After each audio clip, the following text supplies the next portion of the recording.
The prophet of thought. Open your mind, open your mind, open your mind, open your mind, open your mind, open your mind.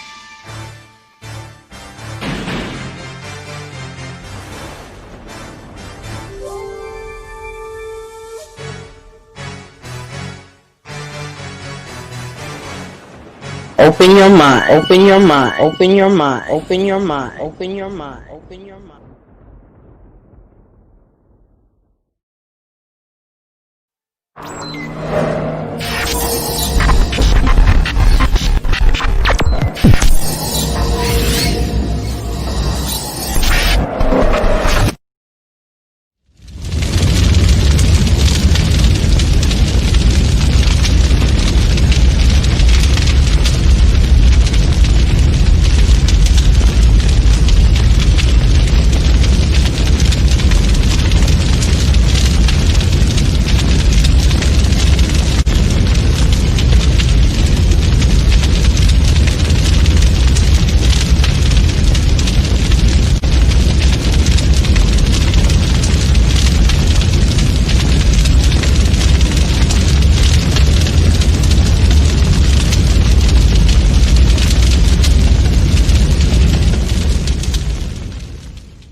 Open your minds.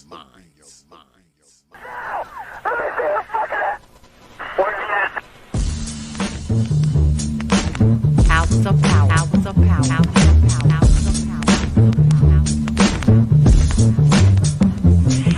And so a community is where you control your police, you control your commerce, you control your education, you control your house. We don't control none of that. We live in a hood. Huh? Well, what about the Negroes that get out? Oh, well, say, my cousin, they say he's a multi-millionaire, almost got $1 billion. The prophet of thought. 3 PhDs, working on 2 more. Driving down the street in Chicago in his Rolls Royce, enjoying himself, and he hear these sirens and look through the mirror and see this cop car flashing lights. He squeezed the steering wheel, man. Heart beats fast. Because he knows the price of a Negro, what it could be. And then when that cop car passed him by, he said, thank God he wasn't after you in the first place, punk. That Negro thing you can't get away from. It's universal. They wasn't coming after you. With all your millions, with your Rolls Royce, with your PhD, didn't help. That's the hood. Why do you think you never pick up a paper or read over and over and see white families travel? You think of the thousands of black cops in America. Why don't you see white families crying as black cops shot my loved one 40 times in the back of the head? Why do you think black cops don't do that? You think they're more spiritual? Think they're better? No! They got enough sense to know that white folks ain't gonna tolerate it. And I will stop in our neighborhood when we decide we will not tolerate it. Now, if we was organized, which is hard to organize people who are just gonna run crazy and you don't know you're crazy. But if we were, with the money we have, and the many people who would come to our aid that don't know what it's like to be a Negro, and we said, if we said, look, we saying, if we don't get a federal law to deal with police brutality, that any time a cop or anybody carry a gun, have to have a license just like you do to drive a car. And if you use it wrongly, you'll lose your license. And if it's upheld, you can never work again as a cop or a store guard or a private detective. How do you get Congress to push that through? Well, you take your economic power and you call on your friends, black, white, young and old, and say, this coming Christmas, if we don't have a federal law to outlaw police brutality by law, then we calling for a nationwide boycott of Christmas and it start on Thanksgiving. Well, let me tell you what that means. 79% of all retail in America happens between Thanksgiving and Christmas. People stay in business all year, lose money just for Christmas, huh? Well, what happens now? Huh? Sac Fifth Avenue, Toys R Us, Sears and Roebuck, Westinghouse. They will get the bill, and all they got to do is make one phone call and say, Harry, that's the senator, I want that bill pushed through in 3 days. Okay, it's an economic thing. It's that simple. But we have the power, but the system has wiped us out so bad. Hours of power. Hours of power. Hours of power. Happy. San Antonio, Lincoln 6. Go ahead. Clear a suspect down, 10-4. That's 10-4. The officer's code 4. We have one suspect that's been shot. Open your mind. And peace, folks, and welcome back to another edition of the Proper Thought series right here on the old T.P.O.T. YouTube page. I'm your host, X, of course, but you knew that already. That's why your black asses are here. Tonight, good show for y'all tonight. The one and only HOODSERVATIVE will be up in here tonight, and he's doing the HOODSERVATIVE challenge. Y'all know that here lately we've been kind of falling back on the debates, and we've kind of turned a corner, and we're doing more of challenges now. So if you want to come up here for a challenge, y'all already know what it is. The email is properthought@yahoo.com. That's properthought, one word, no caps, @yahoo.com. All right. What's good, Lady China? I see you up there. Brother Supreme in the house. And y'all need to go, what y'all need to do, y'all need to go check out my boy Supreme. Because Supreme is nice, man. I mean, this dude is out of this world. I'm actually going to show y'all a little clip a little later on that he did for my boy Nate, because my man, Little Big Nate, Brother Nate, is starting his show soon. I think in the next, half a week from now or so. I don't know. Don't quote me on that. But Supreme did a nice, as a matter of fact, I'll play it right now. Here it is. You heard the voice. You know the name. You've waited long enough. Little Big Nate, Big has arrived, and it's on. Let's go. Yeah, and there's a voice on there that I'm somewhat familiar with. Yeah, I'm somewhat familiar with the voice that's on there, you know. So, yeah, I've been doing voiceovers for brothers, because what y'all don't know is that I've done voiceovers for years, man, and years. So, if you want something nice, if you want some videos, you want intros, outros, hit up my boy SKC. You can hit him up at skc@skc.work. All right? Or you can get him at skc@gmail.com. And if you want to use my voiceover services, I too am available. So don't hesitate to hit me up, because I actually like doing them. And my prices are pretty damn good. Depending on who you are, I might even do it for free. So yeah, go ahead, hit my boy SKC up, man, because he's the man. He's that dude, man. He's that dude in the space right now, man. If you look all over this space, man, you will see brother SKC's work all over here. All right, them fly ass intros you see on people's stuff, guaranteed. Brother Supreme has done it. Guaranteed he has done it. So hit him up, man. skc@skc.work. All right. So, like I was saying, tonight we are doing the HOODSERVATIVE challenge. Y'all know how we do these challenges. A brother comes up here and he's willing to take on all comers, you know. He's going to come up here, lay down his premise and all of that. And whoever wants to come up here and challenge him, feel free to do so. Tonight, I'm not going to be putting the link in the chat. If you want the link, you're going to have to hit me on my email. And by now, everyone should know what that is. The email is prophetofthought@yahoo.com. That's prophetofthought@yahoo.com. One word, no caps. That's what you're going to have to do if you want to come up on here and challenge the HOODSERVATIVE. But while we wait, because the HOODSERVATIVE hasn't arrived yet, so while we wait, I'm going to go ahead and catch y'all up, man, on some of the stuff that we got going on down the road.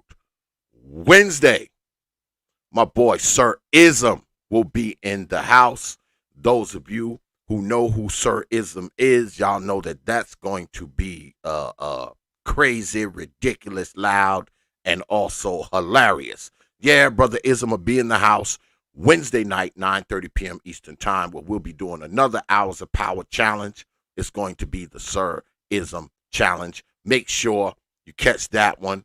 Also, right after that, we have another edition of Ask the Doc, and the good Doc, Olatunde, will be here Thursday night, 9:30 p.m. Eastern Time. She is a reflexologist, and she'll be taking your questions about pain, joint pain, muscle pain, whatever pain you got. I know a lot of y'all blue collar brothers like me out there, man. You know, our back, our arm, elbows, knees, and shit be hurting sometime, man. And the good Doc, man, is going to be giving you some answers. And I think when she comes here, I'm not sure, but she'll probably be giving away a free ebook.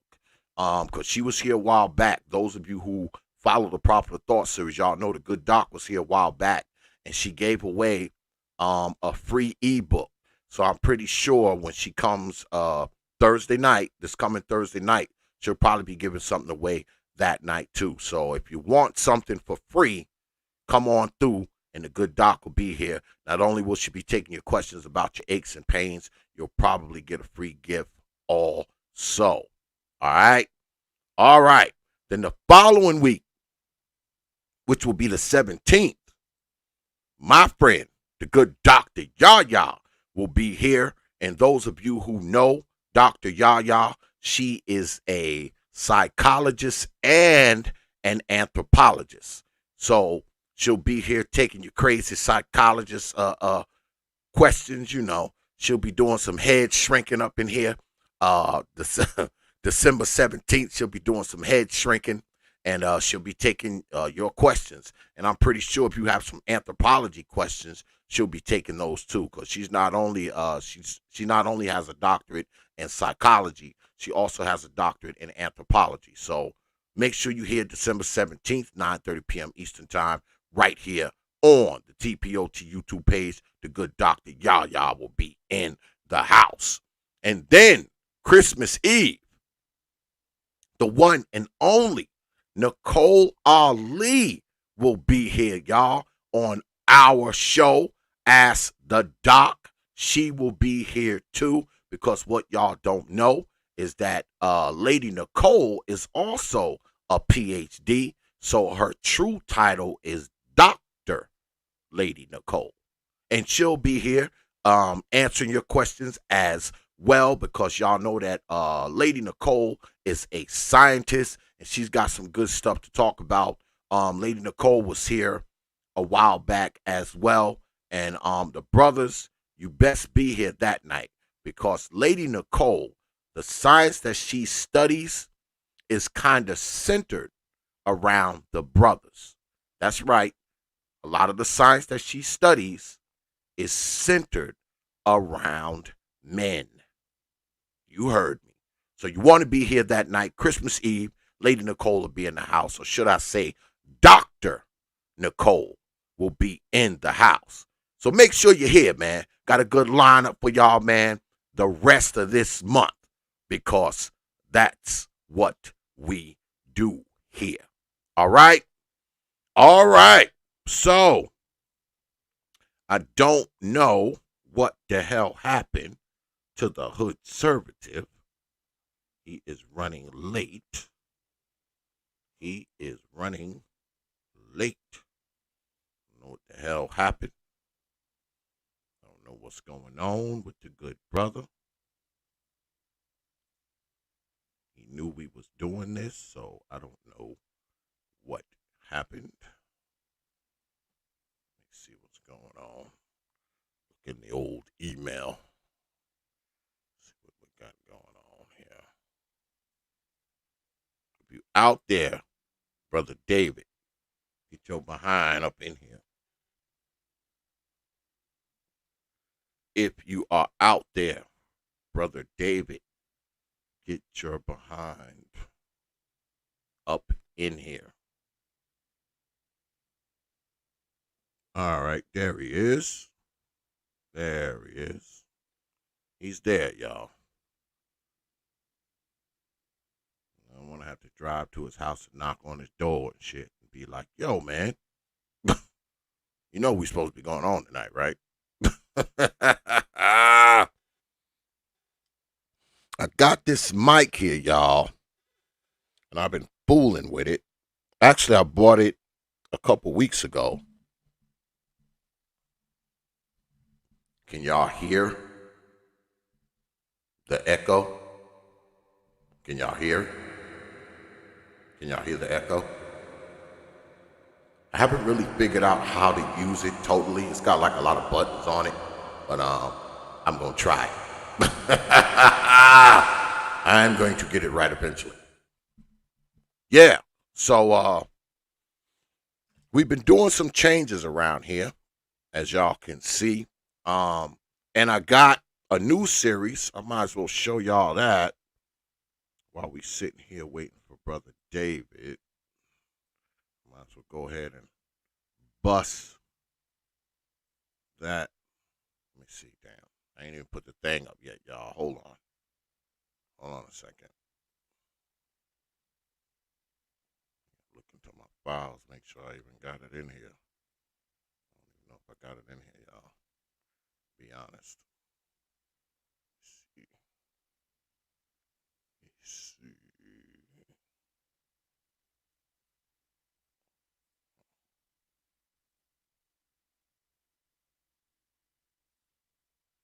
There it is. There it is. We got a new series because y'all do know that this is the Prophet of Thought series. And next week, we will be starting something called the Rank and Roast series. And what's going to be going on is going to be sort of like the debates, y'all, but we're going to have people square off and they're going to be roasting, you know, like playing the dozens, you know? Yeah. And anybody that want to come up on here, you want to schedule, you feel like you're a good roaster, you think you can get up here and roast with the best of them, just hit me up, Prophet of Thought at yahoo.com. This Prophet of Thought at yahoo.com.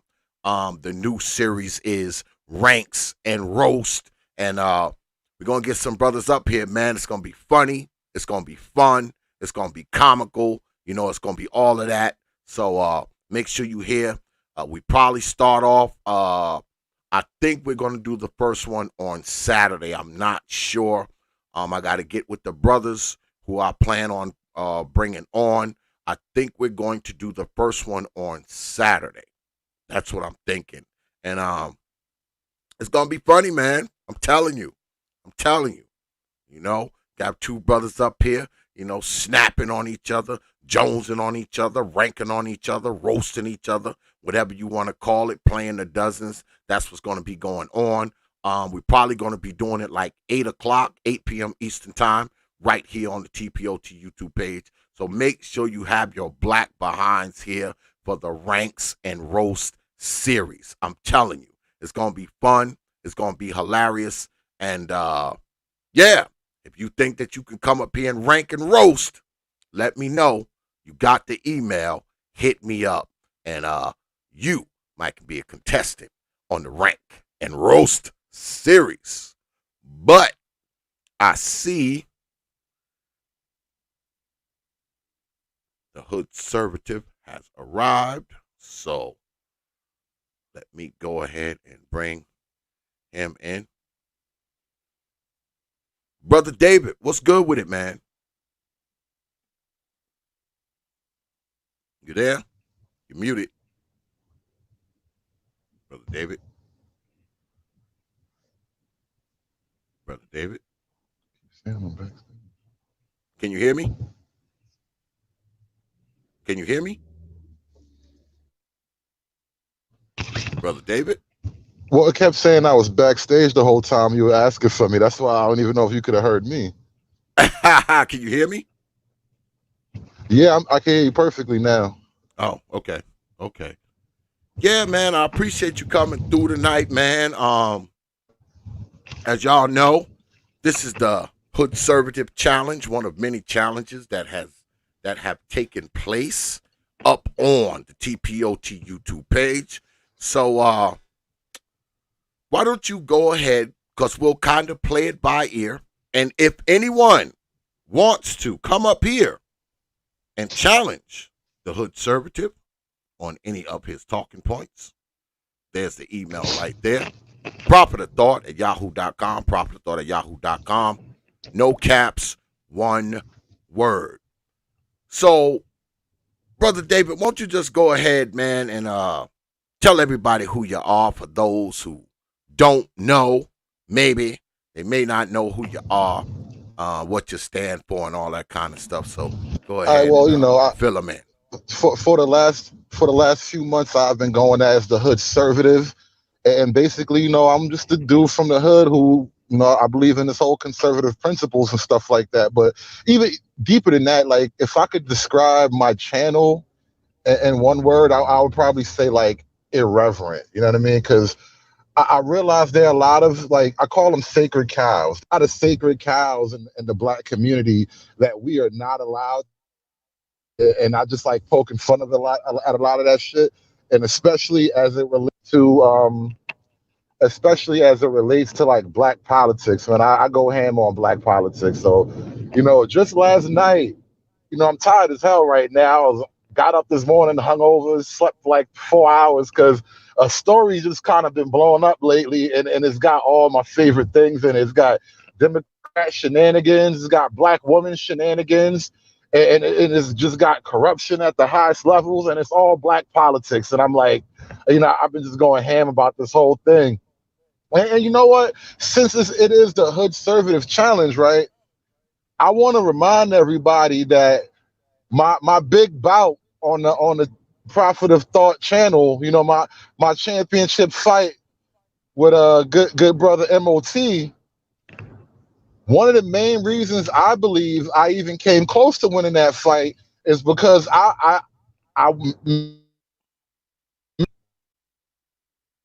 fading in and out. To fading in and also out. having support.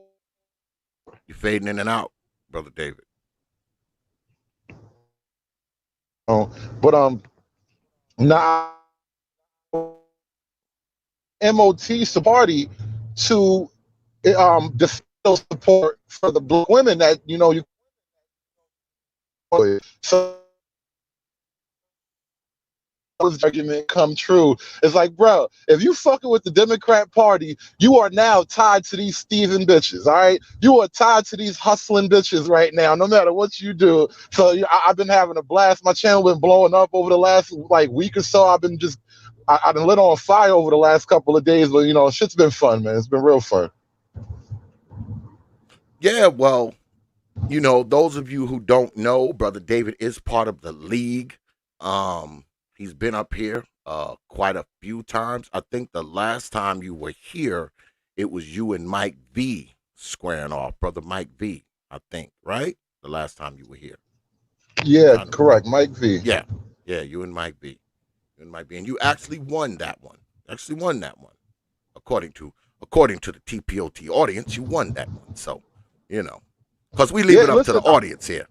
Right, I let them decide whatever the final solution, whatever the final determination is. I'm good with it, I actually enjoyed that debate with Mike Vito because out of everybody else, me and Trey, we started calling that whole camp the Doom Patrol. So like out of everybody in the Doom Patrol, Mike V is the only one who like maintained civility through the whole debate. So that debate was relatively fun compared to the other ones that got a little tense sometimes. Yeah, well, Mike B is very, he's very low key, brother. I like Mike B, man. I really like that brother, man. I really do. Um, so I don't see anyone uh raising their hand to challenge Brother David. So I'm gonna just let the hood conservative go ahead and continue saying his shit until somebody raised their hand. Go ahead, Brother David. Excuse me if I cut in and out a little bit. I'm trying to drive home real quick. But all right, so black politics. Oh my God, what has been going on? Is anybody paying attention to this shit in Georgia? Because hashtag Ruby Freeman, SKC, bro. If you ain't get on this story yet, man, SKC, the Ballad of Ruby Freeman. This is probably my biggest stream yet. Like I finally did a stream that cracked 1,000 views just instantly, and basically I had two of them back to back because I did a real short one this morning to follow up the Ruby Freeman. But this shit is getting outrageous. You got this old grandmama, you got this lady and her daughter, a ballot harvesting team on video camera, feeding, let's say they were feeding the machine, what you call it, stuffing the ballots, and they were introducing like, secret mysterious ballots from a suitcase under a table that was hidden for the whole day, like all kind of shit going on. I'm just looking at this like, bruh, how come the men talking about this shit? Like this shit is such a fucking. This is almost the epitome of so many things we talk about in the manosphere. Because you know what?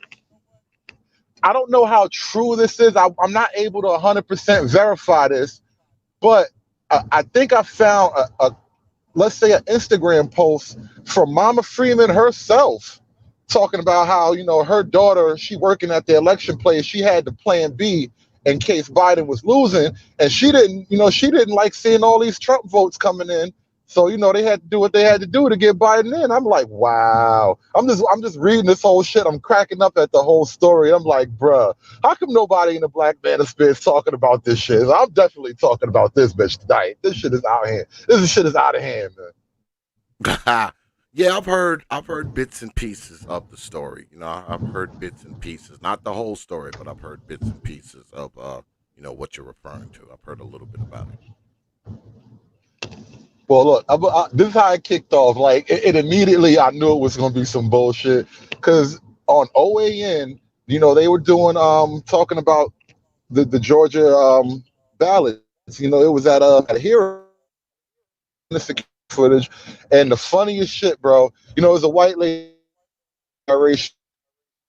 like, and you can see walking across the room, the lady with the blonde braids. I heard that shit. That's all I focused in on. I was like, hold up.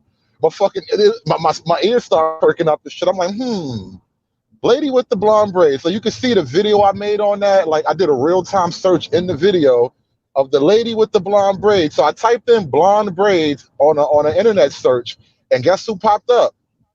Like 30,000 black women. So I'm like, okay, I think I know who the suspects could be. You know what I mean? It was like I was doing my own Scooby-Doo mystery and shit. Yo, this shit was hilarious. So I figured, I sorted through it. I was like, oh, it was like 3 white girls and about 30,000 black women. So I figured it's probably not the white girls.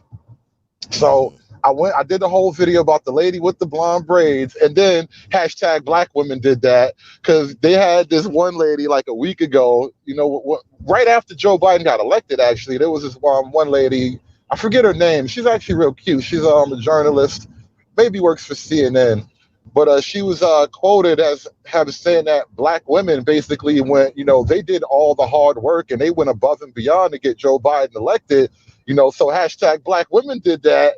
So as soon as she was like the lady with the blonde braids, I'm like, oh shit, black women did that. Who are you talking about? Not Angela Rye, right? You're not talking about Angela. No, not Angela Rye. Her name is like Abby. I want to say Abby Phillips. Okay. She's like a relatively new face as far as I know, and like the the media world. But Yeah, I got a clip. I actually did a whole video on just her and this whole black women did that thing. And I just thought it was hilarious. I had to make the video about it. I'm like, bruh, how come I know I'm not the only one to see this shit. I'm gonna make y'all laugh at this shit. I can't be the only one that sees this. Because the lady on the news lady, she was real nice and polite about it. Because you know, if it had been me, I don't give a fuck. I'd have been like, that black bitch right there with the white sweater, it was her. It was her, the black chick right there. You know what I'm saying? But you know, white ladies can't be like that on the Ah. news. So she was like, you know, the lady with the blonde braids. I was just Wow. like, Well, what surprises me, because like I said, I've heard bits and pieces of what you're referring to. I haven't seen it, because I was talking to Brother Supreme about it, because me and him we talk, and I hadn't seen it on like the mainstream media anywhere. I haven't really seen it, like you think you would see it.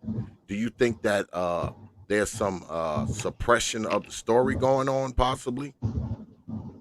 oh, absolutely. There's suppression. There's been suppression of practically every Trump victory in this whole election debacle, if you want to call it that. Like, as far as the main public, you know, the average public viewer is concerned, all Trump has done is went to court and lost cases. So like if you would look at like you know the people that I argue with around these spaces, if you would go to them and take their opinion on it, the first thing they'll throw in your face is, well Trump's lost like 31 something court cases. You know, how can this be good? And not really understanding the nature of the problem, which is like if you go back to Bush v. Gore, the whole reason you make it to the Supreme Court, you can only make it to the Supreme Court if you lost in all the lower courts. Like that Yeah, is literally the way to get to the Supreme Court. You lost yeah, here, I file an appeal. You lost here, I file a higher appeal, and you keep appealing higher and up until you get to, you know, the what is it, 9 judges or whatever, you get to the Supreme Court. So that's pretty much what most people are saying. So in order for in order to keep the public from just losing their minds about all of the obvious fraud that people are testifying, and don't get it twisted, because witness testimony will get your black ass locked up. So testimony is evidence as far as a judge and a jury is concerned. And so we have all this now testimony and affidavits from people, you know, basically putting their career on the line, putting their good name on the line, saying this is what I saw. I mean, yeah, the only thing left to do is to suppress what people actually see. mm, wow. Yeah, because if it probably would be a bigger thing if it was, if it was being shown on, the major networks, the ABCs and the CNNs and the MSNBCs and all those type of things. It'd probably be a bigger story. More people would probably be talking about it because I didn't know anything about it myself. I just heard about it within the last like couple of days, and then I got directed to the videos of what they were doing, inside of there, moving the boxes around and all that kind of stuff because I didn't know anything about it myself. So I mean, I guess I just don't watch enough Oh man, television. they I don't got know. they got this one video, bro. It's like, all right, they do the sloppiest handoff ever. Like, if you ever watch like a prison movie and see how they pass notes in the yard and you know, pass things around, pass contraband around, like, you know, in a prison movie, they got it smooth. These motherfuckers look like they in a prison cafeteria and they the world's clumsiest criminals. Like this whole play was just so obvious. I'm like, bro, the one dude in there, he actually did the yawn and stretch move, like the nonchalant yawn and stretch, like, oh, nobody look at me, I'm innocent. Like, motherfucker, we see you. Yo, The yard is stretch people are just move. dumb as shit, bro. Like, oh god, I'm almost home. I'm gonna sit when I get in the crib in front of my computer.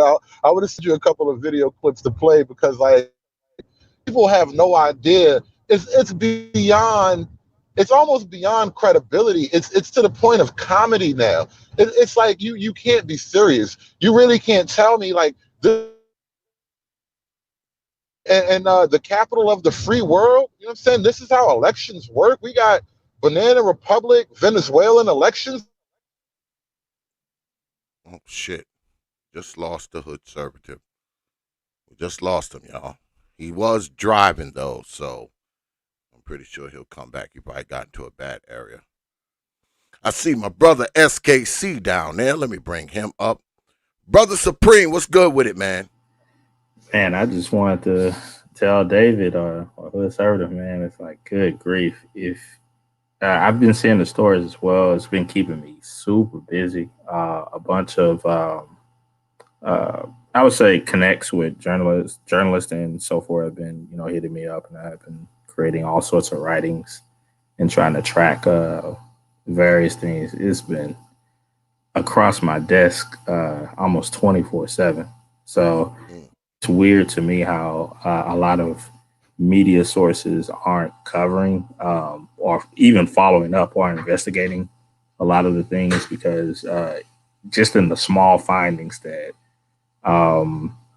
my group has found, it's it's like like I said, I'm not on anyone's side so far as left or right, but you can't honestly sit up and say it's a fair and honest election and there's nothing out of the ordinary happening. That's that's a joke. And one thing, y'all, I like comedy and different things, but it's hilarious to me how you have a lot of late night shows, your Jimmy Kimmels, your Fallons and Colbert's and all of them, Trevor Noah. They can, they're looking at all of this stuff because they're cherry picking the things that align with their ideologies to joke about, but they miss all of the jokes, like the one that Hood Conservative was talking about with the lady, the braids, sitting up and running ballots 3 times over. 3 times the same stack of ballots 3 times. It's like, come on, that's comedy gold.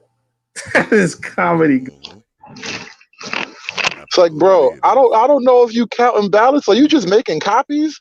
Are you a secretary? It look like you're just making copies of that bitch. Like, come on, this can't be real. Yeah, I mean, I saw in the chat my boy R Stallworth. He said OAN, and I know some people have a problem with OAN, but shouldn't the same criticism be given to CNN now? Not at all of the stuff that James O'Keefe is putting out on them. I mean, it's like they're having morning meetings about what not to tell the American public. That's a joke in journalism, man. Yeah. Well, you know what my stance is. I feel like the media is part of the machine anyway. So, I'll say this, and I've said it many, many times. The fact that they only show you what they want to show you by default makes them part of the machine. By default. I mean, Man, they're choosing what you see. So, I mean, that David, I won't be able to stay long because I still got stuff on my desk, more work to do, and man, it's been keeping me super busy covering all of this stuff. I've written more than I've written probably, I don't know, in a 2-month period, easily what I would normally do in like an 8-month period. So, it's actually slowed down all sorts of other work that I do. But man, this election, wow, man, it's amazing to me that within here, even in the manosphere, and I know that people within it, they have their different ideologies, which is fine, but to sit up and say nothing's wrong, everything is cool, nah, man. That's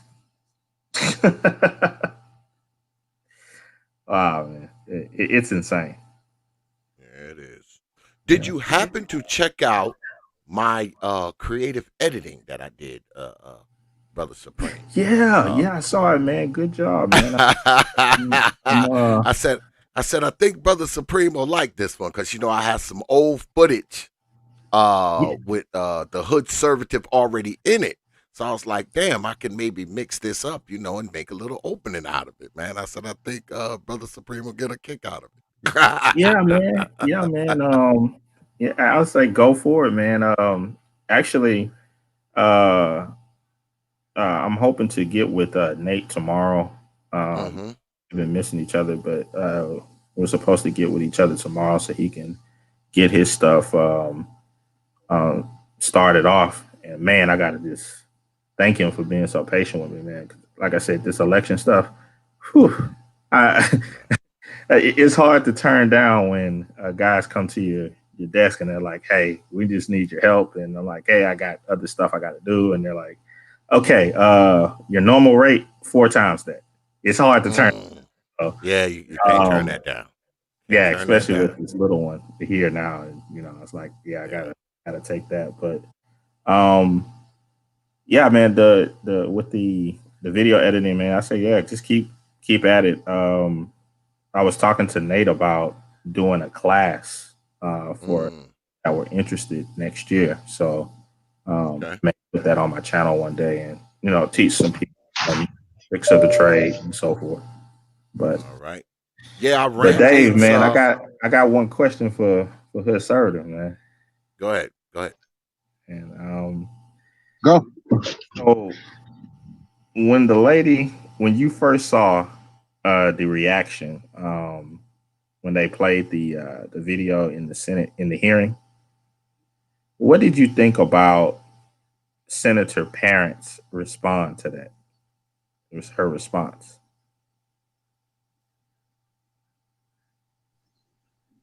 Hold on. Come again with that. What did I think about whose response exactly? Kind of broke up a little bit. Oh, Senator Parent, when she was when they first played the video in the hearing, and she said, "Well, this video's already been debunked, and many of Yo, the Secretary of State have already debunked this." And then another senator had to bring to her attention that they were the first ones actually seeing it. well, that's kind of the thing. That is the patent response at this point. Is that's already been debunked. It's like, no, I don't think so.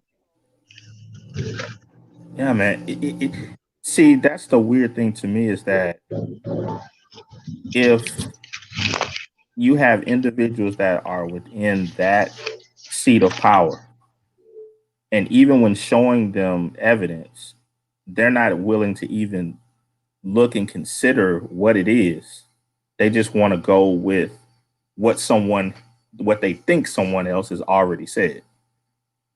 That's messed up, man.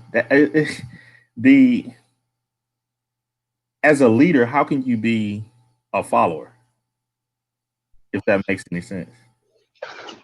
Well, it's a weird. It's very like laughable if you start getting into the psychology of the whole shit because the left, a lot of the people on the left would consider themselves, especially the black people, they would consider themselves like rebels or revolutionaries in some way, but like you're not a rebel or a revolutionary when you're all drinking the Kool-Aid.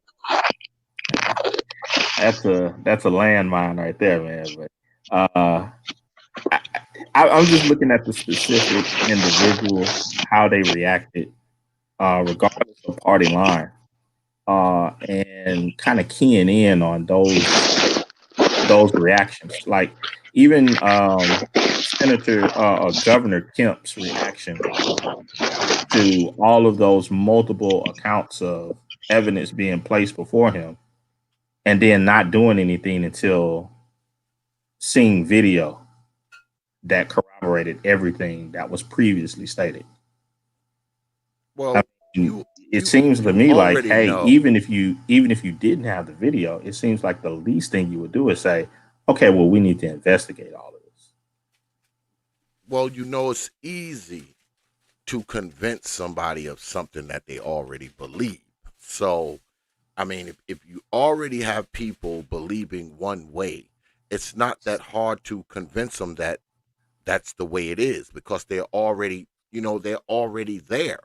They're 80%, in the tank already. So, that 20%, to get them all the way in ain't that hard because they already want to believe a particular narrative to begin with. So if you're pushing a narrative that they already want to believe, it's not going to be that hard to convince them, man. It's just not, you know, just not. So who's ever already on the train, it's not going to be that hard to keep them on it and say, come on, let's go to the next stop. They're already on the train. So, you know what it is, man. I think politics in America is one of the most corrupt things anyway. So, I mean, we can't be surprised that there's some corruption in politics, man. I mean, we cannot be surprised at that. Politics has got to be one of the most corrupt things in America. It has to be. So I'm not surprised that there's a bit of corruption floating around, the voting and the ballots and, everything else, man. That doesn't surprise me at all. Really. You mind if I share screen real quick, X? Oh, absolutely. Go ahead. Go right ahead. So I was talking with with some brothers about this the other day. Fair use, Negroes. Fair use, Negroes. Fair use. And it's like, okay, that's the lady Ruby Freeman, I think that Hoodservative is talking about. And she gets this is after they pull out the ballots from underneath the table. So she gets this stack of ballots, and right now, as you can see, it's feeding through the tabulator. And that's her daughter, helping her out and stuff.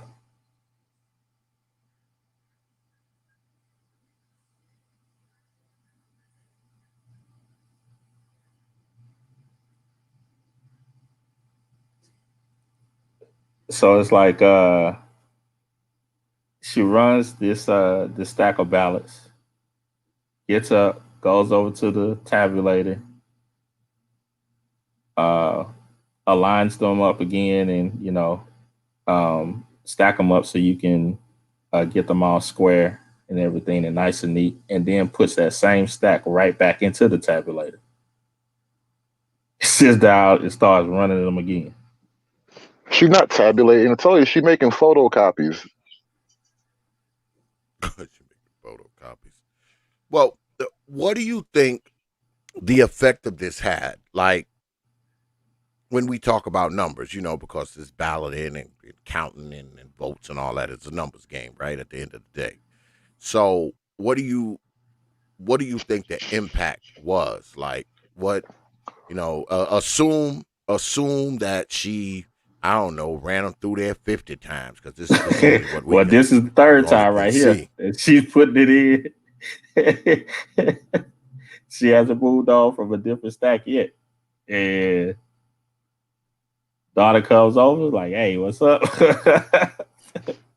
She cleans it up and puts that junk in there the third time. Man, listen. So, again,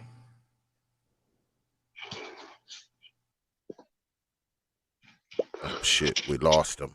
We lost him. We lost the tape. Don't worry, everything. I'm right in front of my house now. I can pull up a whole lot of stuff in a second. But dude, where do I begin? Like, come on. I feel like if you are asleep at the wheel, essentially, if you in support of anything going on with the Democrats, and especially, don't you see the con? They're using your black face to pull off a robbery, bro. This is a robbery done with a black man's mask. This is a white man is committing a bank robbery with a black face on, and nobody wants to fucking call this shit out. Yeah, when I showed his brother this, I think that was yesterday, and I was just like, "Hey, what are your thoughts on that?" And the brother told me, "I don't see nothing wrong. What's the problem?" And I was like, "Wow. Well, now listen, as Manosphere alumni, I feel like I'm an alumni at this point. As Manosphere alumni, you probably know that as long as Mama and them did it, I shouldn't see nothing wrong with it. Wow. I mean, again, I'm not either side. I don't, to me, I Well, think the thing that you we just already got. know that when it comes down to it, the rank and file black man. I'm not talking about like the guys on the internet and the guys in these particular YouTube spaces. The rank and file black man has no problem when something is done by these old mamas. So we can't be surprised. X, I was going to ask you for that sound effect. I was not going to let this show continue if you didn't have that sound effect queued up tonight. We'd have shut this bitch down. Well, actually, I got this new little nifty microphone, and it has like an echo and shit built into it. I haven't really figured out how to work it. I bought it a few weeks ago, and I said, you know what, I'm gonna go ahead and try to use it tonight, and because it's got a lot of buttons and controls and all kinds of bullshit on it. So I'm gonna play with it tonight, try to figure it out a little bit, But yeah, so you'll hear that over the course of the evening if necessary. So are you trying to tell me, Dave, that some people are cool with black female effery so long as it works to their advantage? Absolutely. I mean, Their ideology. nigga, do you want to try hard? Fuck no.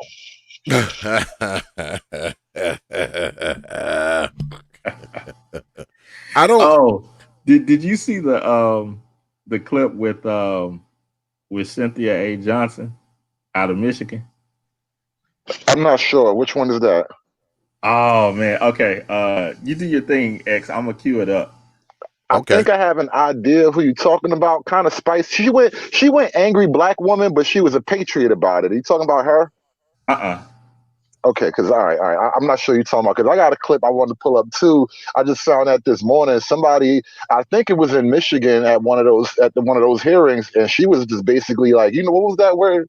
She was reading them. You ever heard the chick say, "I'm gonna read you"? Like she was on some down south type shit. Like she gave them the business. I was like, "Oh shit, sister girl with the American flag on."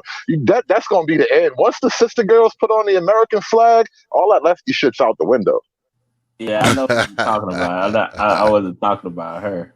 It's this other lady that I think you'll find hilarious. I actually have to do a write up on her for a paper, but I'm trying to see if I can. Oh yeah, here it is. See me, I miss a lot of this shit, man. Until somebody bring it to my attention, I don't even be knowing about this shit. If somebody hit me up like Supreme or Jay Shine or somebody like that, I miss a lot of this shit. That shit go right past me until somebody point me into that direction and shit. Like I told Supreme earlier, I guess I don't watch enough TV and internet, because a lot of this shit I just be behind the curve like I don't know what. You can forget TV. You ain't gonna see TV anyway. You might as well burn your TV, bro. You're not gonna learn anything useful ever, especially if you have black interest. Yeah, I don't watch a lot of television, man. I don't know. I think the TV is the idiot box. That's what I call it. So I call it the idiot box. But fair use, Negroes. Fair use. God damn it. Watch your girl, David. Thank you, Mr. Chair. Mr. Chair, please indulge me. Oh God, I remember this. As a woman from the city of Detroit, a woman who has lived, I'm talking about me now, who has lived in the city of Detroit all of my 62 years. And having spoken with many, and by the way, thank you, having spoken with many people who worked the TCF or TFC.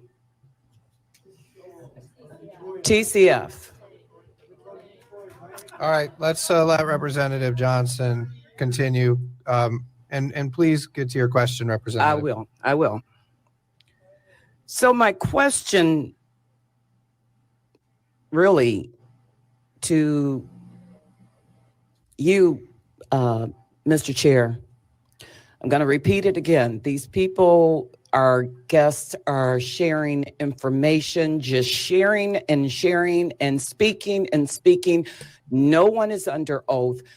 The world is watching us right now, and the world is watching right now, and there are one person after another who's testifying or who's making allegations, because that's exactly what they are, allegations of wrongdoing in the city of Detroit. I wonder, and I'm going to ask you the question, did you see any cameras at the TCF Center?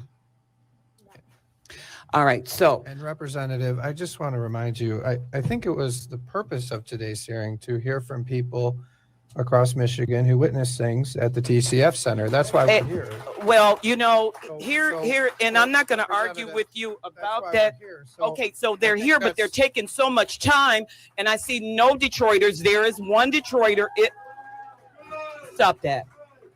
Please continue, Representative.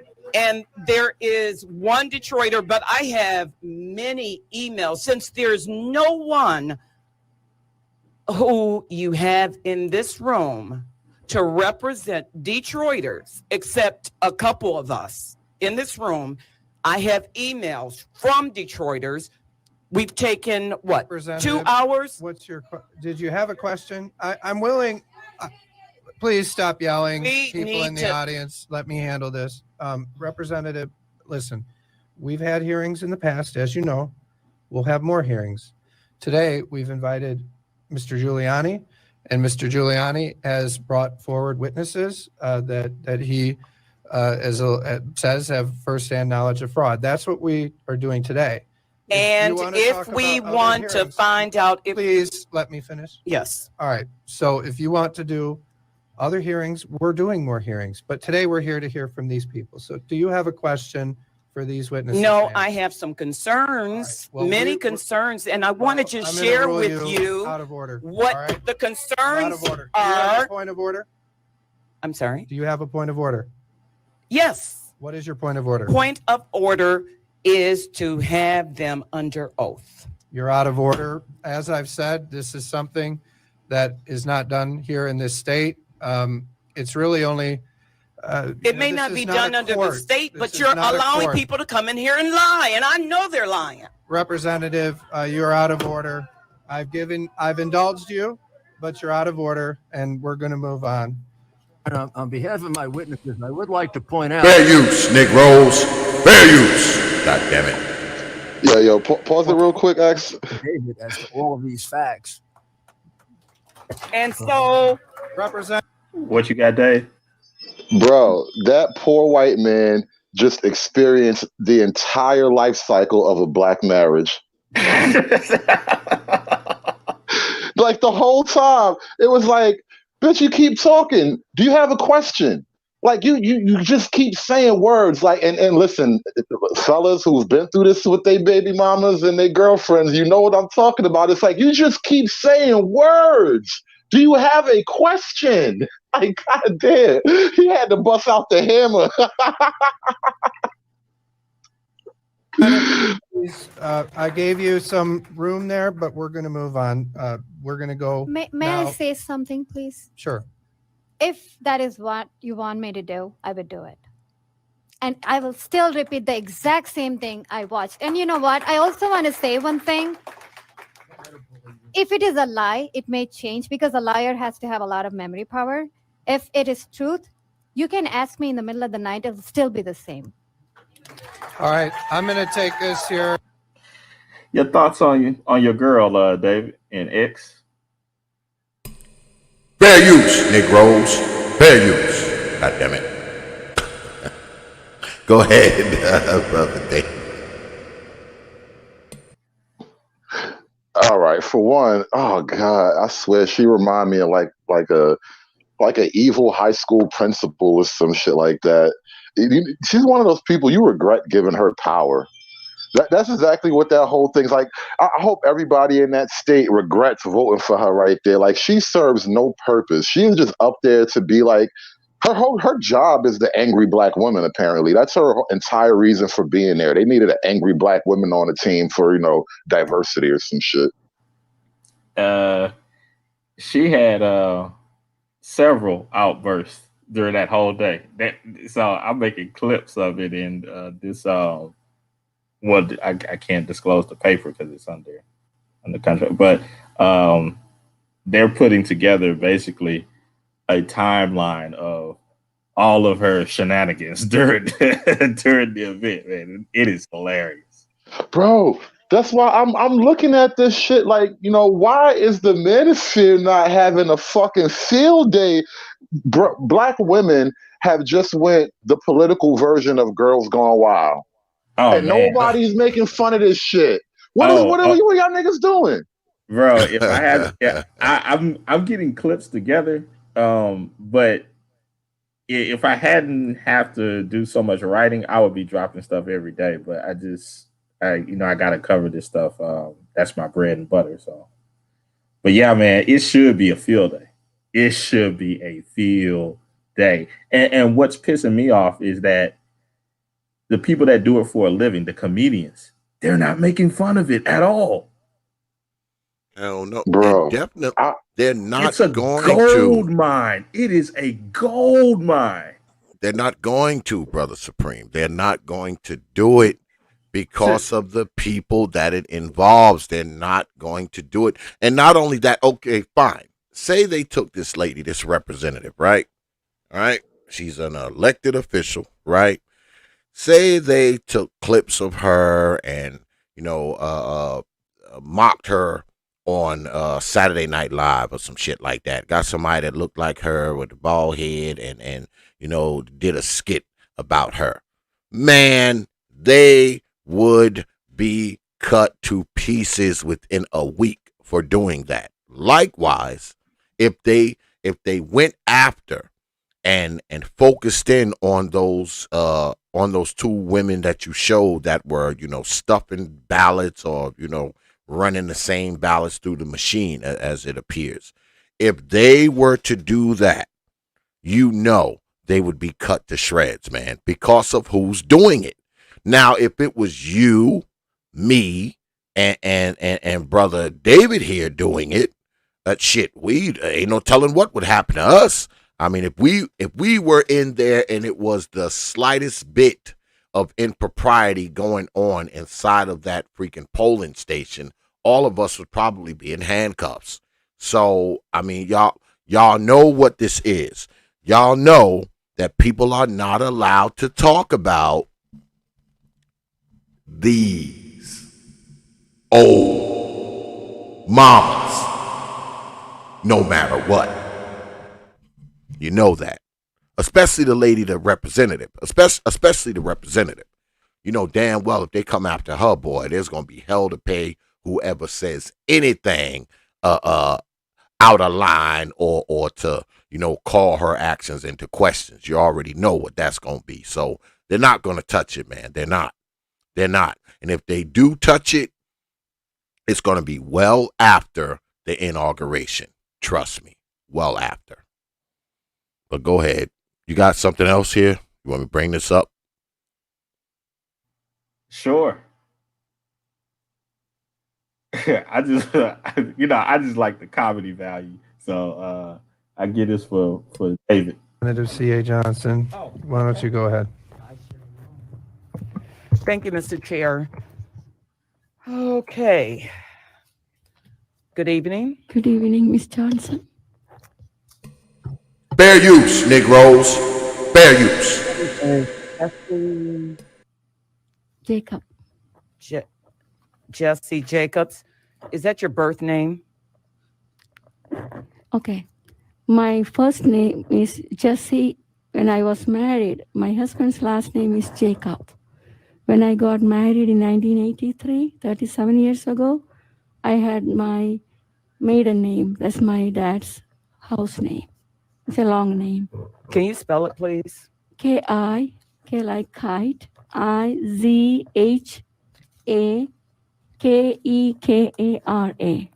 Representative, what is your question, please? I'm asking the question. Well, please ask. She gave a lot of information. I just want to understand. know who And- she is. Representative, please, it's reasonable to ask the name of the person. Yes. I'm with you there. But now that you know it, What's your first? What was your first name? What? Jessie. Jessie. Thank you. Jessy, not E. Jessy. Y. Thank you very much. Okay, now please move on to your question, That's Representative. it. You asked Okay. that one. Thank you. Representative, And my middle name is Sunny. My middle name is Sunny. SUNNY. and I think it's important, Representative C.A. Johnson. I mean, if that was, we're not here to intimidate people. I mean, That's okay. That's okay. Okay. I mean, we want to hear what happened. So, Representative Camilleri. What do you think that Fair use, Negroes. Fair use. Go ahead, Brother Supreme. what was to you all? What was her point of doing it? To get them peoples on you. So that way, when I open up, well, not even the phone book, when I go on a Google, I don't have to waste that much time filtering through all the wrong names. I got your middle name. She didn't even know what was going on. She made sure she gave her middle name too. Like, damn, lady, I don't think she walking you into a bear trap right now. Aha. And you see, oh, go ahead, X. I think she was basically just, she knows that the woman is there to talk about something that she's not really interested in or stands firmly against whatever points this woman is about to make. So she's doing, it's sort of like a backhand shaming kind of thing.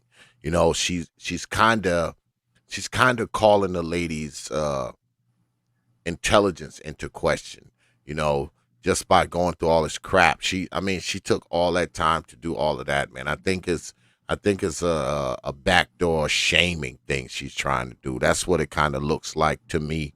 I could be wrong, but we see this kind of crap all the time, where you have these people talk about things that are not really relevant to the task at hand. I don't really think, getting all these names and asking all these questions about, who who she was married to and all that stuff. I don't think that had anything to do with what the lady was there for. So, I mean, that's how I see it. X, I just sent you an email. It's Okay. It's something off of Twitter. It's a video. That's the video I wanted to talk about, where she went all sister girl on the fucking on the people that was questioning her. That shit was hilarious, bro. Okay, pull it up. I got one real short one. It's only 50 seconds, if you don't mind. I don't see it, Brother David. All right, hold on. Let me double check.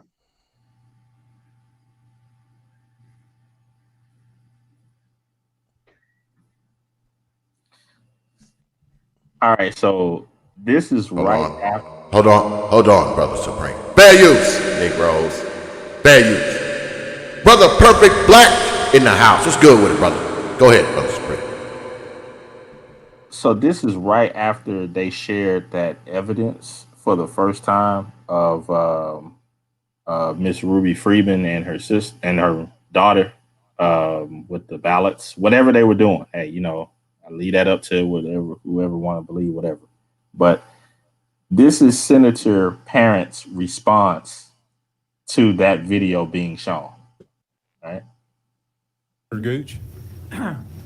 Maybe a question for Senator Parent. I heard you say several times this has been debunked, but I also just heard that this video just appeared last night. So how could it have been debunked? Well, my response, not being an expert, is that these very allegations came up right away after the election, almost a month ago, and have been repeatedly discussed by the Secretary of State's office, including everything that we're seeing here. But is this and there have been explanations for all of it. Is this not the first time this video has been shown? I believe that this is the Yes. first time this video has been Yes, seen. it is. And That's the news correct. media hasn't seen this video or have not. They have put it not. out. They have not. Because put I've it been out. I've been in contact with counsel for the State Farm Arena, and Will be today. Okay, Senator Anderson, you're on number 7, correct? Fair use, Negroes. Fair use. And again, my thing is not trying to play either side, but that's not the reaction of a person that is seeking the truth. If you've never seen something and you don't know what other people are gonna, say about it or whatever, but you're seeing it with your own eyes and you are an elected official, why are you not giving your viewpoint instead of, oh, I think wasn't this debunked? Okay, well, if it was debunked, how was it? Do you even know? Well, you notice they never give examples of the debunking. They'll just tell you for a fact. Like, you ever hear people make a sentence starting out with, "We know this to be true." Like, no, we don't. Why do you assume that? Why do you base your whole foundation on an assumption like that? And they want you to just live with the assumption. And that's the only way you can even live in that world, is to live with the assumptions and not to go with like objective truth. Because and honestly, this is half joke and half true. And eventually it's going to be not funny at all. It's going to be 100% true. These motherfuckers going to call objective reality racist. So therefore, if he pursues objective truth, he is ipso facto a racist. It was wild, man. Like I said, I was just looking at it and writing. But one of my editors, he was talking to me about it, and he was just like, man, for her to say that and to be an elected official and not want to look into it, it's like she might have had prior knowledge of the video. That's why she's saying it was debunked. She might have seen it. She might have had prior knowledge of it and seen it. They couldn't have, because their team had I guess subpoenaed for the video, and that and the first time playing it was there. They said they told them the night before that they had video evidence to share, but they didn't share it with anyone. So that was the very first time that it had ever been seen by the public at all. And that was her response. Well, that brings me back to the question I asked earlier. What kind of effect has it had? I think that's why these things don't have any teeth, because they're not bringing in, numbers saying, well, 5,000 was done here, 10,000 was done there. I think that's what's kind of hurting their case.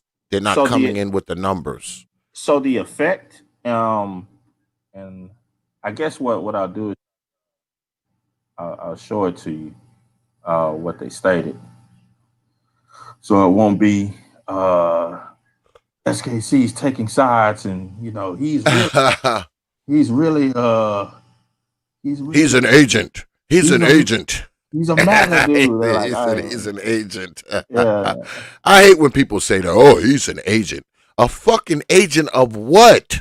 Of who? What? An agent of the FBI, the CIA, the NSA, the DNI, an agent of what? Well, the lady.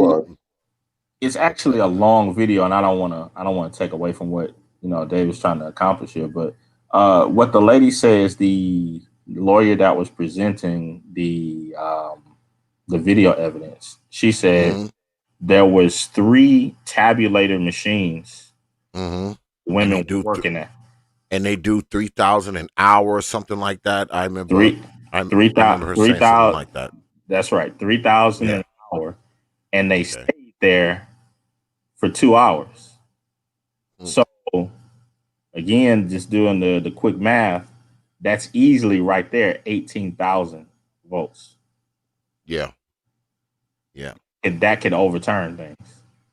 Yeah. Well, I would offer another argument, and this is a little bit more like directly related to the Supreme Court issue, and I think it's the 14th Amendment, which is like, I don't know, equal treatment, equal protection clause or something like that.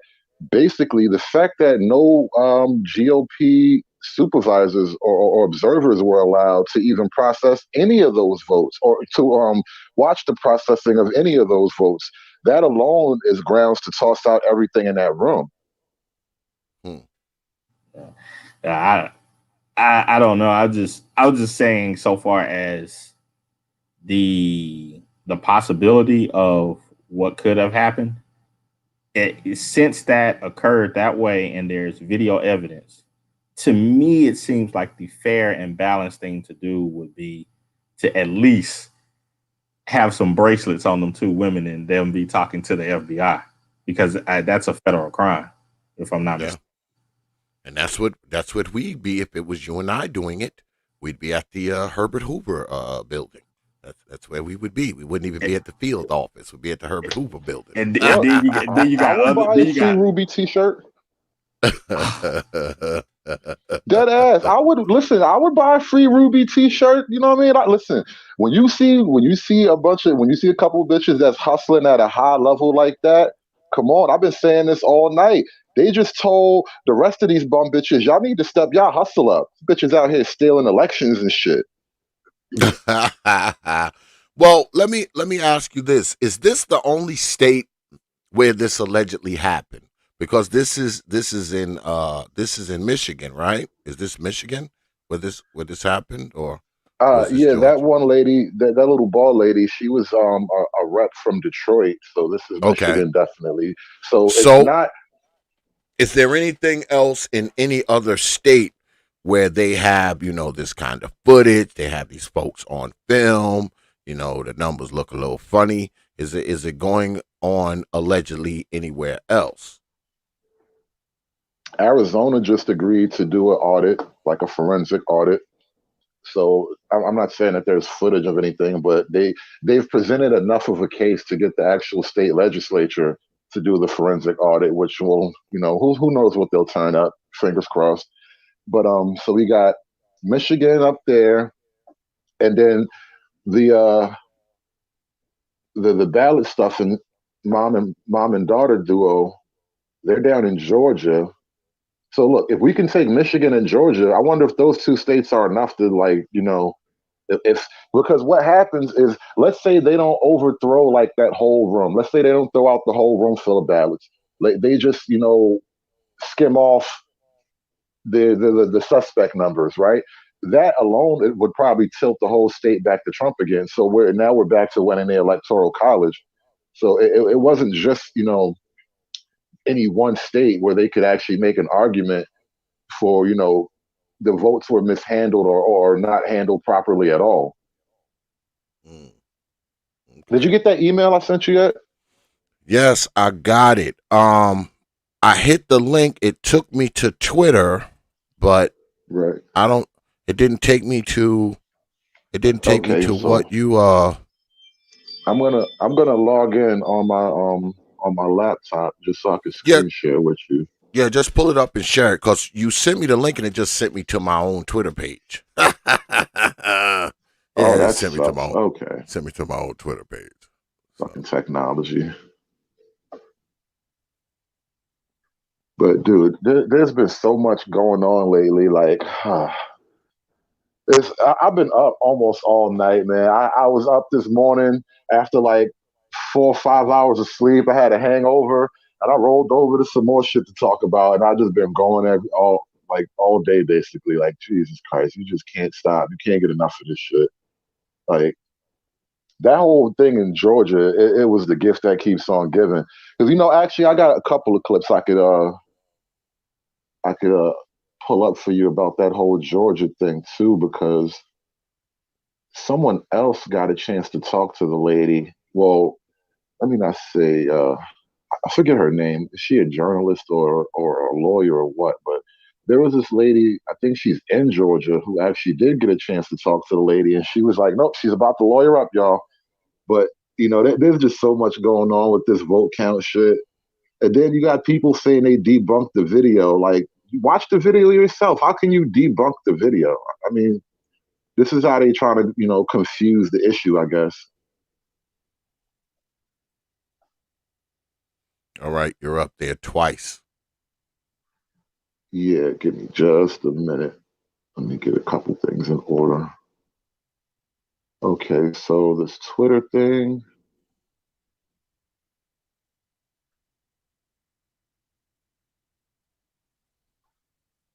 Okay, I got that. Now this one is actually, let me see, what state is she in? I actually don't even remember.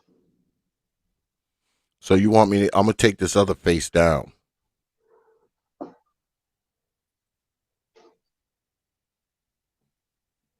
Can you still hear me talking? Yeah, I can hear you. Go ahead. Oh, perfect. All right. Gotta learn my way around StreamYards. But okay, so forget exactly what state this is coming out of. But this is just, listen, for all those dudes who don't want to hear it from me, from just some guy, all right, let Sister Girl tell you. Let Sister Girl put you on game. And fair use, Negroes. Fair use. Is going to do what we say tonight. And might I add, I was a U.S. Taxpayer Party of Michigan candidate at that time, sir. I observed stations where election workers were working on scanned ballots that had issues that needed to be manually corrected. I believe some of these workers were changing votes that had been cast for Donald Trump other than Republican candidates. I observed ballots with cursive writing notes at the top right-hand corner. I observed a lot of them. Let's say a count, maybe about 100 of them or more. I also observed these ballots did not have ballot codes on them. The one, you tear at the top, no ballot code numbers. At approximately 4:03 a.m., a poll worker announced 50 boxes of ballots coming in. Election workers loudly cheered, woo! Why? Did they know that they were for Biden? Was it a Biden dump? We don't know, huh? About 4:50 a.m., I witnessed a man spraying a chemical inside the ballot. It could have been air, but I also saw him put whiteout tape up inside of there, and he was walking around with this whiteout tape during the whole night. I have witnesses. If you need to call on them, their name is Cheryl Constantino, Linda Sawyer, Judy Jump, Debbie Swalf, and Marlene Benser, including myself, Artesia Obama.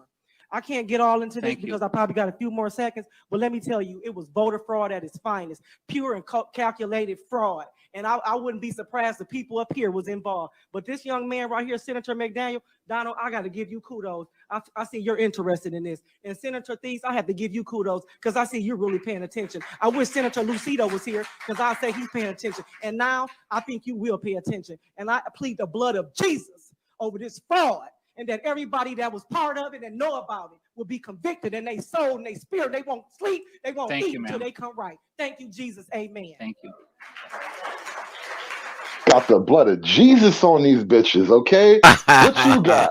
You know what I'm saying? We got the blood of Jesus on my side, all right? Auntie brought the blood of Jesus. What y'all aunties bought? A box of ballots? Y'all auntie bought a big box of ballots, all right? My auntie came with the blood of Jesus, you fucking bitches. Fair use, Negroes. Fair use.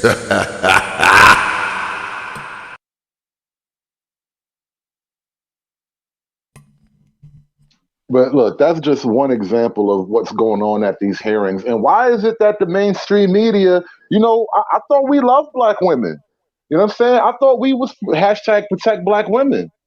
You know what I'm saying? Oh, hashtag black women did that. Came in here with the blood of Jesus. You know what I'm saying? Well, why is nobody talking about this black lady, this queen? Well, I get that, but she kind of, you got to admit, Brother David, she kind of strikes me as, one of the crazy lady types, the ones that, be standing around and, rocking and humming. You got something against the sister girls? In front of the supermarket. Rocking and going, in front of the supermarket.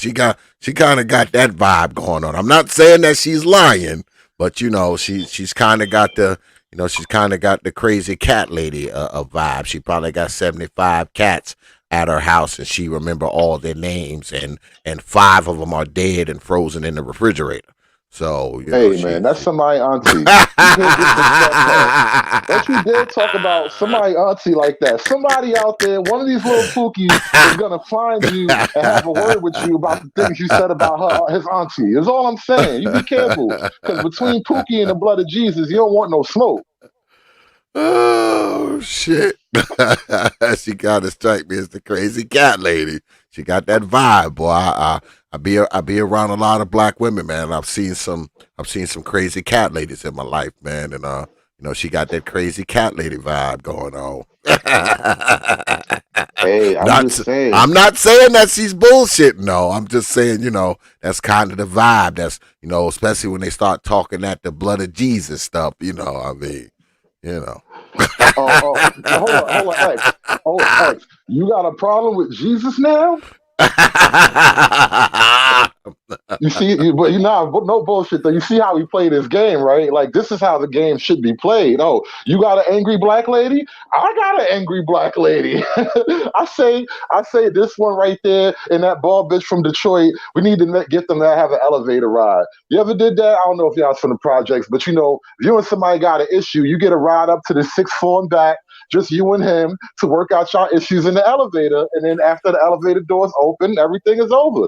I say they should take an elevator ride together. Well, Brother David, let me play the devil's advocate.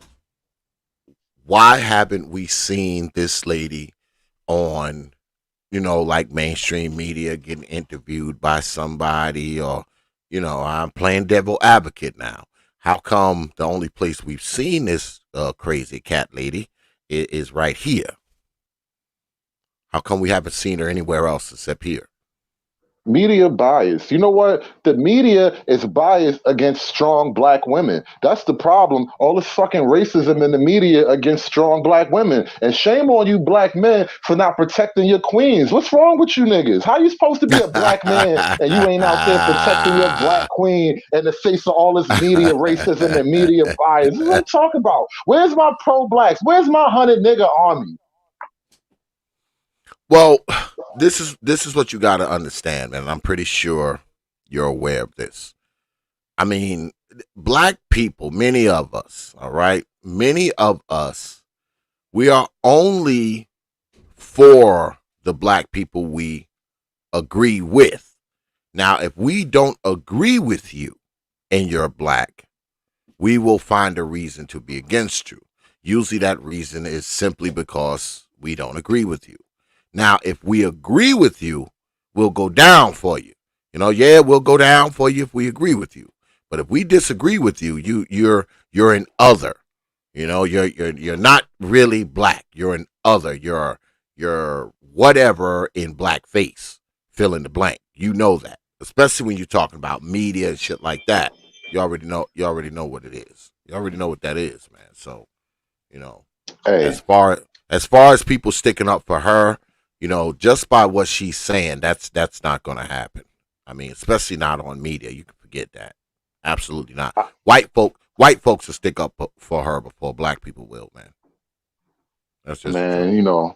I had this dream of black unity, and you just killed it, X. Like I thought we could all come together as a community and collectively defend our black queen. But maybe I'm not pro-black and right. Am I pro-black and wrong? Well, see, that's just it. I think we've kind of pigeonholed what being pro-black is, and I think media has had a lot to do with that. You got to fit into this certain box or fit into this certain uniform to be, pro-black. You got to say X, Y, and Z to be considered a pro-black person. Now, I don't agree with that. Absolutely not. I don't agree with that whole, well, you got to say these things, do these things, and act this way to be for black people. I totally disagree with that, because I think there's millions of different kinds of black people, ergo millions of different kind of ways to express being for black people. So to me, that's just ridiculous. It's just ridiculous to think that way. But often, especially in media, you have to fit a certain mold. You have to walk and talk a certain way. You have to follow a certain narrative to be considered, for black people. So, and by what she's saying, that she's not going to fit into any of those boxes. She may be the blackest person. She may have marched with Malcolm, Martin. She might have did all of that. She may have Minister Farrakhan's phone number on speed dial. We don't know, but what she's saying, absolutely not. She's definitely not going to get any love from the quote unquote pro blackness folks. That's a non-starter. Just by what she's saying, that's a non-starter. You just taking away. You killing all my pro-black hopes and dreams, man. I had this vision of Wakanda, and it's like you telling me Christmas and Wakanda is not real. Fucking oh shit! I need a drink now. I need a drink. I'm just telling you, man. I'm just going by what I see, though. Because you see a lot of stuff, all right, on media. I know I have. I mean, I've been in media a while, way before I started on YouTube. I mean, a lot of people don't know this about me, but I actually used to be a radio talk show host before YouTube. Years ago, I was in radio. And it's kind of the same way, all right? It's the same way. It's the same kind of crap. You disagree with somebody, you're a coon, you're a sellout, you're a Sambo, you're all this kind of nonsense. So this is old shit being recycled. YouTube has just turned it visual. That stuff has just been visual. Because I've had some of the most prolific, quote unquote, pro-black people on my radio show many, many years ago. Before YouTube.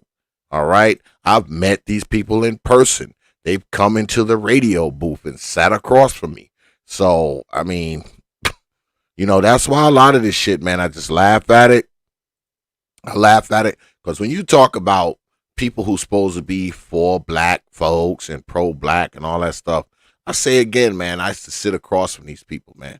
I used to sit across from these people and talk to them for like 2 hours, man, as they sat in the booth when I was on the radio. I'm friends with a lot of these people. I have their personal phone numbers. We talk quite regularly.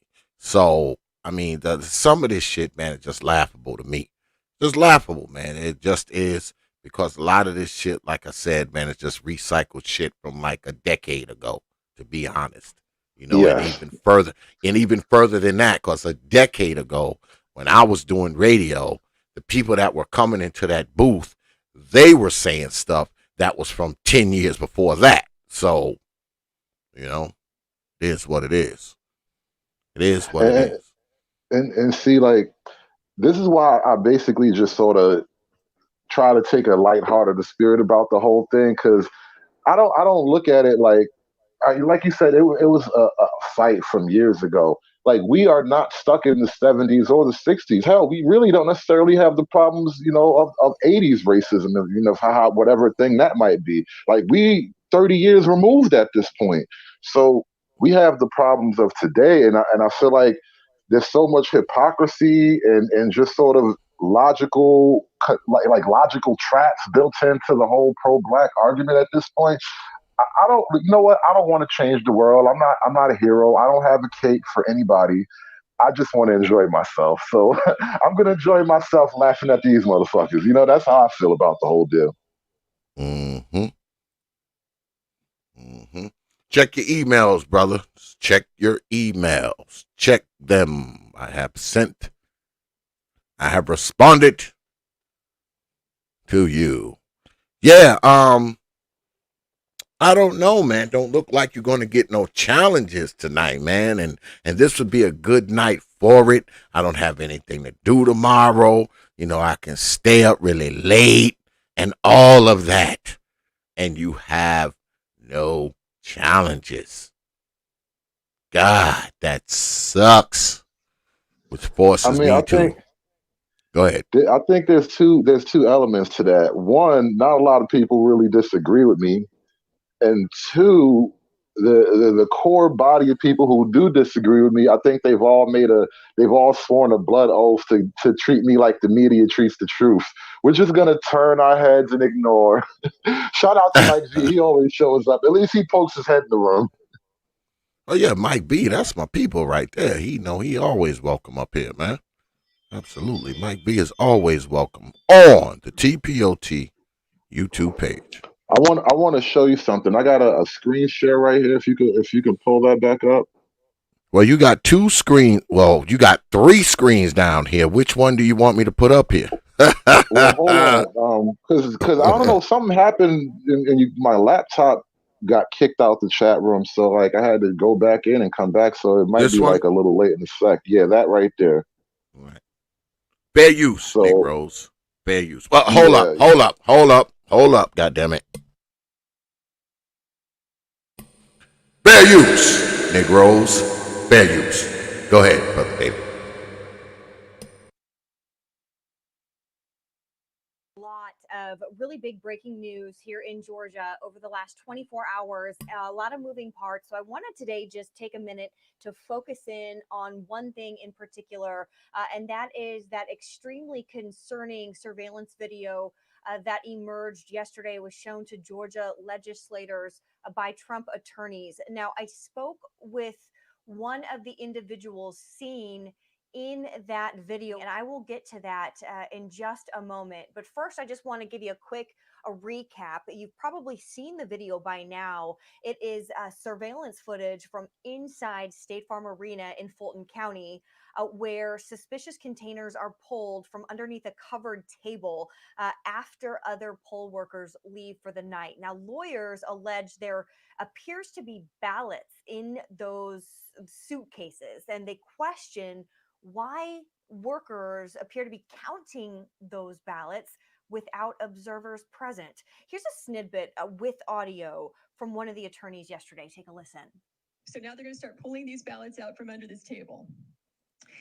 This table, the black one, was placed there by the lady with the blonde braids at about 8:22 a.m. in the morning. So she put that table there.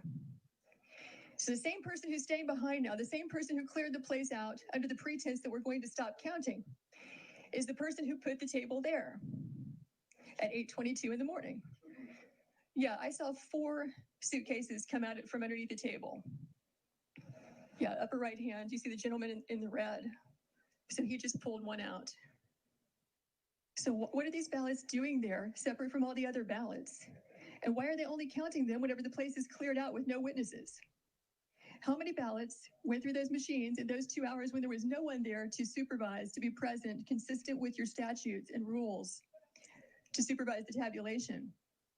We believe that could easily be, and probably is certainly, beyond the margin of victory in this race. Now, I spent much of last night trying to identify and track down the individuals in that footage and speak with them directly. And one woman has, as I mentioned, in fact, been identified as a lady, again, by the name of Ruby Freeman. She refers Gotcha, to bitch. herself as Lady Ruby. A quick check of Ruby's social media confirmed for me that she is, in fact, one of those 4 people in this video. She's seen here in the purple shirt, and a photo she posts of herself that day on her Facebook show her wearing that same shirt. Now, in going through her social media, it does appear her daughter, whose name is Shay, is her election supervisor. I have a new supervisor. Y'all want to know who my supervisor is over here? It's my daughter.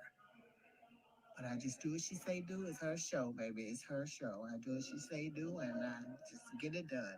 You could hear the lawyer refer to the woman who moves that table into the room as the one with blonde braids. And you can see in this photo here, Ruby posts an article from the AJC that featured her daughter, and she references her daughter in that photo, who also happens to have long blonde braids. So if that's the case, which it appears to be, then 2 of the 4 people in the room that night were this mother-daughter duo. Now, also on her social media, she has a couple of questionable posts, and they're important for context. In these posts, Ruby expresses her support for Joe Biden and what appears to be her disdain for President Trump. Does that mean she committed fraud? No, it doesn't. But it is important for context as we see how this plays out for the next several of days. Now, fair use, Nick Rose.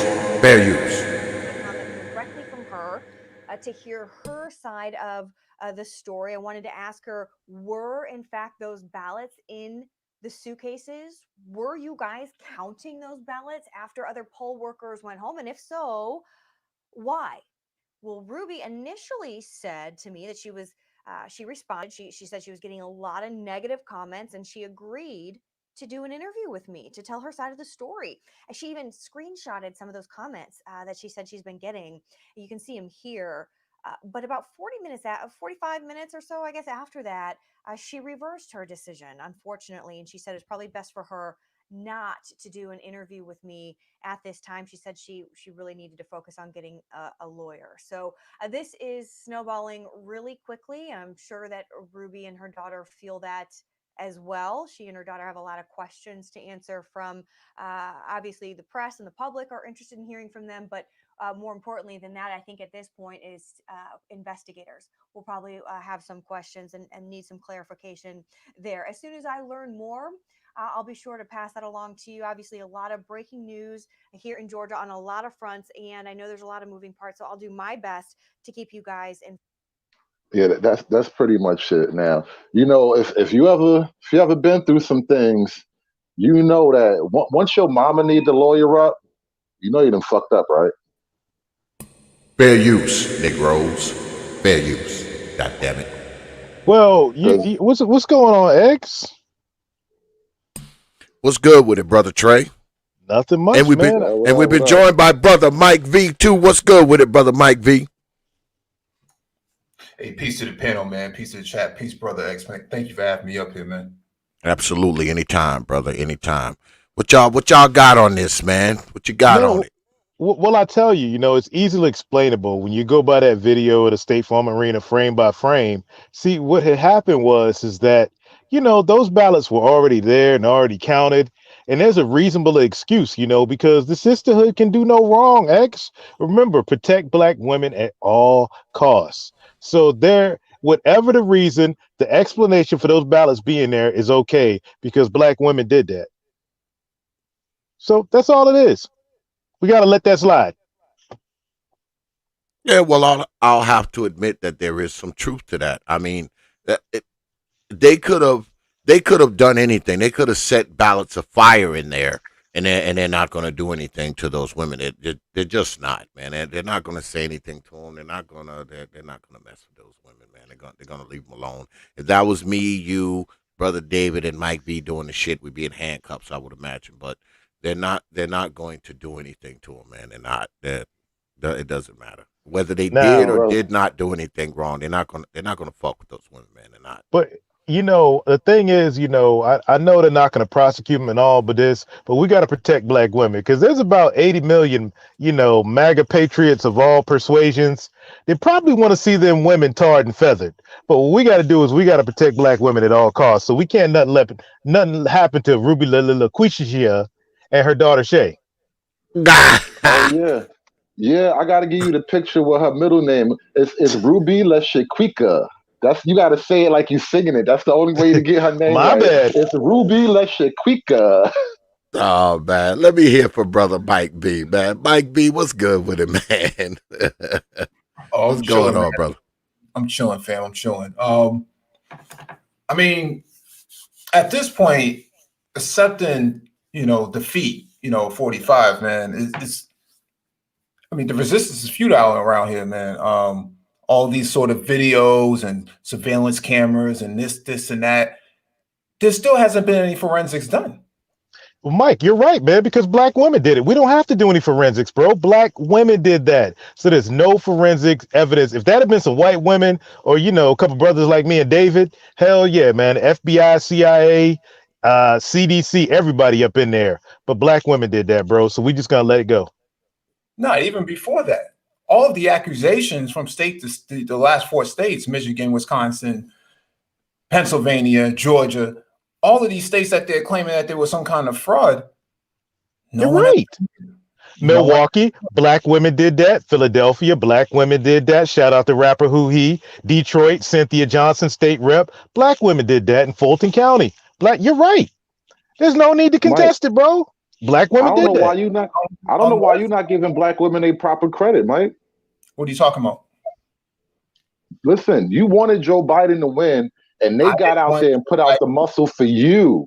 All right, they did this on your behalf. All right, why don't you go out there and support the sisters who was out there twerking it up for y'all and your team? The Supreme Twerk team belongs to y'all niggas.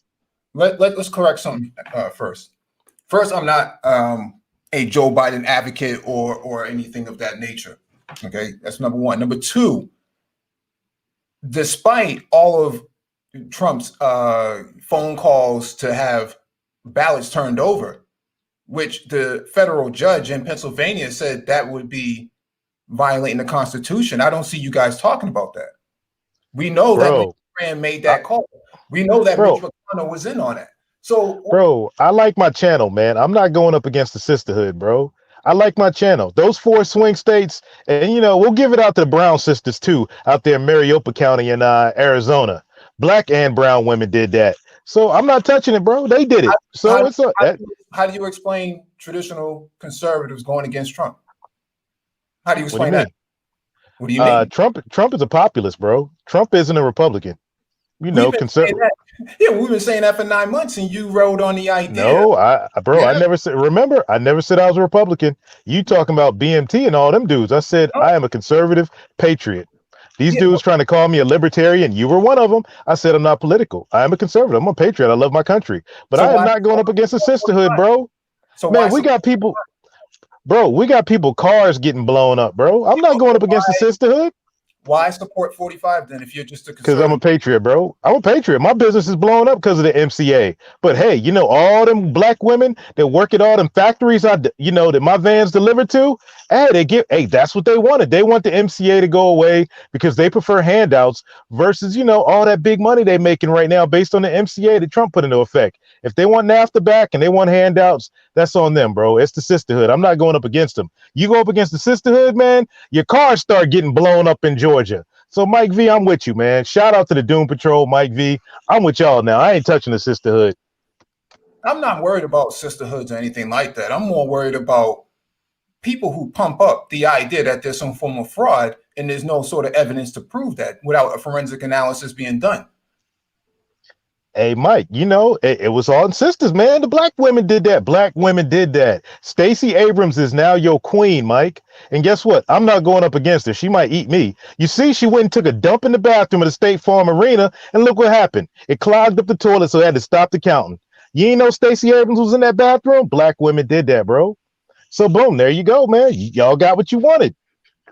All right, man. But my point coming up here, man, is to really question the legitimacy of people who are pumping up. Okay, I'm sorry. I have some forensic evidence we can all examine right now.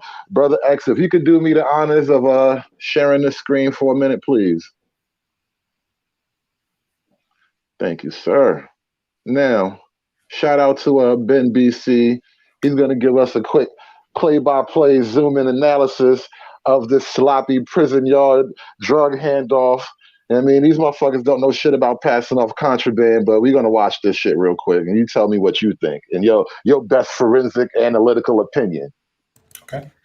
What's going on, everybody? It's your boy Benjamin with the X's on the side, reporting here from Ben BC News.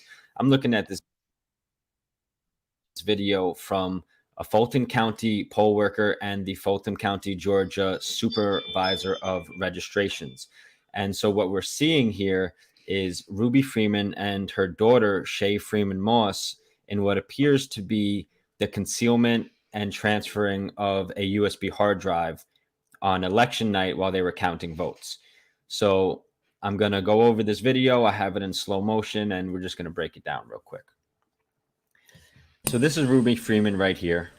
And you're going to see that she starts the chain of events. She grabs the USB, then what appears to be USB, I should say. Then she passes it to Shay Freeman Moss here, who's the supervisor of registrations. Ruby Freeman is the one you've seen on all the videos, and you saw pulling ballots out of beneath a table at the State Farm Arena. She was the one pulling them out there, and you could see it clearly. So she's going to pass what looks to be a USB to her daughter, Shay Freeman Moss, and then a third unidentified male comes up, and then she passes that to him. So let's check it out and watch this in slow motion. So there's the third guy. He Fair comes use, up Negroes. in the Fair video use. camera. He stands around for a little bit. You see Shay starts to look around as her mom reaches back. So right here, she starts to reach back. You're going to see Shay start maneuvering, eventually look in this direction to see if anybody is watching. You're going to see him looking in that direction as well. So there she goes. They're both looking this way. She's reaching right here. She just grabs something. She's looking over here. He's looking out there. She just grabs something right here. Right? Clearly something in her hand right there. Grabs it. Her hand curls up. Holds it. Turns around. Puts it in her chair. You see this? He's constantly looking. She's looking. They don't realize there's a camera right behind them. It's in her hand right here. She keeps turning. She's concealing it. She looks back at him, gives him the key to move forward. Right? She still has it right here. This whole time, his hands are in his pockets. He starts to do the stretch where, you put your arms up. Starts to do that stretch. She stands up, takes it from in her hand right here. As he takes his hands out of his pockets, you see her reach around and slide it into his pocket. So he does the See that lazy fake stretch yawn, move? the fake stretch, the middle school, I'm going to put my arm around you during the movie. Fake stretch. Right here, you see her hand coming up. Slides it right in there. Now let's look again. You see her hand not just by his pocket, but you see her finger open up for the release right there. Check that out. Fellas, I can explain this. Right there. You see the finger release. Drop it in.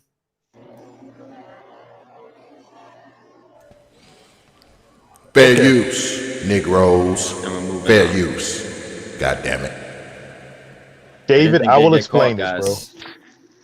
I didn't think they get caught. David X, I will explain this. I'm just saying, they didn't think they'd get caught. They were looking around for everything but the camera that was right there. So David, let me explain it though first. In the Army, I was a human intelligence collector. I taught source operations. We did our little James Bond minus 95% Jason Bourne stuff. I used to teach it in the Army, and that will be considered a brush pass. Now, normally, if they were, a white female, white male, black male, Hispanic, Hindu, Martian, South Pacific Islander, I would have failed them right there on the spot. I probably would have kicked them out the course. But when black females would come through, and I'd be instructing them, automatic pass. Because it's a black female, I will give them the pass on the horrible brush pass. And I'm just going to assume that because, she's a big sister girl, so, they like them skinny dudes. And you could tell her eyes were focused on his crotch. So I'm going to assume that, she was just handing him a USB drive with them, them photos, in that lingerie so he could check it out later. Nothing to do with fraud. Boom. It's the sisterhood. I ain't messing with him. All right. So first of all, Mike? Yeah. So first of all, what was on the USB drive, or what was on the device for that matter? Naked pictures, lingerie pictures. Yo, let him, a Dominion system upgrade. How do you know that? No, that is no. It's a fair question. Don't get me wrong. It's a fair question. How do I know that? What do I know? I didn't actually have the goddamn hot USB, so I personally don't know. Now, the narrative that was being put together before this evidence came out is that you were using the Dominion system to manipulate the vote counts. And so at some point, you probably did have a clean system. And then in the middle of the night, you did an upgrade and boom, got new vote system, and we're seeing the upgrade material being introduced on site. Hey, but So that's the shout out to story. Mike Vito, man. Let's talk about the sisters though, man. We know the sisters like the lingerie, We're not going to talk about sisters. We're having a serious conversation. but that's the sisters, bro. No, It's the sisterhood. We're having a serious I'm just conversation. saying. Well, I'm gonna put it like this, Mike. Mike, you don't want to talk about the woman in the blonde braids? What I'm asking here is the head of CISA, Trump's main guy for cybersecurity, and DHS says that this is the safest election in history. You're saying that this USB drive has something on it. Yeah. If you presented this in court, they would throw it out. Hey, Mike, I'm saying it had daggone freaky pictures of Shay Freeman on it. Hand to that little skinny dude so he could check him out later. That's what I'm saying. Since when are you having faith in the white supremacist court systems? I'm looking at this from a judicial standpoint. If you look at the video, it doesn't present anything. That's not evidence. Hey, Mike, aren't you in finance? No, I'm in cybersecurity. Oh, okay. All right. Cool. Cybersecurity. All right. From a legal perspective, Mike, how many sworn affidavits and witness testimonies will stand again as what will stand up as actual evidence? Like, how many witness testimonies will it take to get your black ass arrested and then convicted? Is what I'm saying. Anybody can say anything. Okay, so Mike, how do you know if it was what David's saying or they were freaky pictures of Shay handing them off to that dude? How do you know what was up there? Whether it was at Dominion stuff or freaky pictures? How do you know?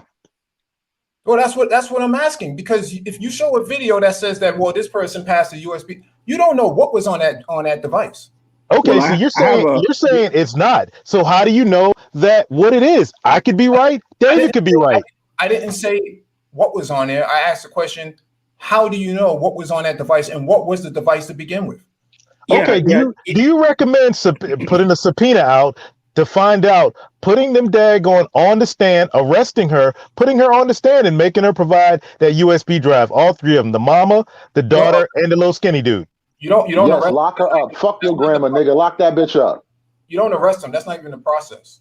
Oh, so now you down for the sisterhood. You gotta lock Granny up. Yes, lock her up. Nope, David, no. Real quick, because I just wanted to ask Mike. Yes, sir. So you're in cybersecurity. Mm-hmm. I'm asking if it was if you were in a spot where there was some critical data mm-hmm. That was under your control, mm-hmm. and you saw activity mm-hmm. similar to what has been shown so far as people pulling stuff from underneath tables that's not the normal process, and an official that is supposed to be over some proceedings mm-hmm. slipping stuff to other people, you wouldn't even say, hey, that's something that we need to investigate. We need to ask that person some questions. So I've been doing this for years, right? We lose data all the time through USB transfers. What's that got to do with SKC's question? I'm answering his question. Whenever we see activity like that, we usually have another form of security, like maybe DHS will come in and do the investigation. We usually have a hotline to FBI. If the data, I used to work for those guys. That's what I did. Mike, before I gave all that up, that was me. Yeah. So there you go. That was me. You would be calling a guy like me. Let me finish answering this question. In this case of USB hard drives being lost or data being lost like that, that's pretty common. Now, to say that this video is evidence that there's something, that there's some kind of, election data on it that is being transferred to another person, you have to prove that. You don't know what was that device. No, I'm saying. You're absolutely right, V. The only thing I'm saying is if you saw something like that going on, would it not be protocol to say, at the very least, hey, I need to talk to those people. I got some questions for them. No. Okay. That's all I want. Okay. No. Wow. And that's your security opinion? No. Okay. I mean, you don't know what was on that device. You don't know that. Exactly. That's your security opinion. I don't know what was on that device. So let me ask you this then. How does the Dominion system work? Dude, I have no analytical expertise, and I'm not going to get up here and claim to have any. But you just claimed that was evidence. I didn't say it was evidence at all. I said this just fills in the narrative of introducing a program to manipulate a system upgrade, to introduce a system upgrade to the Dominion machine. Yeah, but I asked you for evidence. You said, here's a piece of evidence right here, right? I said let's analyze this video for forensic analysis, and we are forensically analyzing it right now. Yeah. So the videos have been circulating around for the last few days or so. The people who are circulating these videos around in this space have no idea what they're talking about. They just don't. But in the other spaces they do? No, I'm saying in this space, they're using this as a talking point to say that there was something nefarious going on. And I'm saying DHS would have jumped on this immediately because the head of DHS said this is the safest election ever from a cybersecurity standpoint. So if the Dominion platform was so vulnerable, they wouldn't be using it to begin with. If it's good enough for Venezuela, it's good enough for us. No, I'm saying here, you have several layers of law enforcement. You have your local police department that guards the polling stations. At least here they do. And then you have state police who have a lot of forensics and cybersecurity monitoring to watch all this stuff. And then you have DHS, and then you have FBI, and so on and so forth. None of them are saying what is being said in this space as being legitimate. No one, not one of them, had made a statement on this. So to circulate this stuff is disinformation and a violation of YouTube's policies. That's why you don't see us talking about it. Bro, you gonna tell on me? No, YouTube is actually. That's what I'm saying. In this space, people are hinging their credibility on videos circulating around from other spaces that they themselves can't verify. Yeah, I have to ask you about this, Brother David, and anybody else. I mean, okay, we're seeing this video. Obviously, other people have the video. They've seen it because they're making videos about said video. Are we to be under the assumption that, like Brother Mike V said, DHS hasn't seen this, the FBI hasn't seen it, because we're seeing it, and we're seeing it secondhand. We're seeing it from someone else, from a hearing, from someone else, analyzing it. So are we to believe that the authorities, the federal authorities and the local authorities who are ever in charge of that particular area have not seen this, but we have? Are we to assume that? I'm not going to tell you what you should or should not assume, but I will offer you this counter to that argument, which is a fair question, but I'll offer you this counter. When that guy from the NFAC says, the feds have arrested me corruptly, you believe in police corruption then. You believe in corruption from the higher authorities then. When a black freedom fighter gets the oppressive boot of government on his neck, you believe in the oppressive boot of government then. But when Trump says it, you don't want to believe him. I smell it.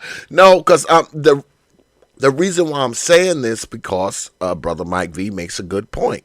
I mean, you would think that, DHS, the Department of Homeland Security, because they are in charge of elections, right? Are we to believe that they either haven't seen these videos or they've seen them and they're ignoring them? It has to be one or the other, right? It has to be. Right? I'm not sure. I'm not entirely sure what the situation on that is. That's why a lot of the people for like the last week, the Trumplicans, as they call it, were basically saying, Bill Barr needs to get the fuck out of here, do something, because we're seeing after the media has been standing on this story of there's zero evidence of election fraud, now it's all the evidence has been debunked, and next week it's going to be the evidence was there, but it wasn't enough evidence to flip the election. Like, they're going to keep rolling back their claims, and it's like, look, how about we just get an actual investigation going, and then everybody can hold their breath for a little while longer until the investigation comes out. Go ahead, SKC. Yeah, when you brought up the idea of or the thoughts of Christopher Krebs, I'm just asking, Mike, could it be that Christopher Krebs lied? Is that a possibility? He could have, but he's not the, obviously he has a team under him. He's not the one sitting in front of the computer. He's not the one doing that. But in that case, all right, there's some feedback coming from somebody on the panel. If you're not talking, just please mute up. But in this case, to your point, he's saying based on what what his team is reporting up, he's not seeing any election fraud. Okay. Right? Now, are you aware that Dominion and Smartmatic are part of the DHS Election Council security? That they are members of that council? Yeah, they have to be. They have to be. Because they have to cooperate. They have to cooperate with the government. You don't see that as a conflict of interest? No. Okay. No. There's many organizations and corporations that are on panels or board members of panels with DHS. It's kind of like a small version of NATO, but it's more about corporations and other organizations who work directly with threat investigation and threat intelligence and like DTRA? Like DTRA? And threat deterrence. Like DTRA? Let me finish my statement, bro.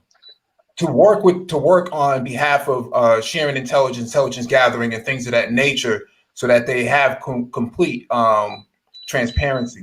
And so, hey Mike, real quick, bro. But I'm just letting you know, man. This is what I did for a living before I gave that up. Mm-hmm. So I'm just saying, you're putting your foot in your mouth, bro. No, I'm not putting my foot in my mouth. I know what I'm talking about. Bro, this is what I did for a living, bro. And I'm telling you straight up.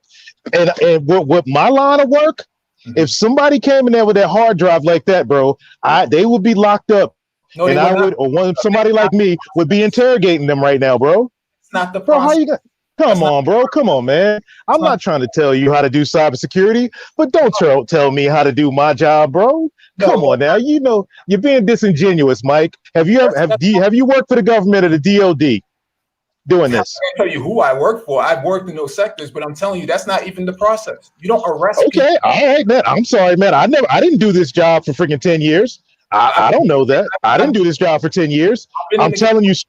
I've been in the game for over 15 years. I've never Okay, all right. But you were doing cybersecurity, and I'm telling you, if somebody had that USB, we had it on video, they would be sitting in a room getting interrogated right now. Still. Why does Grandma need a lawyer right now? Well, nobody's asking the serious questions about why Grandma needs a lawyer. Somebody explain to me why Grandma needs a lawyer. Please, Mike, tell me. Anybody will lawyer up if you have these sort of allegations against you. That's standard protocol. But the question here in the manosphere is, why are people hanging their credibility on videos about platforms and devices that they have no idea what's going on with them? They can't even describe what it is. They don't even know if the device was encrypted. Most USB hard drives in those sectors are encrypted. Now you're right on that, because I'm gonna tell you this, Mike. I'm not of the whole team of whatever side. I'm not on the whole thing of, hey, just look at somebody's video and then that tells you. But I think what is being said about when people bring up Christopher Krebs as if he's just the absolute truth on the matter. You're talking about a guy that came into that job roughly 2 years ago. Mm-hmm. And then in 2019 was pushing before, at the end of 2019, pushing for the Senate that hey, I don't have enough money. I don't have enough hands on deck in order to handle this situation. And then you're meaning to tell me that after getting money at the end of 2019, that in 2020 during a COVID year, that everything went from the Russians attacked all voting stuff to this is the most secure election of all time. Well, that was an accusation. That doesn't even that's not even viable. That was an accusation that foreign interference was in the elections, but not in the actual Dominion systems, right? So the idea was that the Russian government or organizations outside of the Russian government were purchasing ads through social media to push campaigns to disrupt the election. That's what the accusation was initially, not the fact that they compromised the Dominion systems. Right, Mike. But in this, do you not see a difference in just how the reporting in media has been? You think about how when the whole Russian thing came up, I turn on the TV every day and there was something about that. For close to, I know there was two, I'm gonna say, some people say 4, but I'm gonna say really about close to about 3. It was like 2 and some change where it was just continuous. Versus this, where no media, no national media is covering anything. You don't see anything weird about that? Well, media covers what's, what they consider to be,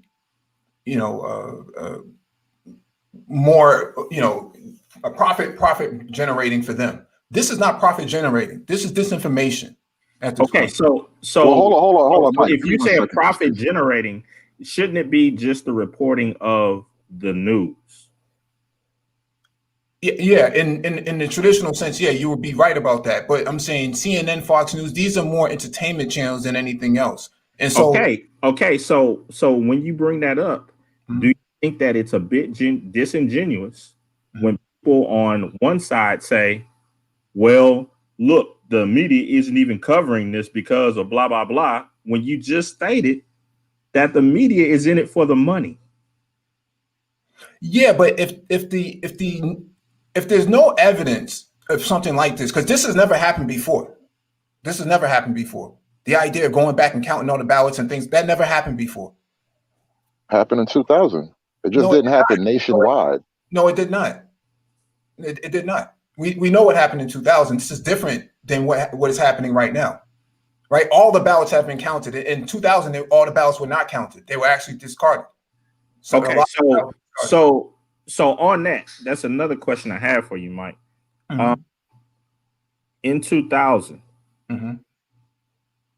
did the authorities do their job properly?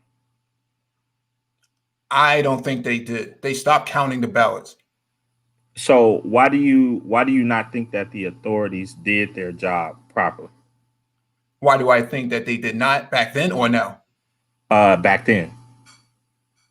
I think they just accepted it. I think even because keep in mind that the Democratic Party just accepted it. No one really understood that level of manipulation at that time, at least to my knowledge, from what I'm looking at now. Okay. So aren't you now asking us to just accept it then? No, what I'm saying here is if you present a video in this space and you hint your credibility on something that you can't articulate as being actual fact or legitimate, then we have to question your legitimacy at this point. Anybody who circulates that kind of video should definitely have their credibility checked. And so national news networks need their credibility checked. Like, I didn't go out there and circulate the video. The video came to me. No, their job is to do that. But if you say that the election was stolen based on, or that there's fraud based on this video, and we don't know what was on that device, we don't know how the Dominion works. Okay. Hold on a second. It's not just the Dominion USB thing, too. The whole issue of the ballots and all that. And not just the ballots that we see her feeding into the machine, in triplicate, but also the fact that night, on election night, if you recall, they put out a phony story. That's what Trey was joking about with Stacey Abrams breaking the toilet, mind you. They put out a phony story about a broken water main so they could remove people from the room. So they got all the important eyes and ears away from the room. Then, after the story about the broken water main was, effective, they proceeded to work without supervision. This is again breaking election protocols. You can't do that. Now, also, you have evidence of Miss Ruby Freeman walking around the entire room of ballots. Where are the rest of the observers? It's like you and two other people who are most likely all Democratic staffers. Okay. In addition to that, this has just come out that, and this is just, I'm just sharing. I'm not trying to convert or anything. I'm just saying the Trump legal team has shown that the time where the Team Ruby was doing whatever they were doing with the ballots, they have timestamped that with New York Times feed of the election, and it's when the spike occurred for the Biden, I would say, overcome at that exact same time. We watched the spike. We saw it in triplicate, SKC. That the New York Times states. Does that doesn't look weird to you? Not necessarily. I mean, let them do the investigation, is what I'm saying. If they don't see I understand that. I understand that. None of us here are investigators and can state. I'm not saying you 100%. But I'm just asking you.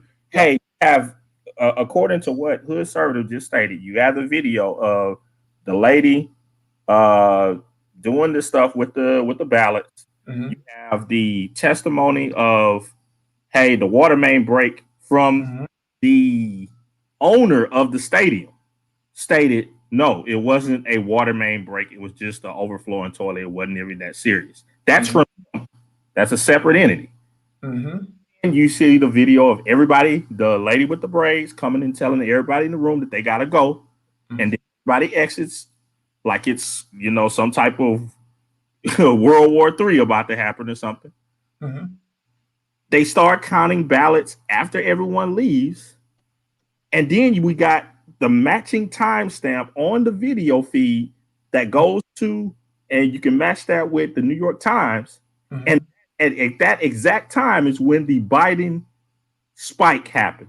Excuse me, but Mr. Supreme King Coon, I have a point to make, bro. I have a point of order, Mr. Supreme King Coon. The reason why all that is excused is because black women did that, bro. I think you weren't on.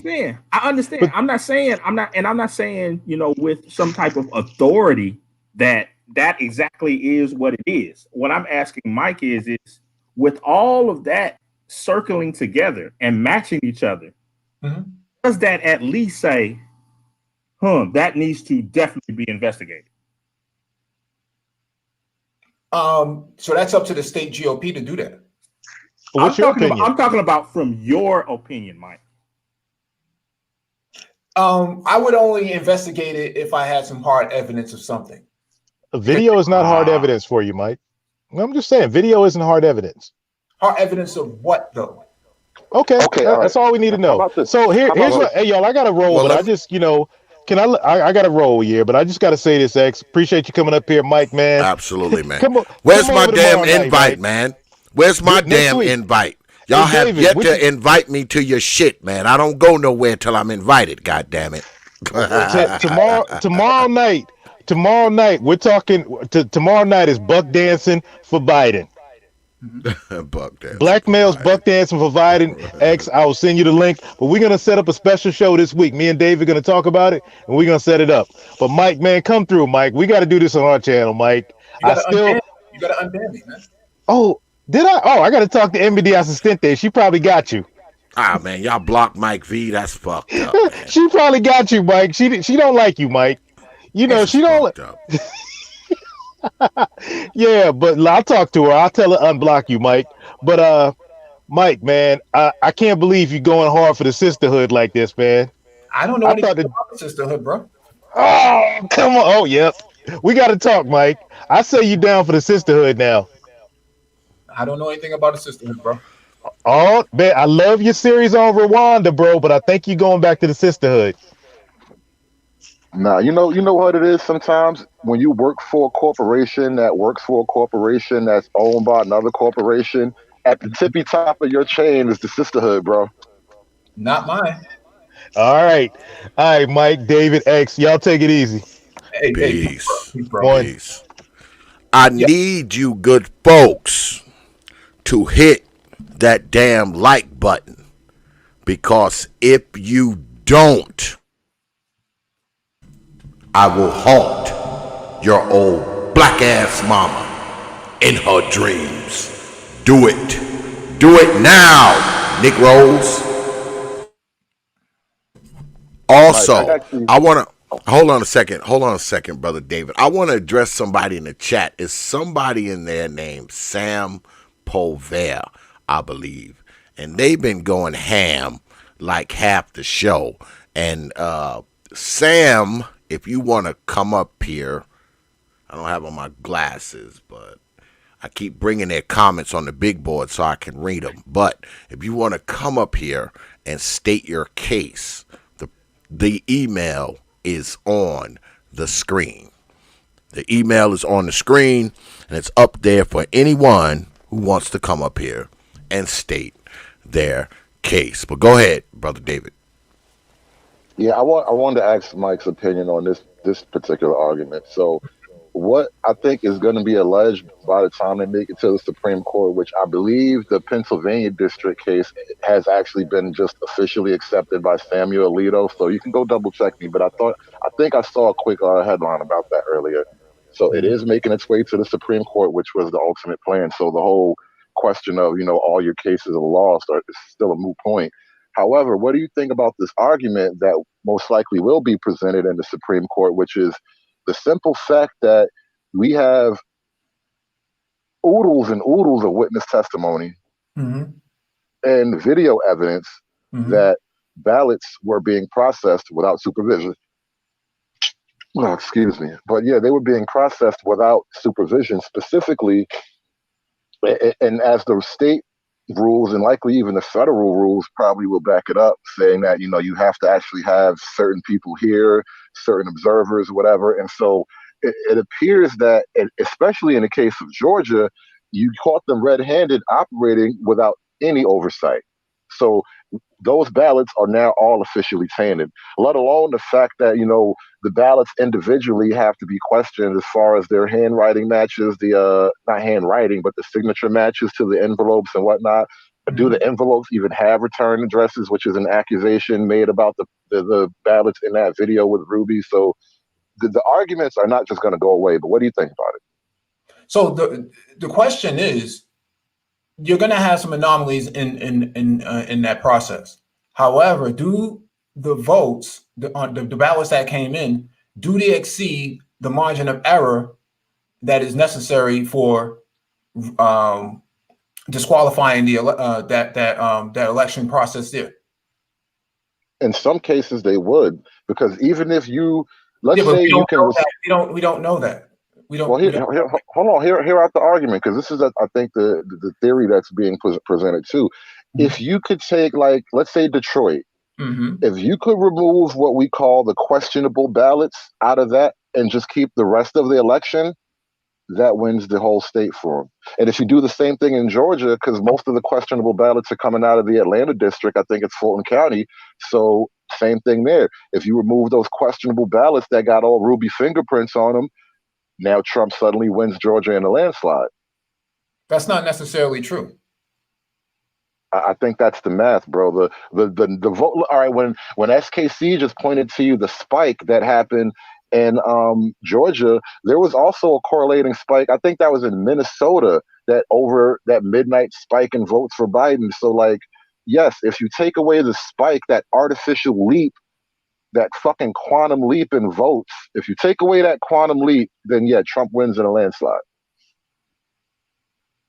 Yeah, he can win the popular vote. If he doesn't win the electoral vote, it doesn't matter.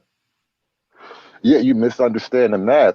If you take away the popular votes that are fraudulent, that are accused of being fraudulent, right? If you take away those votes, the math for the rest of that same county will then flip it to Trump, giving him the electoral votes too. Yeah, that's not necessarily how the process works. So in 2016, she had more than Trump did, right? Right? Yeah, but there wasn't a dispute. But continue. Yeah, there wasn't. That's what I'm saying. The systems back then are the same as they are today.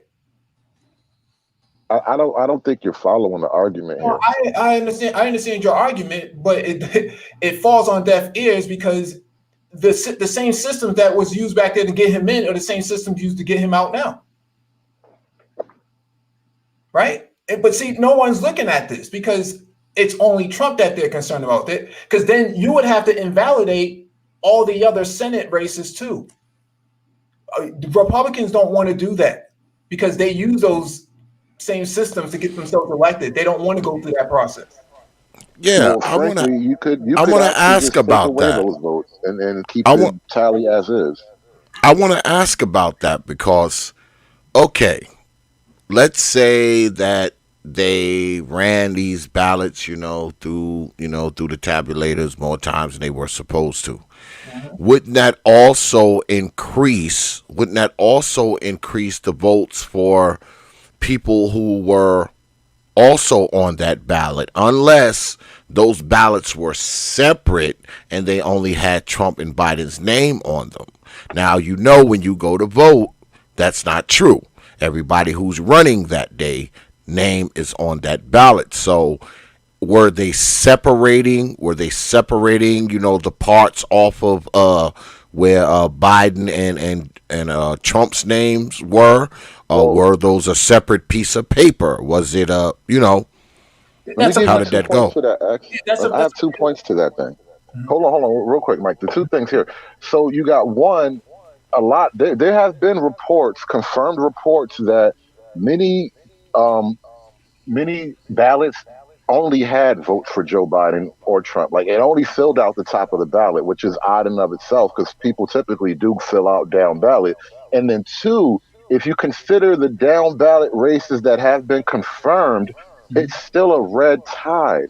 Like, there is no blue splash anywhere. The red tidal wave. The Democrat Party is upset about the losses they took down ballot, and that's just on what we've actually confirmed. So, and basically, the Republican hand at this point is so strong, people are willing to just call the bluff and say, "Look, this is what I got, and I'm guaranteed to run the table after everybody puts their cards up." Go ahead, SKC. Yeah, I'm sorry to keep coming back to and from. I'm in the middle of working. I'm trying to, but it's such an interesting conversation. A few days ago, that came across my desk because I'm doing some ghostwriting for a couple of magazines and papers. But I'm interested in when you said in the manosphere, sometimes people use certain clips and video things and so forth as evidence, and they really can't 100% say this way or that way because there hasn't been any forensic evidence that's been given. Now, on that, I will say I agree with you because I think that's an excellent point that you can say this raises suspicion, but you can't 100% say this or that because you're not there. You don't see everything. You can try to piece your thoughts together, but you can't 100% say this or that. Okay. On the other side, though, I see where sometimes, just as the others are saying, dudes are using these videos and such, and or these affidavits from people. On the other side, I see people repeating things like when I was bringing up the whole thing about Christopher Krebs. Another thing that I've heard that has been brought up is the whole thing about the lawsuits. So, has anybody ever listed all of the lawsuits that have been lost? Listed all of them? Yeah. I think we did a couple of shows on them. I may have not been present all the way through to know every exact detail of every lawsuit, but he's only won 1 out of 36. Okay, so if for that to be, I would say, a fact of, there's been, I would say 30 something cases, wouldn't it be easy just to bring up on screen a list of all of the cases that the individual has lost? The individual has lost? They are public record, right? You said the individual has lost? Yeah. Shouldn't it be easy to prove that there's been 36 cases or, whatever 30 something number where it will say Donald J. Trump for President Inc. v. whatever. Mm-hmm. Right. Okay. But now this is where the journalistic integrity part bothers me personally. Now, like I said, I'm not for either one. As you can see, I've argued on both sides. Mm-hmm. But anyone can go and see public evidence that there has not been 30 something cases of Donald J. Trump for President Inc. v. whatever. Mm-hmm. Not even close.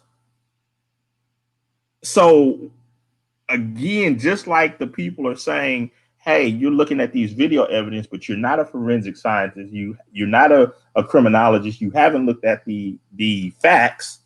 You haven't seen it. You don't know what's on the USB. Mm-hmm. How can somebody on the other side say, well, there's been 30 something cases that have been lost? Well, have you seen the cases? Have you listed? No. When I make that point, I'm saying the federal judges who have looked at this are throwing this out, right? They're the ones throwing this out, right? But I'm talking about the number. I'm talking about the number. No, yeah, the number is correlated with the judge's decision, right?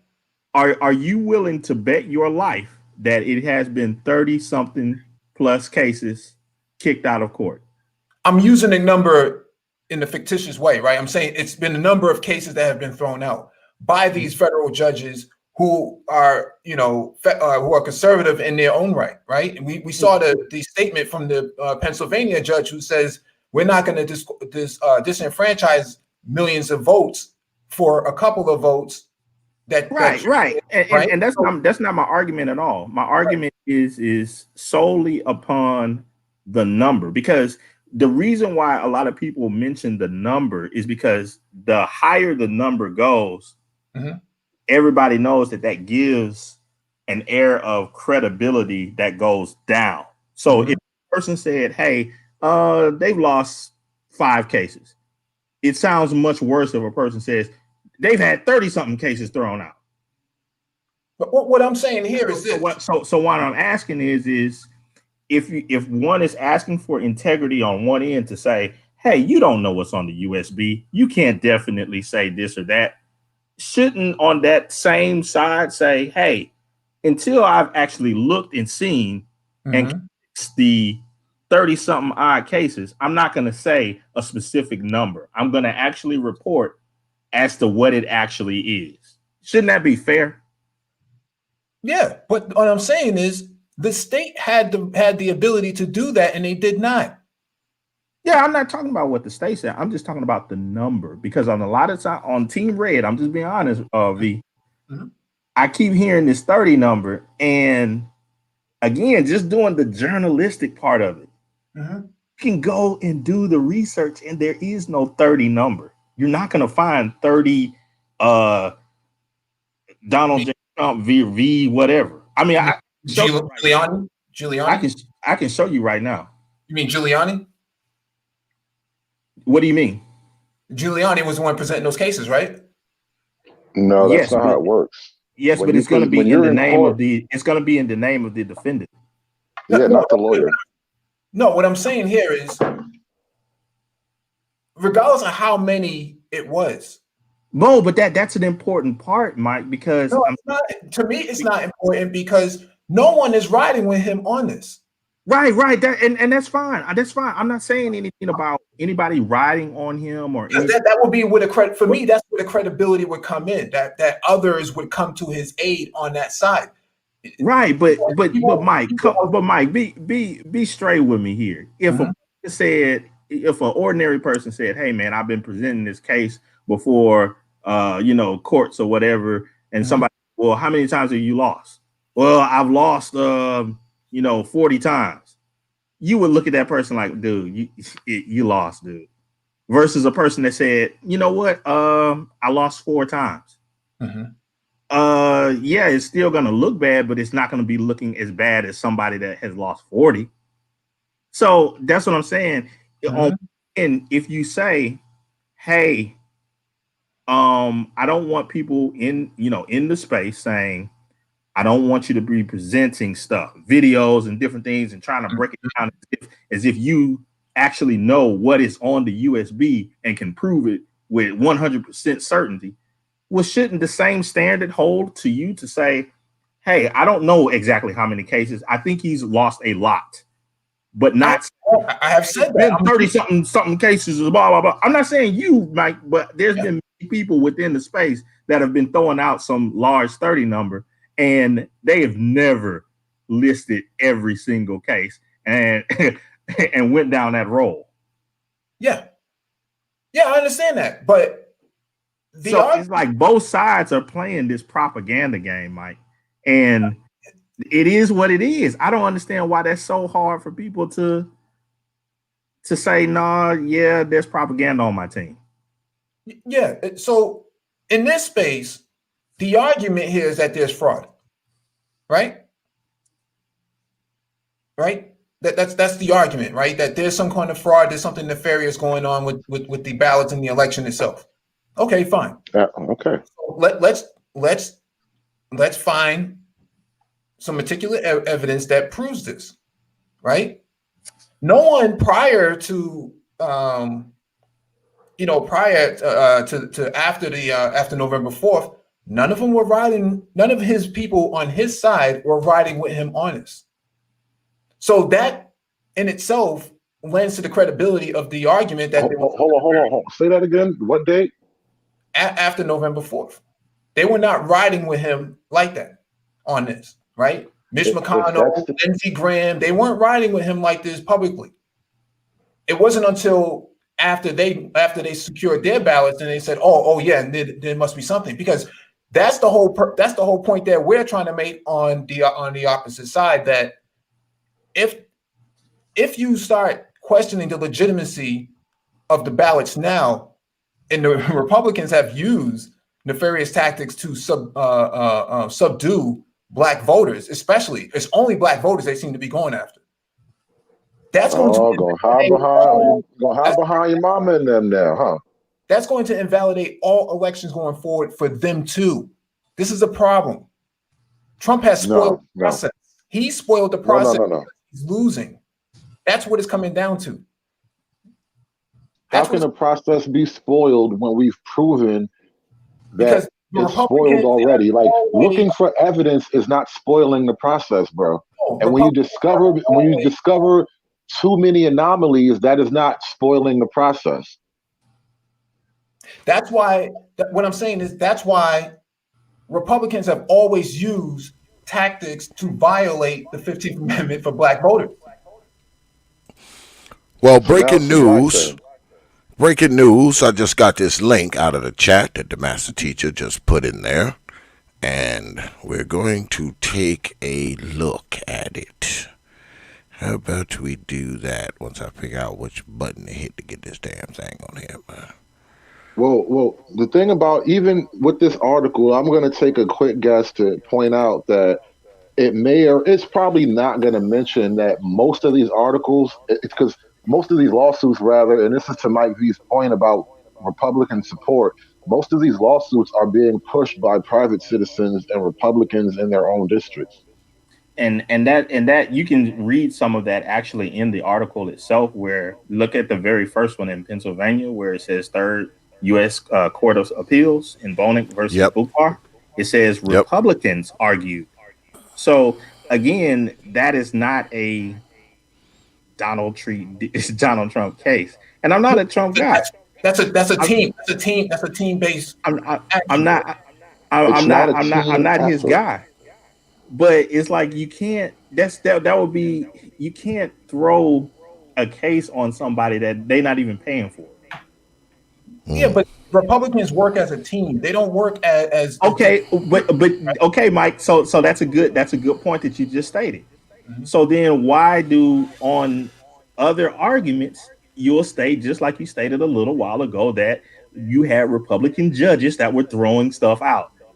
If they're on a team, they're on a team. No, If they're not, then they're not. They were conservative Well, judges. Yeah. well, some of these cases on here, quite a few, and then some people are going. Oh, go ahead, Ed. Quite a few of these cases were withdrawn by the lawyers who had filed. 2 in Pennsylvania. It looks like 1, 2, 3, 4 in Michigan. Dismissed. That one's still active. That one's denied. Let me see. Arizona, dismissed. Active in Nevada. Withdrawn. 1 withdrawn in Nevada. So some of these cases they actually withdrew on their own. They weren't dismissed or thrown out. They actually withdrew the cases themselves. Now, why would they do that? Why would they do that if they thought that they had, an evidence? Because I'm just playing devil's advocate here. Right. Why would they withdraw those cases if they thought the cases were solid? Why would they withdraw them? There's a number of reasons why. One reason why people withdraw cases in those situations is because if they have similar accusations, they will withdraw and then give their evidence to the other set of lawyers that have a stronger case or more money to back them in their case. So again, just like you were saying, withdrew. You got individuals that are not part of the campaign. On certain sets, you'll say, people will say, well, they're on the team. But then on the same time, these same people will argue, well, no, he got some of his own guys against him. And it's like, okay, well, which one is it? No, there's a difference. Conservatives and Republicans, right? So the Republicans are the team and the conservatives are the ideology, right? That's understood, right? I'm listening. Right. So the idea is in this space is what I'm saying is that, Trump is this major conservative. He's not a conservative. They're not looking out for him. TradCons are not supporting this. They're voting for Biden, right? So the idea that, there must be something there because, there's something nefarious going on. I don't like when we start presenting cases like that in this space because then the onus is on you to actually prove it. But if you can't prove it, then your credibility is gone. So it doesn't matter.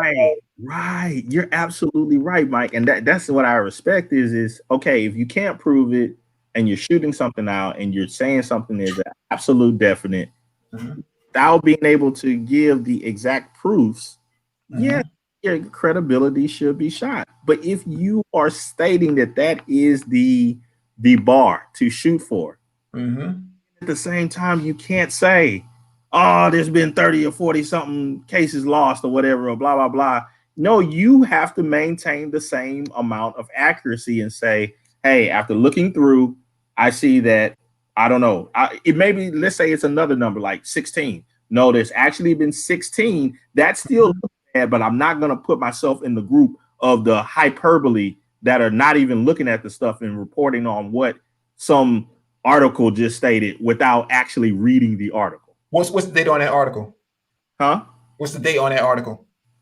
I don't know. I didn't post it. This date is November 23rd.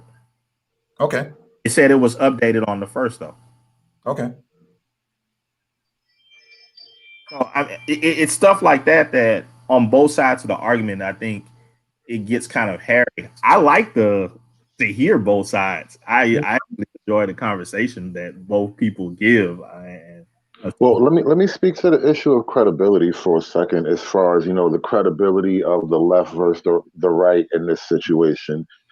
The left is basically in a position where you can't prove this election is anywhere near as clean as you want it to be, whereas the right can at least muddy the waters enough to make the questions stick.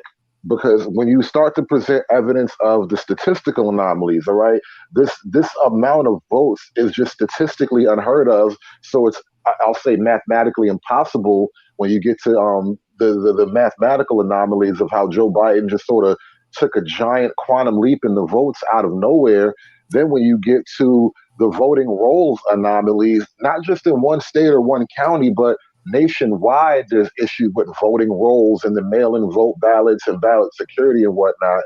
Like you've now begun to get to the point where, and then now back to your issue of Republican support, you've caused not just one, but where we're at now, 4 or 5 states to have hearings and to begin the process of investigations. That's never been done before. Okay, so how can you sit there and say the Republican side or the left, the right side of the argument is now the problem, the side with no credibility? You're the ones behind the 8-ball who have to prove it's clean. What I'm saying is the people who are posing as conservatives in this space are presenting this argument that there is something nefarious there. I'm saying the argument's solid. I'm saying you have traditional conservatives within the conservative party, within the conservative circle, saying we don't support Trump.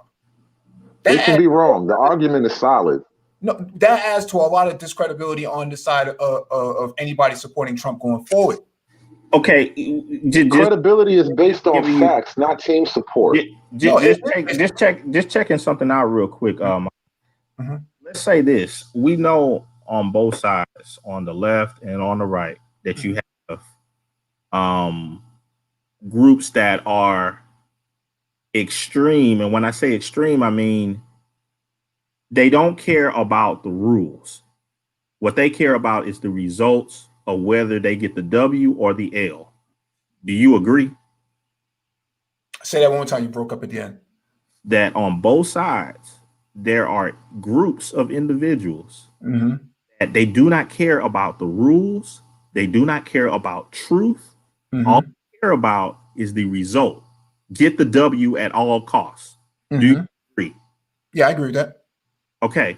So if we know that there are groups of individuals that are like that, can it be stated that we cannot use whatever they say or whoever they support as credible evidence towards the truth? Because whatever evidence leads towards what they want is what they will always go for. Yeah, absolutely. What I'm saying so when we go into these things of individuals that, let's say, there's a group that from day one they don't like Trump, and they're not with him, that's not their guy, and so forth, and even and to bring up the argument and say, well, even they don't want. Well, of course, that's what they're gonna say. You're gonna have some people that's on the left side that it doesn't matter what Biden does, that they're gonna be like, oh yeah, he cheated. It didn't matter because they want him out of there. Well, SKC, hold on. Let me flesh out that argument just a little bit better for you. Yeah, go ahead. Let me add something real quick, because you right on the money with something, and this is a sensitive subject because now we back to the heart of the Black community. All these Black precincts, all these heavily Black districts that you say, the racist white man, he trying to disenfranchise our votes and shit. All these districts are the same districts who are let's say that's where a lot of your your most intense Black hatred for Trump would be centered, right? So when you get Miss Ruby Freeman, hashtag Ruby Freeman, when you get her manning the fucking votes, her and her daughter, and they both have Instagram and online posts talking about how much they hate Trump and how racist Trump is and all that. Now she's handling all of the votes for Trump or for Biden. That alone is a slight issue about integrity. It's not illegal. I didn't say it was illegal. I'm just raising the issue of integrity. And your side is the side who's behind the 8-ball here. It's not my side. That's what I'm saying. It's not my side. I'm arguing on behalf of the evidence that's being presented, right? That's what I'm arguing against. I guess, Mike, what I'm asking is and I'll just ask you straight. And your answer doesn't, I'm a nobody. I'm a cool. Who cares? Mm-hmm. Are you more concerned with the truth or more concerned with who would go towards what you would like to see? No, I'm concerned with the process, right? I'm concerned with the process. And what I'm saying here is there was a process in place that got him elected, and the same process that was in place that got him elected is the same process that's in place, removing him from office, right? People who support him don't want to accept that. They think that's wrong, that somebody else voted against him. This is the process too, Mike. Challenging votes is the process. That's never been done before, though. So what I'm saying It has been done. No, it has not. And even if it hasn't, it is in the rules. No, what I'm saying here is, if you do that for him, or if you do that in this election, that means you have to do that in every election going forward. And there's a high probability that they may never. Right. You are absolutely right, Mike. Mm-hmm. You're absolutely right in saying that, and I'll agree with you on that. That it has not been done, not to this degree before. Never. The very first time it's ever, and then of course the pandemic exacerbating the situation even makes it worse. Mm-hmm. But couldn't that same argument be put towards another office that's very important too? Say like a Supreme Court justice. Never before was it a thing of, oh, we have to sit up and have a 100-day hearing of a guy until Bork. And it wasn't Team Red that started that. Mm-hmm. So just because something is a first, does that necessarily mean that it's wrong to do?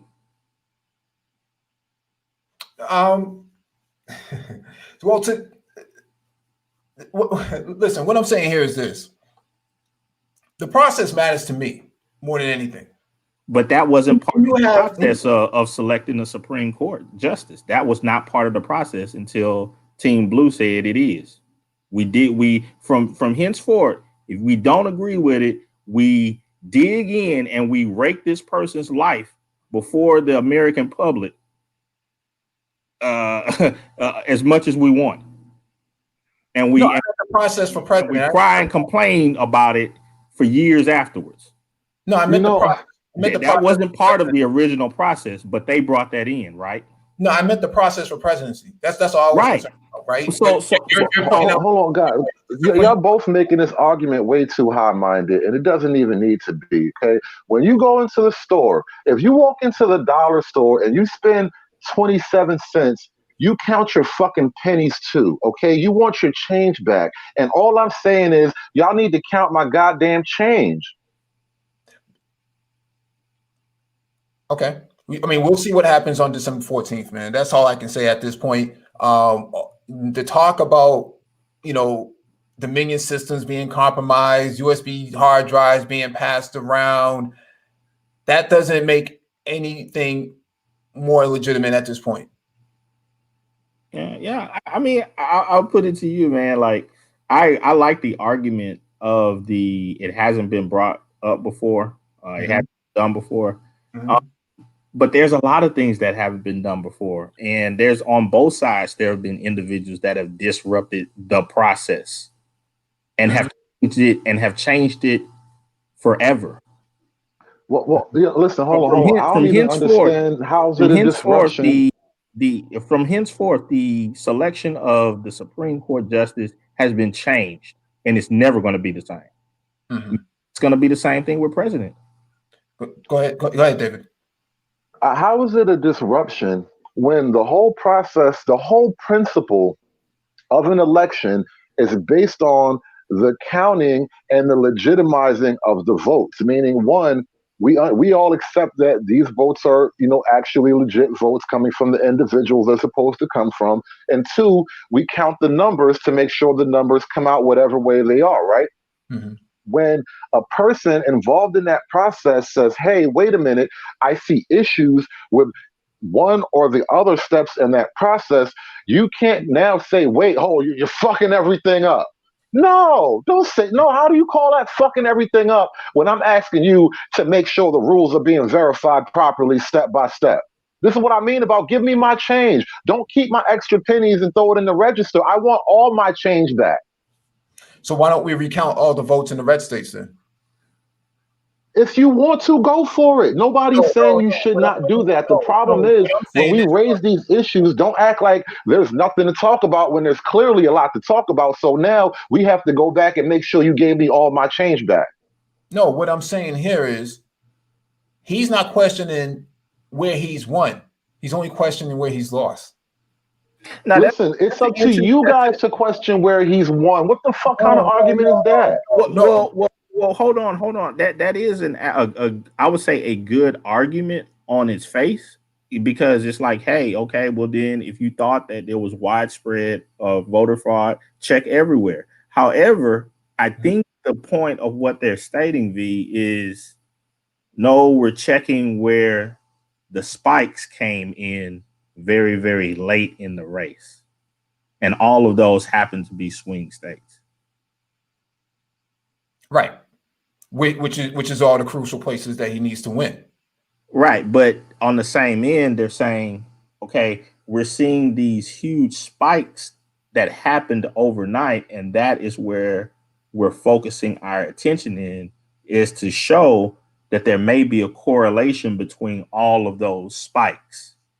Just like if a person was looking on some type of digital platform and reading data and they see spikes happen in, I don't know, 5-6 different places out of, they may say, okay, I'm going to begin and put my teams on where these spikes happen instead of spreading them out about all 50 areas.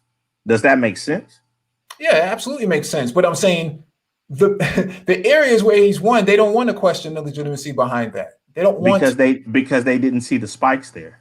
Yeah, but you can see spikes and still question. I mean, if, for example, dips and spikes are two different areas of a graph, right? Dips means that there's it hits below the threshold, and spikes mean it goes above the threshold, right?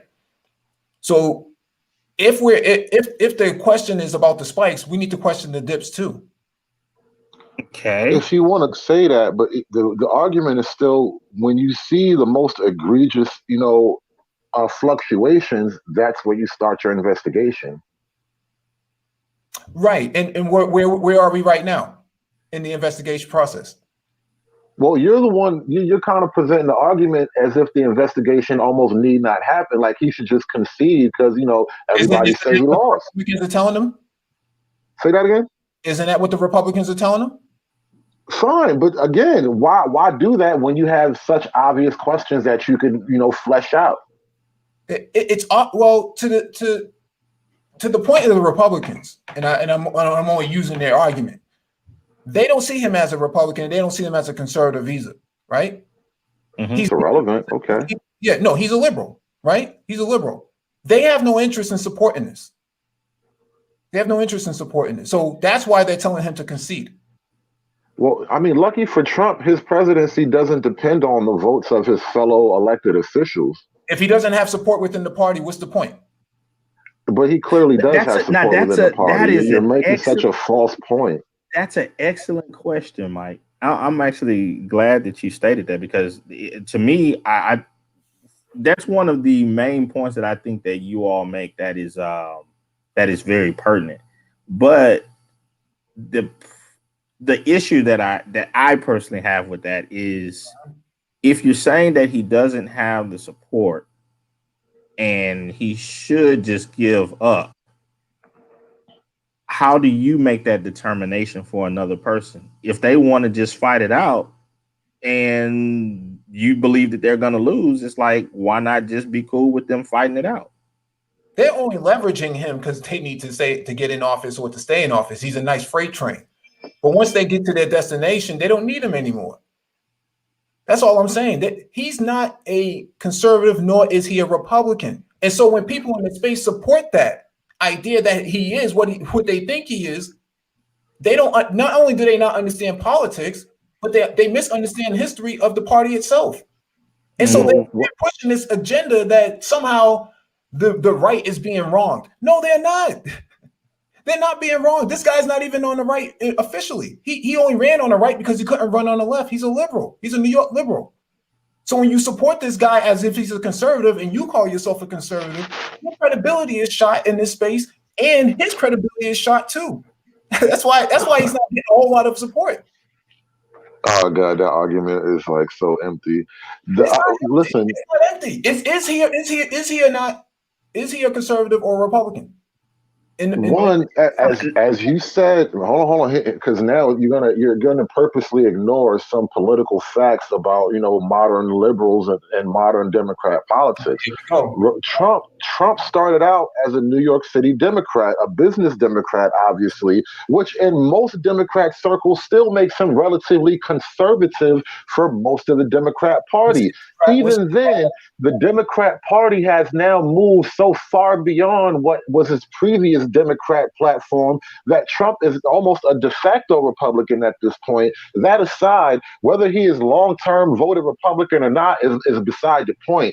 By him being the Republican president, he is the de facto leader of the Republican Party / conservative movement, and that is proven by one, his massive vote turnout, and two, the fact that he led a red wave in this election alone as far as the down ballot voting.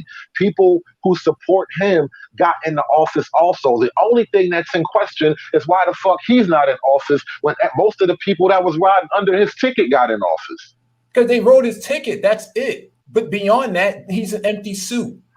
Yeah, but they rode his ticket into the party, but he doesn't get into the party. How in the fuck does that even work? This is what I mean about all these statistical anomalies, all these historical voter anomalies. This shit doesn't add up. Hey, I'm only calling out his party affiliation. That's irrelevant, though. This is what I mean, like bullshit. It's irrelevant. It's not irrelevant.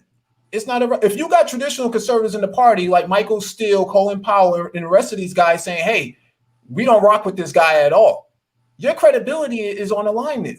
Because him versus 80 million voters, bro. He can go sit back. He can have all the seats in the room. Any retard can come to a polling station and vote, man.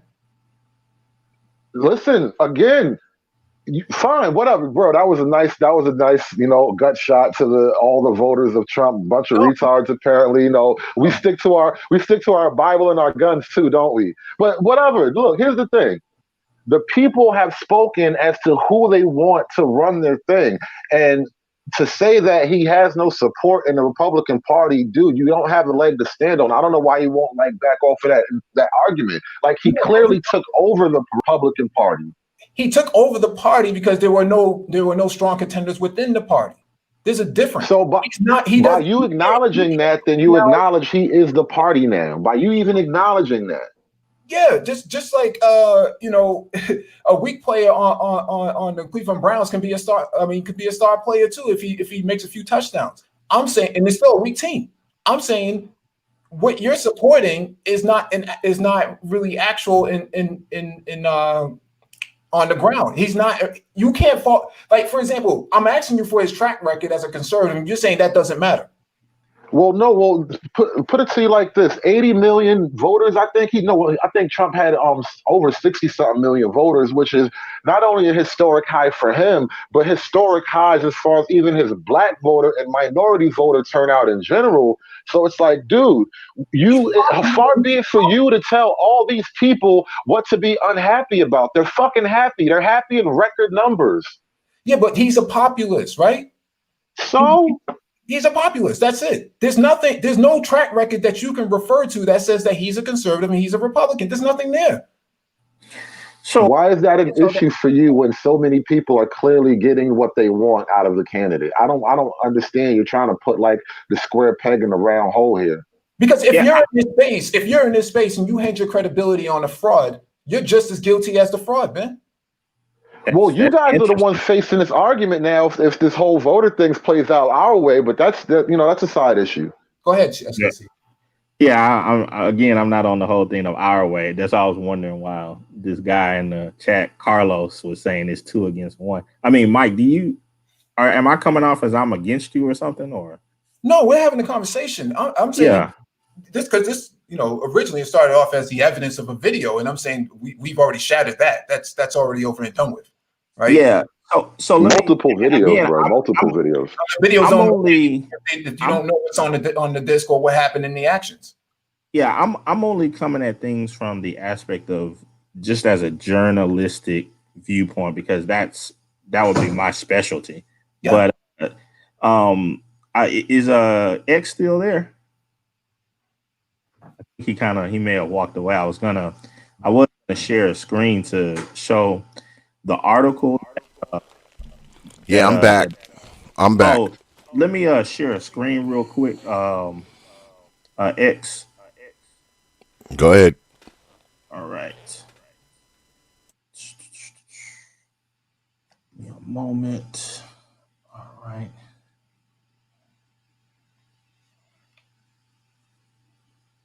All right. So this article was shared, Mm-hmm. and I just scrolling through. But I remembered this one specifically because I had to write about it. And again, the article states, Trump's election fighting over 40 lawsuits, right? All right. The actual suit is right here. If you just read the very beginning of it, Joseph D. Ham individually and as a candidate for the Pennsylvania State House of Representatives, this is his suit. Mm-hmm. So where is the journalistic integrity of linking this underneath a heading that says Trump's election fight includes over 40 lawsuits? And I'm showing you one that I just knew offhand because I had to write about it, that it ain't had nothing to do with him. Hey, this is what I'm saying so far as just as on one end where I can ride with Mike's side where he says, you know what, guys are here, showing these videos and they saying this and this and they saying definitely the USB has this Dominion stuff on it and you don't know. None of us have ever seen it. But at the same time, other dudes like and BGS is my guy, I like him, but he dropped the article here saying that Trump is at law these 40 cases and such. We look one up, it ain't got nothing to do with him. And that's what I'm saying. It's like on both sides, you're spreading disinformation and accusing each side of doing the same thing. No, that's not true because there's no. If the question was about many lawsuits being filed, right? That's what the article says, right? BJS dropped that link. Thank you to him for dropping it and you doing your due diligence to go look into that. However, if you present a video, what I'm saying is I just proved that the article from mainstream media lied. That's a lie. Period. And you're standing on it. So for individuals to cite such places and to say, oh yeah, this is NBC News or such and such and such and such, it doesn't that shred away your credibility for not doing your due diligence of actually looking it up? Not necessarily, because it is 40 lawsuits. Maybe they may not be they may not be all for Trump, but there's still Trump has a considerable amount of lawsuits out there, right? Wait a minute. Do Mike. you not I don't know? think you're How do you following. know the number? If I just showed you, just cherry picked out of one, and showed you that this article here, it's false. Okay. You, without ever looking into it yourself, say definitely that, oh yeah, this is a good article. I was only referring to the Pennsylvania court case. That's all I was referring to. I'm saying for the many cases that have been filed, based on the Pennsylvania court case that overturned that basically decided against him, I'm not seeing any track record of any sort of fraud that is being alleged. I'm not seeing it. I'll leave it at this, Mike. Mm-hmm. every court case, and I would encourage people to go over to some legal sites that are covering the case. One of them that's pretty very objective actually is out of Arizona. A guy named it's a team named R&R Legal. You can check them on YouTube. They cover every case every day. A lot of the cases that people state, and then they say, "Oh, he's lost over 30 something cases or whatever." You have legal teams that are saying, bruh, they did this pretty much on purpose just so they could get leadway into other cases or to try to see if they can stop deadlines. They have stated that there are many large corporations that when there are under deadlines or whatnot, they will file all sorts of suits knowing well that they're going to lose a variety of them just so that they could get time in order to focus on their more major ones. Again, unless you actually go in and start reading the stuff and investigating it yourself, you can't rely on the mainstream media to do it. I just proved right that it ain't all of their cases. And like I said, I'm not on one side or the other, Mike. You know this. We've talked about this several times. I think if people are going to say, hey, you got to have some type of integrity, you have to, play with fairness. And it's like that has to be on both sides. You can't hold that standard for one side and then while doing it, the other thing. I mean, the irony, SKC, is the one side is actually on the side of integrity. If you notice that here, there's one side saying integrity at all costs, and then there's the other side saying no, close the books, let's get it over with fast. Hey, that's happening within the party itself. No, I'm talking about the actual votes and the ballots and this whole process we're going through right now. And I find it ironic for you to just mention integrity, SKC, and the whole entire issue going on here is you have one party saying we need to make sure that integrity is actually up to par, and another side saying there's nothing to see here. Everybody, hurry up, let's go home. Like that's weird in of itself.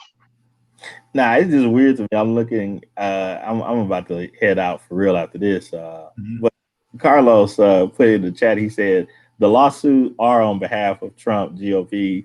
SKC is playing game. You can file a lawsuit on friend of court. Okay, I'm looking at the lawsuit right here, and he's stating that he filed it as individually and as a candidate of himself. Right now, if you go to certain judicial websites or whatnot, students are studying this stuff already. And they're forming their opinions on different things already. Read some of those and then come back and say, oh, they were filing as a lawsuit on behalf of a friend. None of them are stating that. I'm reading this stuff. So again, that's what I'm saying. You have people that are far left, far right, and they're not interested in truth at all. They just, as long as my team wins, all is good. I don't necessarily think that anybody is far left or far right, and at least not in this space, right? Because Trump's not on the right anyways. I mean, he just plays on the right, but he's not actually on the right. Because if they were really on the right, they would be supporting before 2016, right? Well, I'm talking about so far as whatever ideology they stand on, they are more interested in that ideology than truth. And if truth came in between them and their ideology, they gladly run over it. And I'm sorry, I'm seeing more and more of that within the space where people are, it's almost like people within this political sphere of sorts are playing it like the gangsters on the street. Hey man, some ballots we're throwing here, blah blah blah. Oh, we don't need to look at it as part of the game. They're like, come on, come on. Does anybody believe? Because I had walked away for a little while. I could still hear y'all, but I wasn't near the system. does anybody up here believe that any of this is going to change anything? Because that's what it actually comes down to at the end of this, right? Whether or not it changes something. Because if it doesn't change anything, I mean, it's just going to go away. It's just going to become a talking point. It's going to become fodder for people to analyze in their videos, right? Well, X, I think more as I would say not on either side here, but I think one thing that both Hood Assertive and Mike V will assert to or agree to is that after this, it all has changed. Both sides are not going to be operating the same way after this, and this is going to be written about for decades. It's a case study. Yeah. There's going to be strategies on both sides that are going to completely change. Yeah, well, that's where I was kind of going. I don't believe it's going to change the election. I just don't believe that. But I do believe that it may change the way they tally the votes, who they have in there watching, the amount of people that are in there, whether or not you have, cronyism involved and, all this kind of nonsense. I think they're going to do a lot more oversight. There's going to be a lot more people paying attention, a lot more cameras in those buildings. I think that will change. As far as the election itself, I don't think any of that's going to change, but I think it's going to change the elections from here on in. Now, X, this is the problem that I have with that argument when it's presented the wrong way. When people say, well, it's not going to change anything. Okay. Do you not believe that the public, that a large majority of the public has a negative opinion of the election this year? What do you guys think? Well, to answer T.P.O.T's question, Brother X's question, yeah, it's going to change everything going forward. Okay. Forcing the recount of all of these ballots and things like that and all this scrutiny over it, that has never really been done before. And so going forward, that's really going to hurt the right more than the left because they tend to have weaker support in very stable economies. There's no real reason to have them around at that point. You're looking at maybe a one-party system going forward. Potentially a one-party system. A lot of the people who supported Trump were not necessarily Republicans or conservatives. They were either independents or they were dissatisfied Democratic voters. And so I think going forward, you're probably going to see some major changes done. More scrutiny over the whole entire system.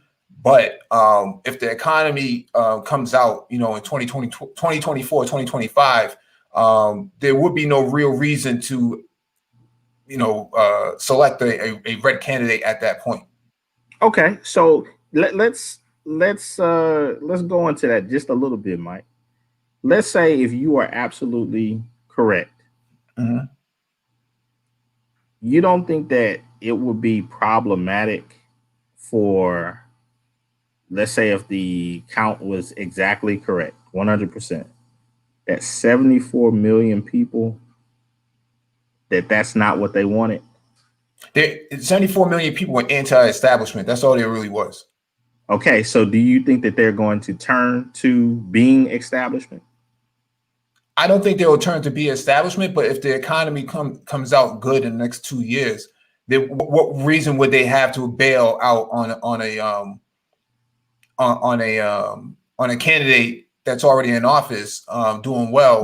Because you just said it.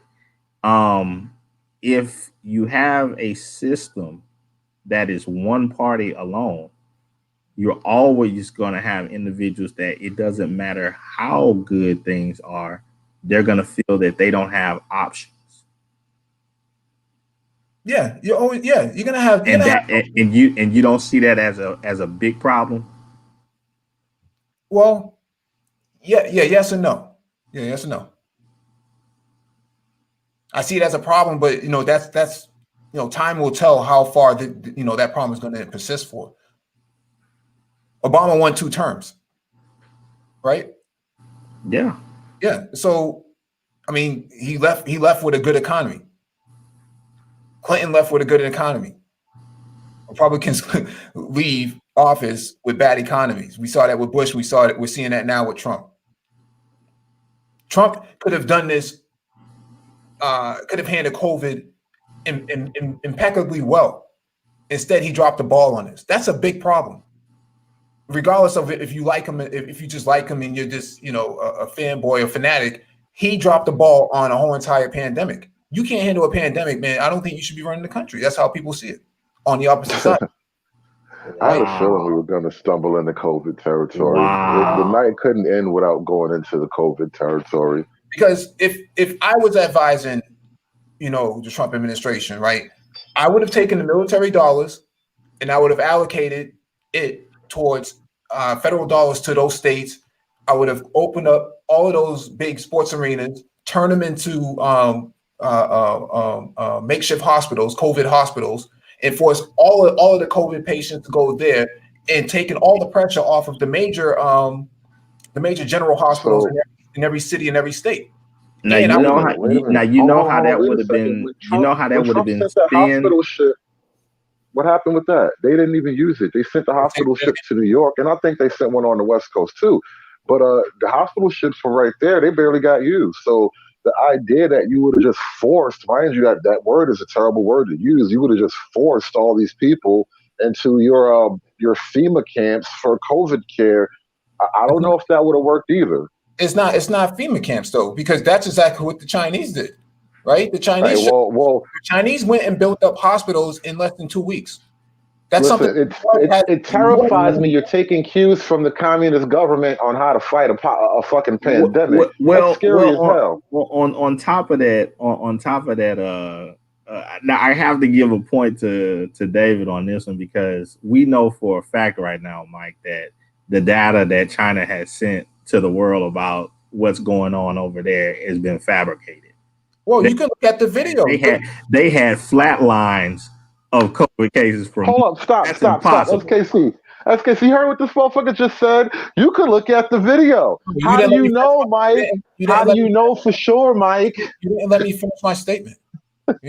What video from China proves that they've been 100% truthful about everything going on? We absolutely know without a shadow of a doubt that China suppressed information about the true cases in their own country. Can I finish my statement? If you look at China's economic growth right now, far surpasses the United States.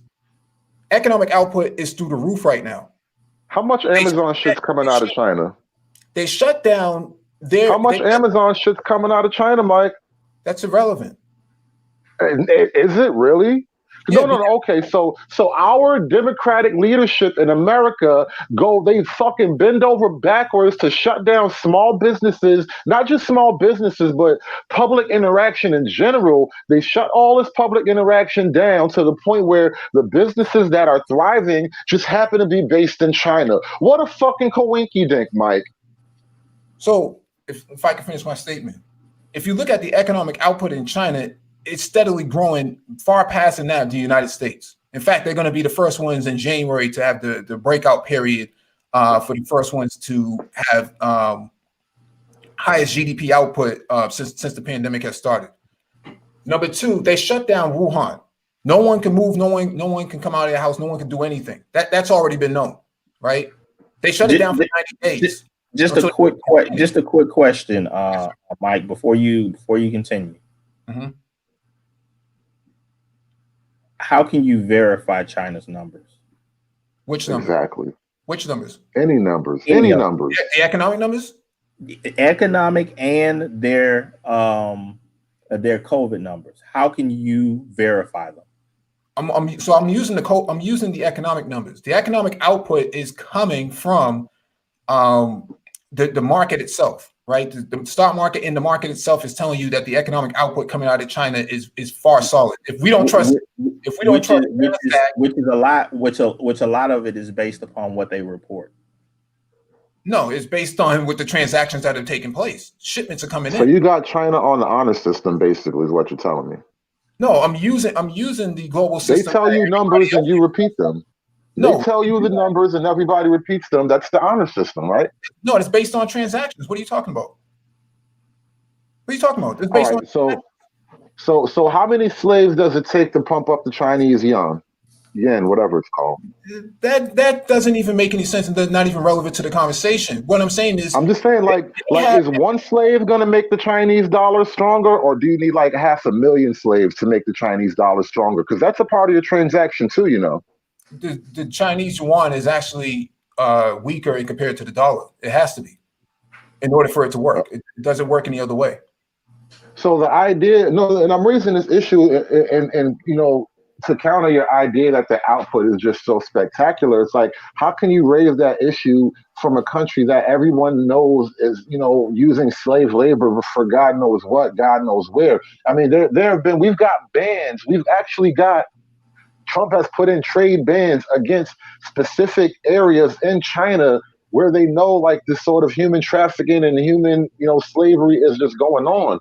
So to say that, you know, they're making a hell of a lot of money over there, like, bro, I don't get it. Oh, do we? Oh, do we? Do we know okay, that? if you say I'm wrong about that, maybe I'm wrong, but I'm not saying wrong. I'm saying you're using that and saying that that's you know, the numbers are false because of slave labor, and if the numbers are true, it's because of the slave labor. That's irrelevant to the conversation. China is pumping out products left and right, right? If America had slave labor, would it affect the value of our dollar? We do have slave labor here. What are you talking about? So the only question I have is V, and I'm not saying this, you don't have it. I'm just saying again. Just as a journalist, I want to see, where do you get the data from China and their economy? Go to NASDAQ. Okay. All right. Go to NASDAQ. Yeah. So the point that I'm making here is they handled it better than the United States. They just had the 40th anniversary of Shenzhen, right? I mean, very high growth city. In fact, more high growth over the last 30 years, over the last 20 years than the United States has had. I mean, we're seeing things that we have never seen before coming out of a country like this. And when you talk about Trump and how he handled COVID, he could have handled COVID way better. That would have kept the market going if he managed the process better. He just didn't do it. I mean, it's easy to make the argument in general that he could have handled it better. That's like saying, you know, Babe Ruth could have hit that home run just a little bit further. And the simple fact is that Trump is not alone in the idea of passing around blame. And frankly, I would argue that the state governors at the individual levels have way more blame to carry for how they manage their states. Trump does not manage your state. President Trump has very little effect over your actual day-to-day affairs. When you're told to stay in your house and don't go to work, that's not coming from Trump. When you're told to, you know, put all your grandparents into a nursing home, that didn't come from Trump. Trump could have allocated dollars to each state to handle. How much money will it take to eradicate COVID? It's not eradicating COVID, it's managing. So why are you talking about dollars? How much dollars would it take to beat it? And to manage it means it'll never go away either. So how much money are we talking about? You have to manage it until you can come up with a vaccine. What I'm saying here is look at we have a vaccine. It's out now. No, the vaccine is out now. Where was it 9 months ago? 9 months ago? Where were you? You make the goddamn vaccine 9 months ago. What the fuck is wrong with people? Jesus Christ, I can't believe the insanity of people. You got a vaccine breaking all record trials, came here at record speed, and you're like, where was it 9 months ago? Motherfucker, you do it. No, that's not even a legitimate argument to make. We're talking about how do you manage from top down a pandemic? How do you manage it? You don't, bro. You don't manage it from top down because it's gonna fuck up everything. And so the best thing to do is to come up with general ideas of what's dangerous and what's not, and let the individual states, which we have done in America, figure things out for the best on the ground level. And the problem is, the states where people are the most unhappy under the COVID are the places where the Democrats tell them to stay home, cancel Christmas. They just canceled Thanksgiving. Like, what the fuck? Why? Like, how long are we going to suffer through this shit until, our Lord and Master, the scientists, tell us everything's okay? Like, we have to worship science until science says everything's okay. Fuck out of here. This shit don't make sense anymore. 15 days to bend the curve. How long are we at this shit now? Yeah. So the point that I'm making, SKC, is that he should have managed it better.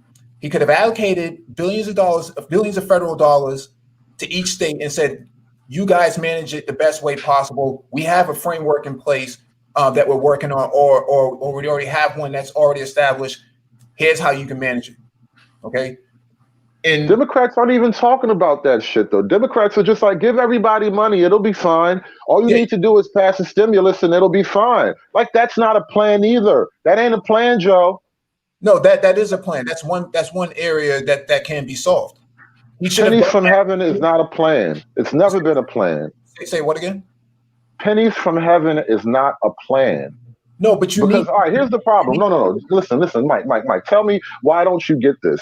If you tell people to stop working, which means you're actually removing the productivity. America's GDP will be crushed now. You're telling people to stop work. You're going to give people money to buy things that are no longer being produced.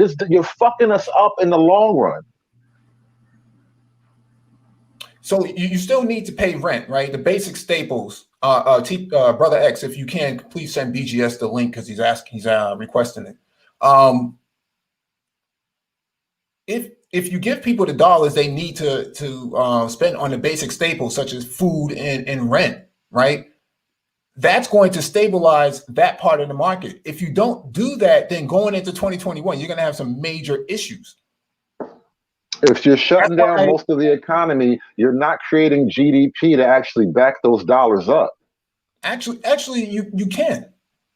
You can. You have the money. The money is there. It's not like they don't have it because they spent $1 trillion pumping up the market. Trump gave $1 trillion to the military without even thinking about it. Bro, where are we going to get all this money from? Amazon taxes? From taxing Google? That's where all this money is going to come from?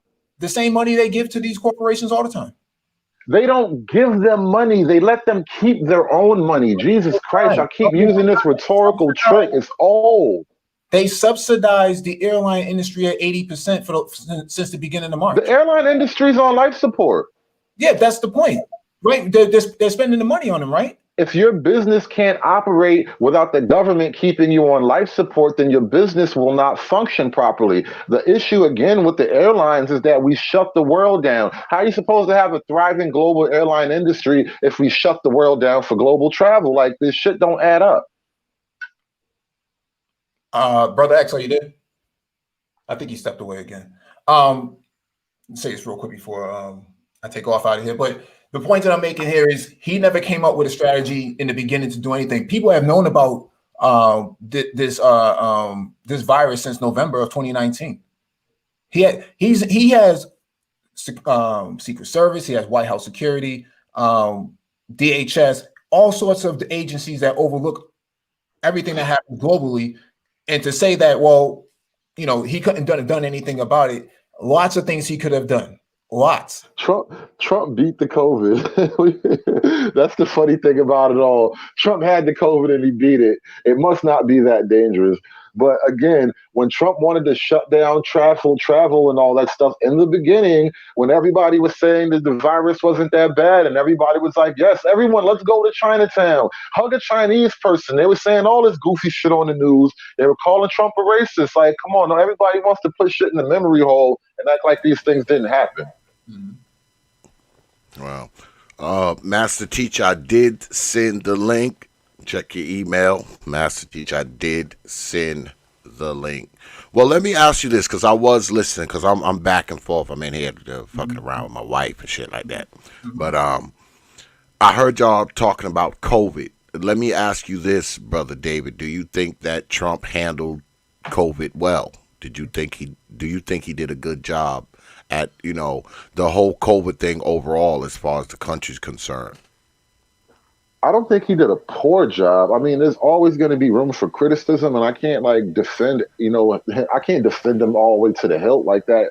You're going to find obvious things he maybe could have done better here or there, but they're putting this wholesale blame on Trump like he made the world sick or some shit like no, this thing happened to us. Trump didn't happen to us. COVID happened to us. And when he actually took steps to manage it, no one wanted to fucking help him along the way. Every step he took to manage it, he got called something, awkward. Where do in you response. think the money came from to develop this virus, sir? Well, yeah, that may or may not be some shit we helped in the background, but China had their hands in it too. Let's not act like it only came from America. I didn't say it Once only we came gave from it to them, they fumbled it. I passed the ball off to you, and you fumble. That's on you, player. In other words, why do you think Fauci had to take point in this, sir? They knew this. They knew this October, no later than October 6th. He already knew that this was possibility. He already knew what it was. They already knew what this was well before he even got here. Fauci is not proven to be the motherfucking oracle of medical clarity either. He doesn't have to, but the thing is, Fauci knows this particular bug inside and out. And the thing is that it was the military, that told him that he had a possibility of 3 to 10 million Americans dying within a year of this COVID virus. What do? If you get that, if you get this intelligence, there's a possibility of 3 to 10 million Americans dying from this bug, and you're president. What do? I'm not sure what you do. What I would not do probably is just shut down the whole country and affect the soft state of martial law. Everybody else did. It wasn't even martial law. You could have gone outside. Everybody else did. Well, one, I said a soft state of martial law because they were actually imposing curfews in certain localities. Hell, they're trying to impose curfews on the West Coast now. And then two, I live on the West Coast. They did enforce it. Did they shut down businesses? Yes. Or did they ask them to close? Yes. But nobody got arrested for violating curfew on the West Coast. Okay, when I said it's a soft state of martial law, obviously it's not actual martial law. I'm just saying they're instituting things very much similar to it. Because hold on. All the people who got arrested, I'm asking you, I'm answering what it means. When you say you're going to get arrested and prosecuted in a public place because you didn't have on a fucking mask, we are approaching martial law over COVID. So what does it mean for a soft state of martial law? It means we're not actually getting shot by military police on every corner, but they're now using the authority of the police state to impose laws that infringe upon our constitutional rights. Yes, they're using a soft state of martial law. They're using COVID as an excuse to implement a soft state of martial law. Yes. As an excuse. Okay, so those people aren't dying of COVID-19. In other words, hospitals aren't filling up right now of COVID-19. Yes, and nobody's dying of the flu right now either. It's odd, but okay, I give you that one. No, people are still catching the flu. They're just not reporting it. People are still catching the flu. You know how many? Basically, do you know how they determine how many people die of the flu? Do you know? Enlighten me, please. In other words, they take the cases. They take the dial-in cases. They take the number of deaths during that season, and they estimate them. How many people die of the flu is an estimate. How many cases they have of the flu is an estimate. Okay. Mm-hmm. You don't necessarily have to have a test to say that somebody died of the flu. Okay. Mm-hmm. With COVID-19, you got to have a positive test. Have to. Oh, so they have positive tests. So yes. So when Johns Hopkins released that article recently, that basically they somehow determined through their own investigation that the actual death rates in America haven't really spiked at all in regards to the COVID. And then they went back and retracted the article Why does none of this matter? The fact that the death rate, the survival rate of this virus is approaching 98%, man. Like, seriously, how bad is it that we all have to be locked in our house and our kids have to learn education through this little tablet thing? Like, we're going to ruin everything we ever had. We're going to totally flip the country over for a 99% survival rate virus. I don't get it. That is okay. The thing about COVID, and you should know this, Hoodservative, because you're a smart man and you read, right? It's not just about people that are dying. It's about what they call the long haulers. People are getting their organs damaged, their lungs damaged. You got people in wheelchairs that can't take more than 5 steps because they caught it, and those are the ones that lived. Because the oxygen in your lungs, if it doesn't make it to your brain, it causes brain damage as well. Because it's called brain damage, heart damage. It's called the thing. Is that the majority of the survivors, or is that a minority of the survivors? Well, in other words, it's a minority of survivors. What percentage are you willing to damage of your people, sir? You tell me what percentage No, are I'm you actually asking. talking about? I'm asking you. I'm asking what you raised it. No, how many people are you willing to lose as president of the United States? Well, for one, it's not an issue of how many I'm willing to lose. I'm asking you, who's presenting medical numbers. No, Yes. I'm asking you to confirm your numbers. Make your numbers more precise. Don't give me a cloud and tell me to select the portion. No, give me precise numbers. Okay, the precise numbers is that what they're actually misnaming cases as people that have had contact with the virus. They might not even have symptoms.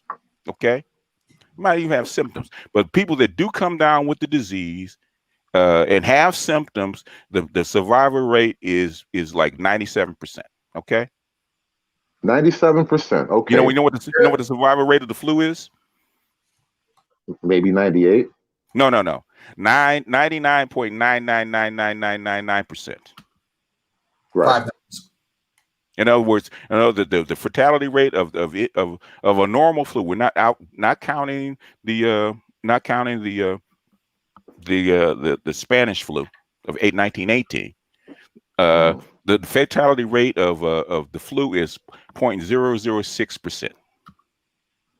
So in other words, the most outside of the 1918 flu N1, the H1N1, which is the only thing you can compare COVID-19 to. All right, the highest fatality rate in the United States is 61,000.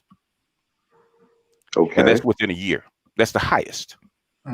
Okay.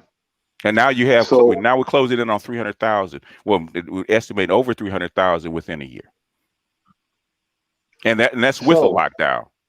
That's with the lockdown. The principle that we're kind of skirting around without really saying it plainly is: do we sacrifice our rights, our constitutional rights, for a virus that is supposed to pass eventually? They never said it's supposed to pass eventually. They hoped that it would. Yeah, because so we're sacrificing our rights indefinitely. Nobody can make you stay inside. Well, again, when you say President Trump has mishandled the virus, your guys' only option to handling the virus is essentially to strip you of your rights indefinitely, because who fucking knows? Shall we go down the rabbit hole if that's your case? How much do you know about this? You're giving me a rabbit hole of it's never going to end, and we have to take your shit away. The rabbit hole is that if we want to say how complicit Donald Trump and his administration is in this virus, is that gain of function? Is Trump a virologist? Exactly. You're going to let me finish, or you're going to talk through me, sir? You asked the question. How much do you want to know? How much do you want to know? Continue, bro. Okay. 2013, Obama shuts down gain of function because he says we shouldn't be playing with shit like this. Okay. Guess when it starts back up? 2017 with Fauci and Trump. The very program that we're talking about, where this stuff came out of, was gain of function, which is financed by the United States, financed by France, and actually built by Chinese.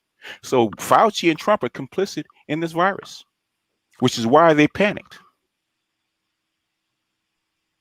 Got rid of the office of pandemics. So in other words, you already know, Fauci and you already know what this stuff is before it even gets here. And the thing is that you're expecting the Chinese virus. You got a European virus strain, which is worse than what came out of China. And now you have a Mexican virus strain that is even worse than what was in even worse than what was in Europe. Because on the border, you're basically blaming the pandemic on Trump. Whether or not the virus was created in some shady government co-op between us and China may or may not be true. I'm not even going to attack that point, but I'll go back to my original point, which is they were the ones that fumbled the ball. We didn't fumble it. And then two, they're the ones who fumbled the Chinese government, because when it started spreading in China, initially they hushed it up. They let it spread. They lied about it. And then everyone is blaming Trump about all the outcomes. We were blaming his role in this case. And that's why he lost his election, because but no, like it or not, he did not lose the election for COVID. Your job is to handle this shit, and you didn't. And there's so many ways, BGS, that he could have handled it, and he just did not choose any of them. Yes, he could. He knew it was coming. He could have made more masks. He could have shut off travel from Europe when he knew that people were dying left and right over in Europe behind this stuff. Even Cuomo said you warned us about China. He never said anything about Europe. There's a lot of stuff that you could have done. You could have taken more extreme measures. You could, instead of being already locked down, instead of going 5 weeks, you could have gone 2 months. You didn't listen to him about China. Nobody listened to him about China. Why the fuck they gonna listen to him about Europe though? Because the president of the United States. This is stupid shit that people say from the left. If only you had done this. If only you had done that. And they fight him on everything he has done though. Yes. Just like Marshawn Lynch should have got the football during the Super Bowl. You gotta live with God, it's not football. It's not football. It's worse. I know I made a football analogy. You know what I'm saying? It's called Monday morning quarterbacking, sir. And basically, when it comes up to your contract, whether you're going to be president or not, that's what you run on. What's your record? Right. His legacy will be played with COVID and a bad economy. Yeah. Again, how many individual people can say the reason that they had to stop going to work or the reason that they had to stop running their business is because Trump passed an edict to stop their way of feeding themselves? The buck stops with you, sir. It's a fair question, though. How many people can say that I am out of work just because Trump passed a rule? How many people can say it? Doesn't matter. We can say that 80 million people said it. Yeah. We could show 200,000 and then you could have just ordered all the states to open up and go back to work, and we're going to forget about it. And then it's order all the states. This is exactly what I mean about you guys. Stop explaining that, BGS. It's on your head. Please explain to me. No, it's on your head. It's on your head. Or you could have worked to pass the stimulus when it was passed in June and got the Senate and the Congress together to actually give you even a partial stimulus. You probably would have got elected, but you didn't. I want you to focus on something you just said, BGS, please. Okay, what do you want me to focus on, sir? How can Trump, in his power as president, tell the states to open or close individually? How can he tell them? He can just the same way he could tell them to close. He never told them to close. Yes, he did. Trump didn't shut down the states. Yes, the governors made those choices individually. That's why the shutdowns are a state by state issue. What are you not seeing here? And basically, he was encouraged by the White House to shut down. That's the way it works. No. Okay, look. The White House comes out with an advisory plan, right? It is up to the individual governors to follow. The fact that some states are doing this and some states are doing that is proof to you and me that the Trump is not totally in control of everything all 50 states do. He is not. But like Truman said a long time ago, the buck stops with me. And to BGS's point, I think the states have their own agenda, and then the ones who did not follow, the red states that did not follow, are the ones who are seeing the spikes in cases, right? And so what I was saying originally was that he could have taken many different steps to handle this. All he had to do is say, we'll give each state $1 billion to handle COVID if they lock down, if they abide by these by this agenda, these rules. But Okay? you keep throwing out this pot of money. There is no pot of money that's going to cure a cold. It's not about curing anything. It's about management. It's about management. Again, there's no pot of money that's just gonna magically manage a cold, because all you're gonna do is just keep asking for more money. Listen, this thing is a natural thing that happens to people every now and then. A fucking virus comes and sweeps across the world. Eventually, it will be over. When it's done, are the states that have taken away rights going to just give them back freely? Are you going to be willing to wear a mask for the next 100 days if Joe Biden gets into office? Like, these are the issues that are going on here. It's not just whether or not you want to get sick or not. It's how much is the government willing to take away from you in the name of saving you? What have they taken away from you? Jobs, livelihoods. People are losing their homes. Mike V, you were just talking about giving free money to avoid evictions. No, it's not about giving free money. It's the money that people don't have because of the pandemic itself. There was no. Did they work for it, Mike? Oh, it doesn't matter. Okay. Let me ask you. But it's free. Okay, let me ask you a question, boss. Hoss, we're gonna put you as president of the United States. Okay, you got 40 million people that are gonna get dumped on the street in January. What do you do? Well, for one, if we have 40 million people getting dumped on the streets in January, the problem didn't start in December. We should have been easing up on the restrictions on a state level. And now the states, because they're digging holes for themselves, are having to beg the federal government to dig them out of a hole. You have to go back to work. No, okay. They did that already. They already came out of lockdown in August. Yeah. The numbers went right back up in September. They had to go back in lockdown. They came out of lockdown in May. What are you talking about? No, the first, second, third wave of lockdowns was April, May, June, and then July they reopened back up. August reopened.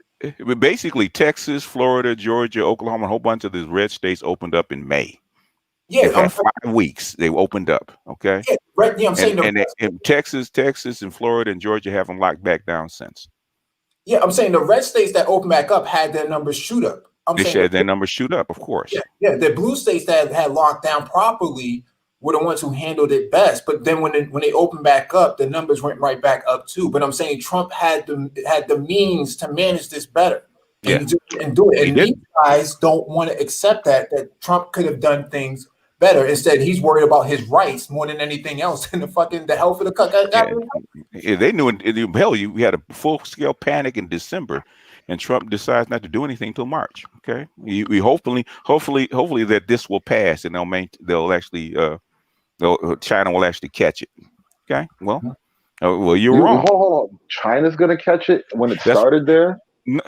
In other words, catch it, contain the virus.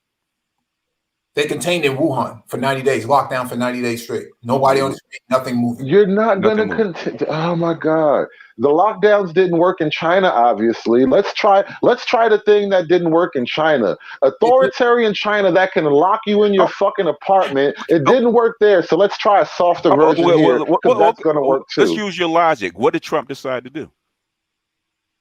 Well, he tried to actually ban travel from China. Well, he actually tried to impose Fauci and them.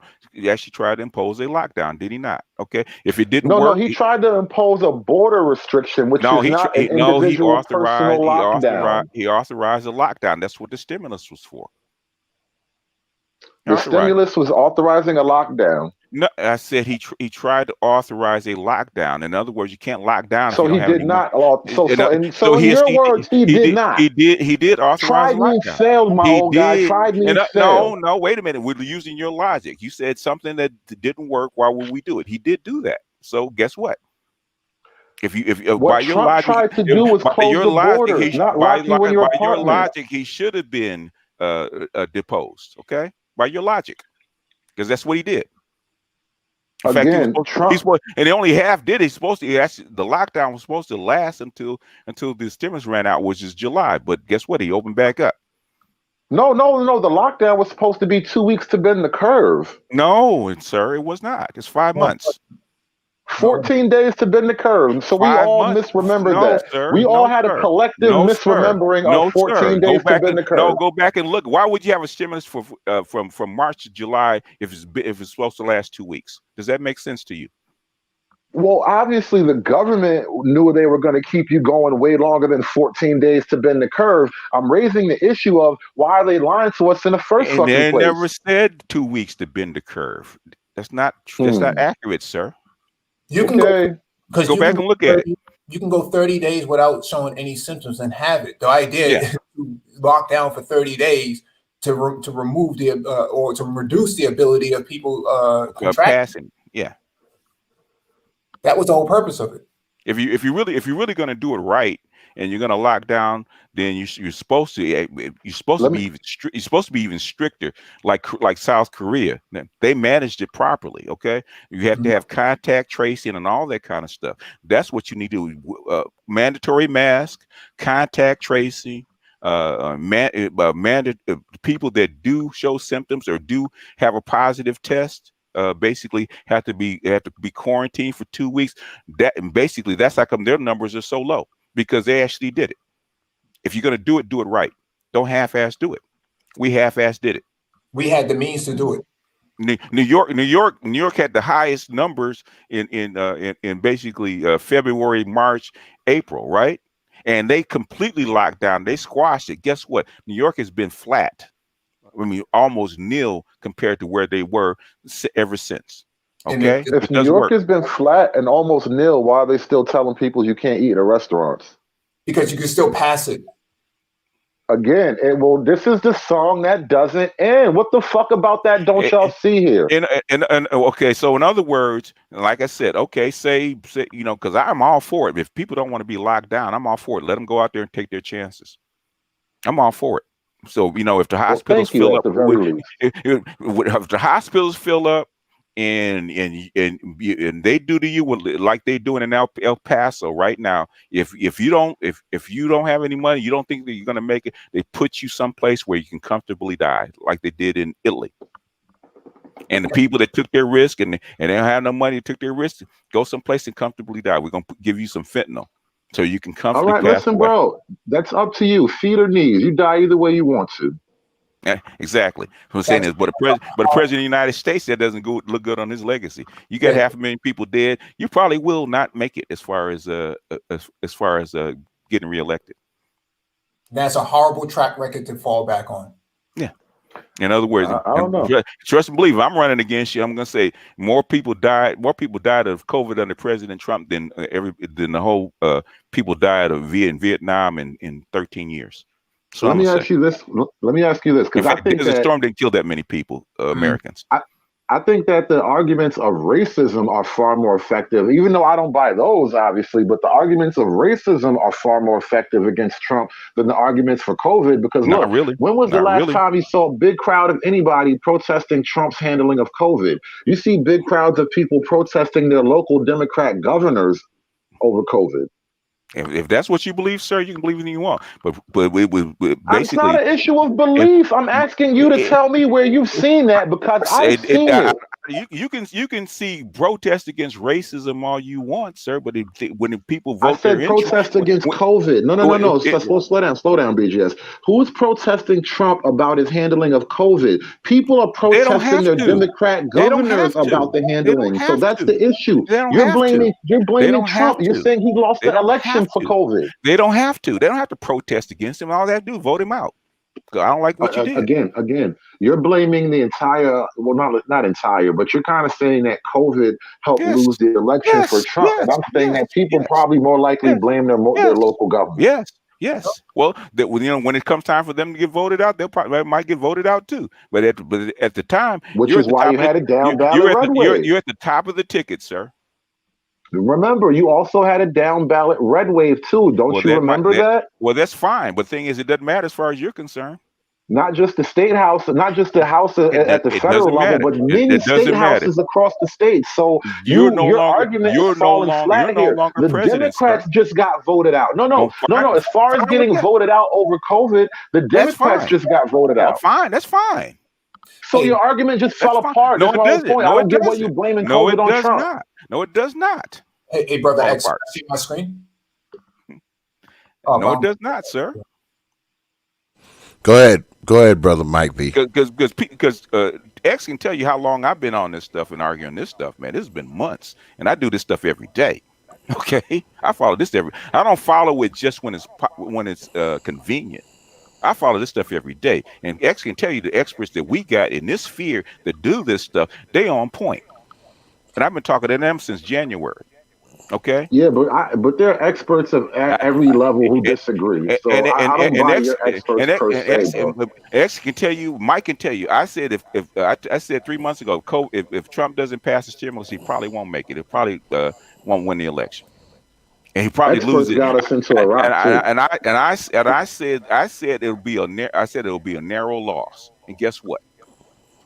Hey, The experts disagree about the effectiveness of masks, but they make it you doesn't wear matter. In other words, what came to pass, exactly what I thought passed would happen, and that's what happened. Okay, Hey, brother X, can you see my Yep. screen?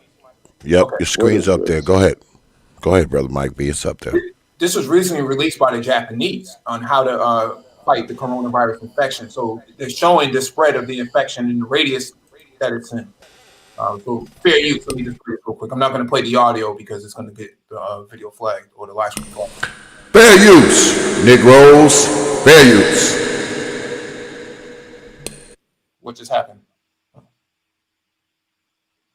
So what we're looking at here is how the virus is spread when in close proximity to another person. Okay. Oh, they flagged this shit already. Okay. Yeah. God damn, that quick? What the hell? The AIs are everywhere, man. Yeah. What But the you hell? guys were able to see it, but that's how the virus is transmitted. Your links are incredible, Mike. Yeah, well, that's coming from scientific researchers on this. That's coming from the big science guys. No, I'm joking. But the thing is, though, look at that table, that image at the table, right? You mean to tell me a little tiny thin mask is going to make you COVID proof against that giant cloud of poison? No, and everybody wears a mask. There's no giant cloud. The bacteria or the spread of it goes downward, not outward. The mask isn't airlock. It's not airtight. It's not like it's going to stop you from breathing. That's the whole issue. The masks aren't effective in actually stopping the COVID. And frankly, there have been plenty of videos from the WHO itself stating that wearing masks does not prevent you from getting COVID. The shit's damn near a placebo effect. It cuts the spread. It's been proven, man. They've been studying this for like 10 months. It's been proven. Korea's proven it. China's proven it. Australia's proven it. Japan's proven it. It can't prevent you 100% from catching it, but the thing is, it cuts the spread. It cuts the spread it slows down the spread of it. That's what. Are we going to slow down to the spread to the point that it totally disappears? Is this the plan to eradicate COVID? Okay. What they call basically bending the curve or slowing the curve is slowing the rate of infection down so that your hospitals, ICUs can actually handle the caseloads so fewer people die. Everybody eventually is going to get it. Thing is, can you slow it down so that your medical systems can handle it? That's what it means. Doesn't mean stopping it, slowing it down. Because if you can slow it down and you can keep your ICUs at a reasonable level, then fewer people will die. Because the reason that fewer people are dying now is because now they know what they're working with. They know how to handle it. They know how to treat it better, which is in the beginning. So you mean like any other new virus, it's bumpy in the beginning and eventually you sort it out. Yeah. So we don't have to shut down our entire livelihoods forever, which is a Democratic strategy to solve the virus. In other words, what's going to happen, and Joe Biden and everybody knows that what's going to happen is that if they do pass the stimulus, it's only going to be a partial one. In January, if you want to go back to work, you're going to have to take a vaccine to be certified, and you can get back to your normal life. in January. So I'm gonna have to get chipped. Yes, and chipped. Well, whatever you want to Right, call it, right. I'm glad you're so excited about this. whatever you want to call it. You can call it being chipped. You can call it being stamped. You can call it whatever the hell you want. Do you want to get back to your normal life? Can I go to the same place where I took my dog to get his chip? You Because sure they got a can. special. I got a coupon for that place. Wherever they're gonna give you certificates, you sure can. This is amazing. Brave New World, y'all. Thanks, Yeah, BGS. you're gonna leave. That Brave New World's gonna come whether you like it or not. And this is not even close. Right, no, I'm not blaming you for the Brave New World. I'm just pointing out that your solutions are only a fucking step in the direction of the obvious evil Brave New World future utopia shit. Hood server, you have no idea what's coming, sir. See, me, I don't like that. I don't like the whole fact of being chipped or having something underneath your skin or a damn barcode on your damn hand, or you got to carry some damn documentation saying that you've gotten the shot. Or, you have everybody carries a smartphone, do they not? So what you think they're gonna put it like in an app and it'll be on your phone? Yes. They already have it in there. Apple has agreed to it, and so has Google. Yeah, it's gonna be it's gonna be an app, and you need to prove that that you've been vaccinated. You basically show the phone. You have a little what do they call that little QR code? They scan it, boom, you're good to go. No chip. Biden voters wanted this. Just remember that. Trump was going to do it anyway. Trump was going to do it anyway. I like that. I don't know if I like being tracked. Trump was going to do it anyway. He's going to do the same thing. Yeah, but Brother X, they track you anyways. Yes. Yeah, I know. I mean, your damn cell phone is a damn tracking device, and I hate it. I'm not saying. I mean, at least that's voluntary. I'm saying these real ID, driver's licenses, and state IDs, those are pretty much one step away from tracking. Yeah. Yeah, they got enough cameras around; they can track you anyway. It doesn't matter. But the thing is, you're saying that Biden's going to do one thing and Trump wasn't going to do the same thing. Is that what you're saying? Well, no, I'll actually kind of back off that point as far as Trump to this extent. I don't know for a fact that Trump is going to like stand against the tide of this giant technocracy that they're trying to push on us. Like, I don't know that Trump's going to be like that one man on the bridge in front of the World Economic Forum in their global reset. However, your side is not the side to be on if you want to stop that shit. I have no side, sir. While the U.S. economy, the leftist side of the argument, the left doesn't like it either. You're mistaken, sir. Bullshit. The left is marching in line with this shit. They don't know. That's the irony. You don't know. BGS. Yeah. That is the irony of the modern left right now. As much as the modern left claims to be wanting to fight against globalism and fighting the power, you are at the bottom of the fucking WEF global reset pyramid, and nobody sees this shit. All the white people on the left talking about being anti-racist and anti-old white men, at the top of their fucking pyramid is a bunch of likely racist old white men. This shit is a giant fucking joke at this point. You think all those billionaires and trillionaires and people that run countries are all leftists? Really? No, I didn't say that. I said the people at the bottom are being played by the people. The old white men that they claim to hate at the bottom, they're being led by old white men at the top. Yeah, so in other words, you keep throwing around this left and right. Okay. Basically, if you've ever been in the circles of left and right, basically far right and far left, they agree on 95% of everything. Okay, they're not as far apart as you think. And the devil's in the details, bro.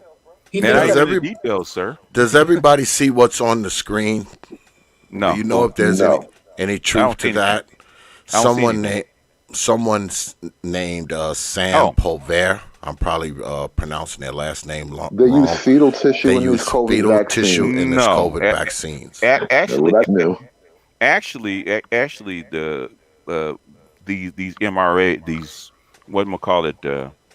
microbe RNAs, basically they're cultured in fetal tissue. Okay, and then just like anything, a virus needs a host. Okay, because these are not cells; these are virals, right? So what do you grow them in? You got to grow them in something. Just like if you're gonna like say the the virus aid that you get now. Basically, they have to grow those things inside of eggs or fetal chickens. Okay, inside the incubator. Yeah. the incubator. In other words, the virus needs needs a host to actually grow in. Otherwise, it won't grow. Same thing with this stuff. But They use yeah. that's typical of what you see. These sort of fear mongers. They just throw out these things that's grown in. It has fetal tissue inside the COVID vaccine. It's so the build the bird conference. That's not the problem. The thing is, the problem is this is basically a CRISPR developed vaccine, right? As a micro RNA vaccine has never been done before. Okay, it's never been tried before. And basically, when they said it's 90% effective, all they know is that 90% of the people that we shot this didn't roll over and die. Mm-hmm. There are going to be side effects. They've admitted it's going to be side effects. But the thing is, unless you want to keep going through what we've been going through, and you want to certify people to get your economy back up running, because the right and left want to get the economy back up and running, because nobody wants to see the whole system just crash.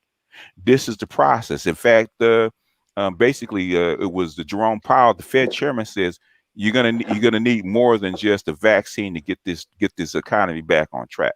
In other words, this was already in the works even before the election. Okay, Trump actually announced this well before the election that a vaccine was coming, and they spent a hell of a lot of money actually developing this stuff to actually get this stuff just so they can get these economies back on track. In fact, they're already handing it out in the UK.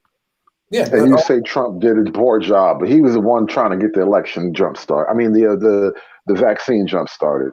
No, he gave them trillions of dollars. He gave them. Well, your whole plan was for him to give away money too. No, he can't give money away to the top and not worry about the bottom. If the bottom has nothing to spend, the economy can't. Poor people can't make vaccines.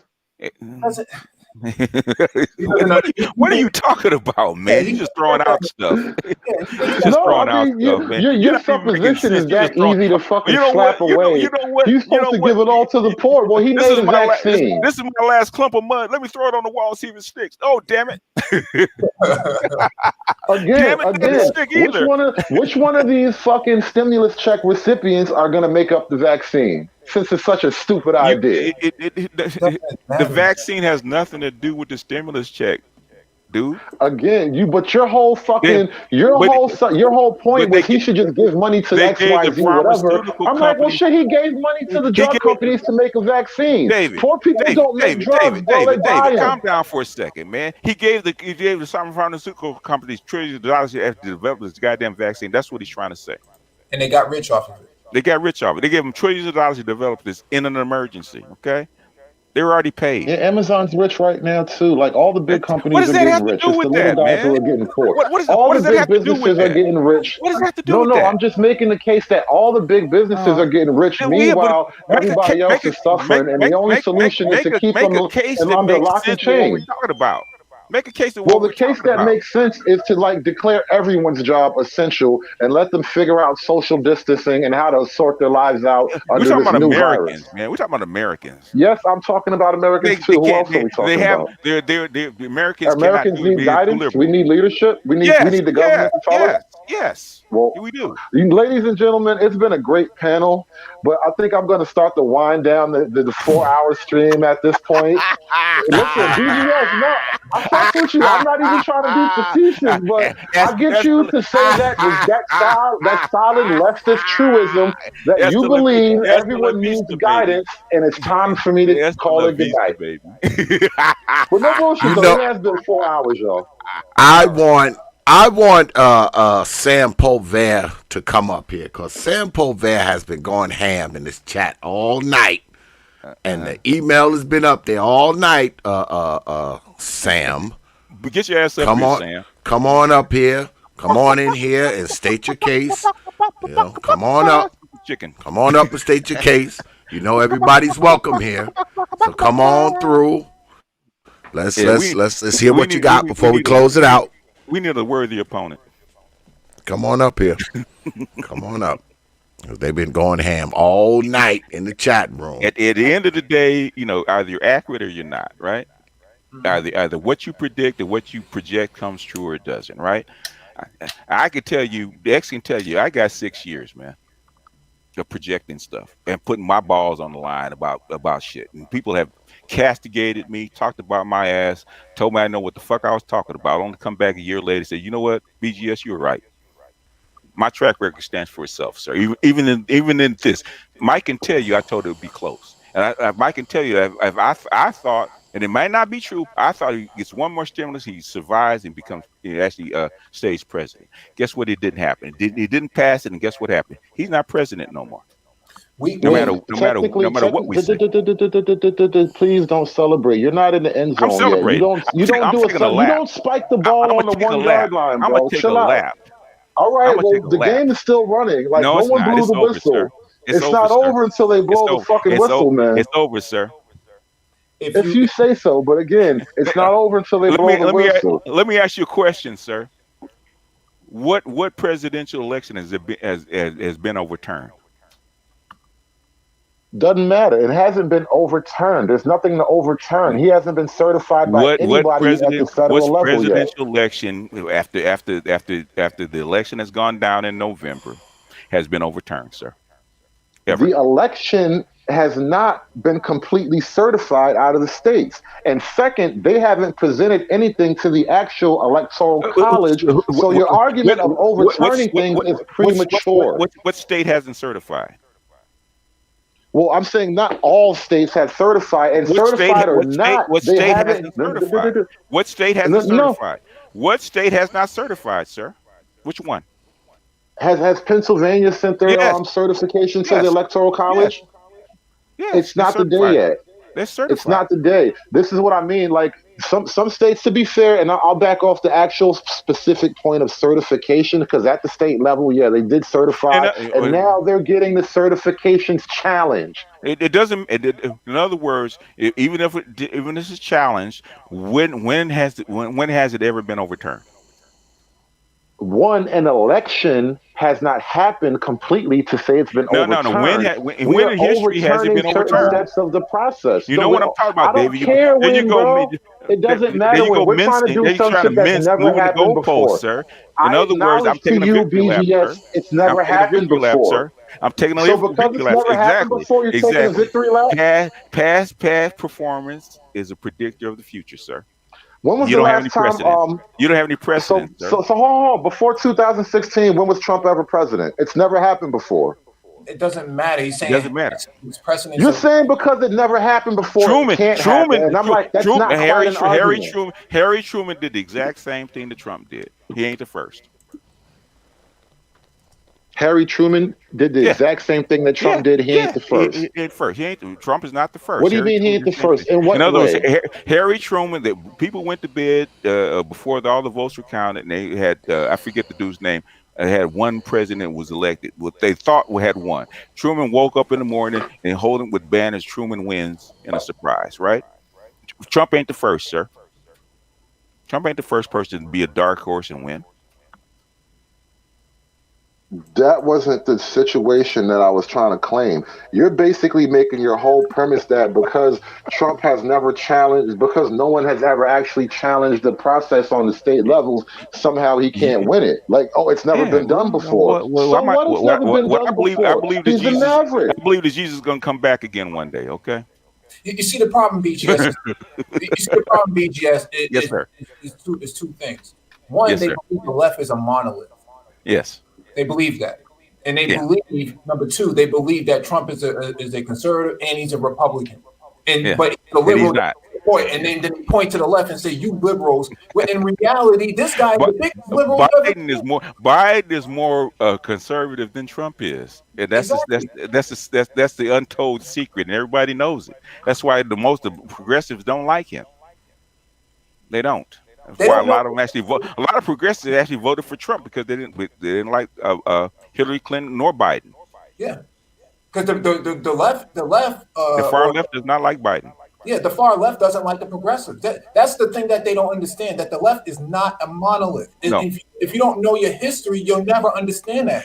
He doesn't even know the current history about the left. Crazy is monolith, okay? You're all crazy, and that's monolithic enough. Right, but you don't have any problem with the Republicans. You know what they would call you, sir, a right-wing nut job. That's what they would I can call you. accept that. We need more black right wing nut jobs. Yeah, I guess so. Diversity, Well, nigga. you know, hopefully ones that read though. Yeah, but he lives in a blue state, Black Gnostic. He lives in a blue state. It's always these guys who support Trump that live in blue states. They never live in a red state. Never live in a red state. That's They true. never live in Arkansas. They never live in Mississippi. They Louisiana. never live in Louisiana. They never live in these places. No, Oklahoma, South Yes, Dakota. there are no black Trump voters in Oklahoma or red states. Yes, great analysis, guys. They're red states. I just had a quick question, real quick. David, if Biden was to officially, win and so forth, what would you do? As far as what? Am I supposed to move to California or something? No, I'm just saying, just in general, like would you feel that? Would you feel that that he won legitimately and everything? Or? Oh, definitely not. All right, I see where you're going with it. No, I was seriously trying to find the seriousness of your question, but I wouldn't. I do not believe with all the other trends that are. All the winds are blowing against Biden at this point. It doesn't make sense at this point that he could actually win with all this fucking data mounting against him. Where's the walkaway movement for the right? There was a giant walkaway movement on the Democrat side, and the numbers bore it out on the bottom of the ticket. But for some reason, in this historical wave, the top of the ticket doesn't match the bottom. There's just a lot of odd discrepancies, bro. Okay. And BGS and Mike. Just the opposite question. Just for Pete's sake, because y'all said it's definite, it's never been done before. But let's say if it did happen, okay, what would y'all do? What would you say about your prediction? About my prediction, I would say that is wrong. Yeah, that's and I've said it before. It's that simple. Either you're right or wrong. I go by. If I don't go by right or wrong, I go by accurate. I was inaccurate. I'm wrong. It is what it is. If you go back to the Black Brain Trust and look through our Black COVID series that we've been covering since December, we have been saying since December, January, if he doesn't manage this, he's not going to get reelected. We said that a whole 10 months ago. Yeah. So my question to you would this be, Mike, is let's say, and again, I know it's a large hypothetical. Yeah, huge. But let's say that the dude did win. He pulls it off somehow. Okay. What will the Black Brain Trust say about the many months of what they stated? Well, we were inaccurate. We always do. We always revisit our thesis on and predictions on many things, and very rarely have we been wrong on predicting the market. Yeah, you can be wrong. We follow the numbers. We follow the graphs. That's kind of how we. And I'm guessing it's going to be the same thing. We were wrong about the stock market. I thought the stock market would have crashed, but then they dumped enough money and they actually got new highs. You're wrong. It's wrong. It's a sugar high. And I'm guessing it's going to be the same thing for you, Hoodservative. You would go back and say that, with the, even though the evidence said that'll be the day you were wrong, right? That'll be the day. Well, I'll say this. If you present an actual piece of evidence that shatters my argument, I got to accept it. Evidence is evidence. But the problem with what we're looking at here is show me the evidence that all of these ballots are actually legit. It doesn't matter. I'm taking it from the opposite toll. Yeah, it does matter, bro. It doesn't matter. There's three sides to the story. Mine, yours, and the truth. In other words, this United States has done a whole bunch of illegal stuff, man, since its inception. Okay, whole bunch of funky stuff since its inception. This is no different. If let's say that you're completely right, the whole thing was rigged, right? And they tapped Biden on the shoulder. At the end of the day, guess who's president? Kamala. Right. Now I agree with you on that, BGS. So in other words, all that other stuff is moot. Yeah. Why is it moot? Because we get Kamala? Because we end up with a queen? Man, my argument is a little bit different from no, it's David. not. It is in this respect. Mm-hmm. I don't care, like you stated, whoever wins is going to win. If it's rigged, it's rigged, and so forth. But don't come to me with this whole blue side stuff of, oh, we're the moral high ground. No. Right. No. Same thing with the red. If you win or so, don't come to me with this whole thing moral high. No. Y'all both dirty. You both cheat. Of course they do. Yeah, but SK. So don't act like it doesn't happen. Don't play this. It does. Basically, you know, know, there is no evidence. Oh, come on. Let me ask you a question. Okay, say that you found out there's voting fraud. Is the American public willing to actually do what everybody else does, which basically has paper ballots, hand counted with the ID fingerprint on the ballot? We should do the Iraqi thing with the purple fingertips too. That's the fingerprint, sir. Everybody else does that. America's the only one that does not do hand counted paper ballots. Right. Okay. Right. And I get that, BGS. I'm just saying on both sides. But it's going to take you a lot longer to elect the president. Are you willing to sit through that? Yes. Well then, Why not? now you know what to fight for the next time, and actually have a Well, push. bro, because we just sat through 2 months now. But the left, the progressive left has been saying that for years. Now you guys are catching up. Oh, so the progressive left, the progressive their left has main been battle saying and that cry for has been years. for paper Yes, ballots. That's they've been not saying for boys and dresses they've and been shit like saying that. that It's for for paper years. ballots. Yes, Oh, learn I something totally new. misread the Learn left. something new, sir. Apparently, the left are the true patriots. No, I'm saying the progressive left has been saying that for years, and nothing has nothing to do with true patriots. It has everything to do with what makes sense. Because he thinks the left is a monolith. He keeps thinking it. He doesn't know anything about the left, man. He guesses. Or the right. He doesn't know. He definitely don't know anything about the right, but that's another story. If you knew anything about the right, you would know they were involved in voter suppression. That's why you even Voter have suppression. No, see again. Okay, Mike. That's the issue that I have is SKC, hold on. Before you play go, this listen, whole thing of I'm gonna get our out of here for hands the are night. absolutely clean. Y'all take the Can't floor do and run that, with it, bro. man. I'm not saying that, SKC. What I'm saying is We're waiting on Sam. Otherwise, we'd be gone already. Yeah, what I'm saying, SKC, is that the party he's trying to support, he's making it seem as if they have this moral high ground. And I'm saying we know in the South and below the Mason-Dixon line, they've been heavily involved in suppressing the black vote. That's historic.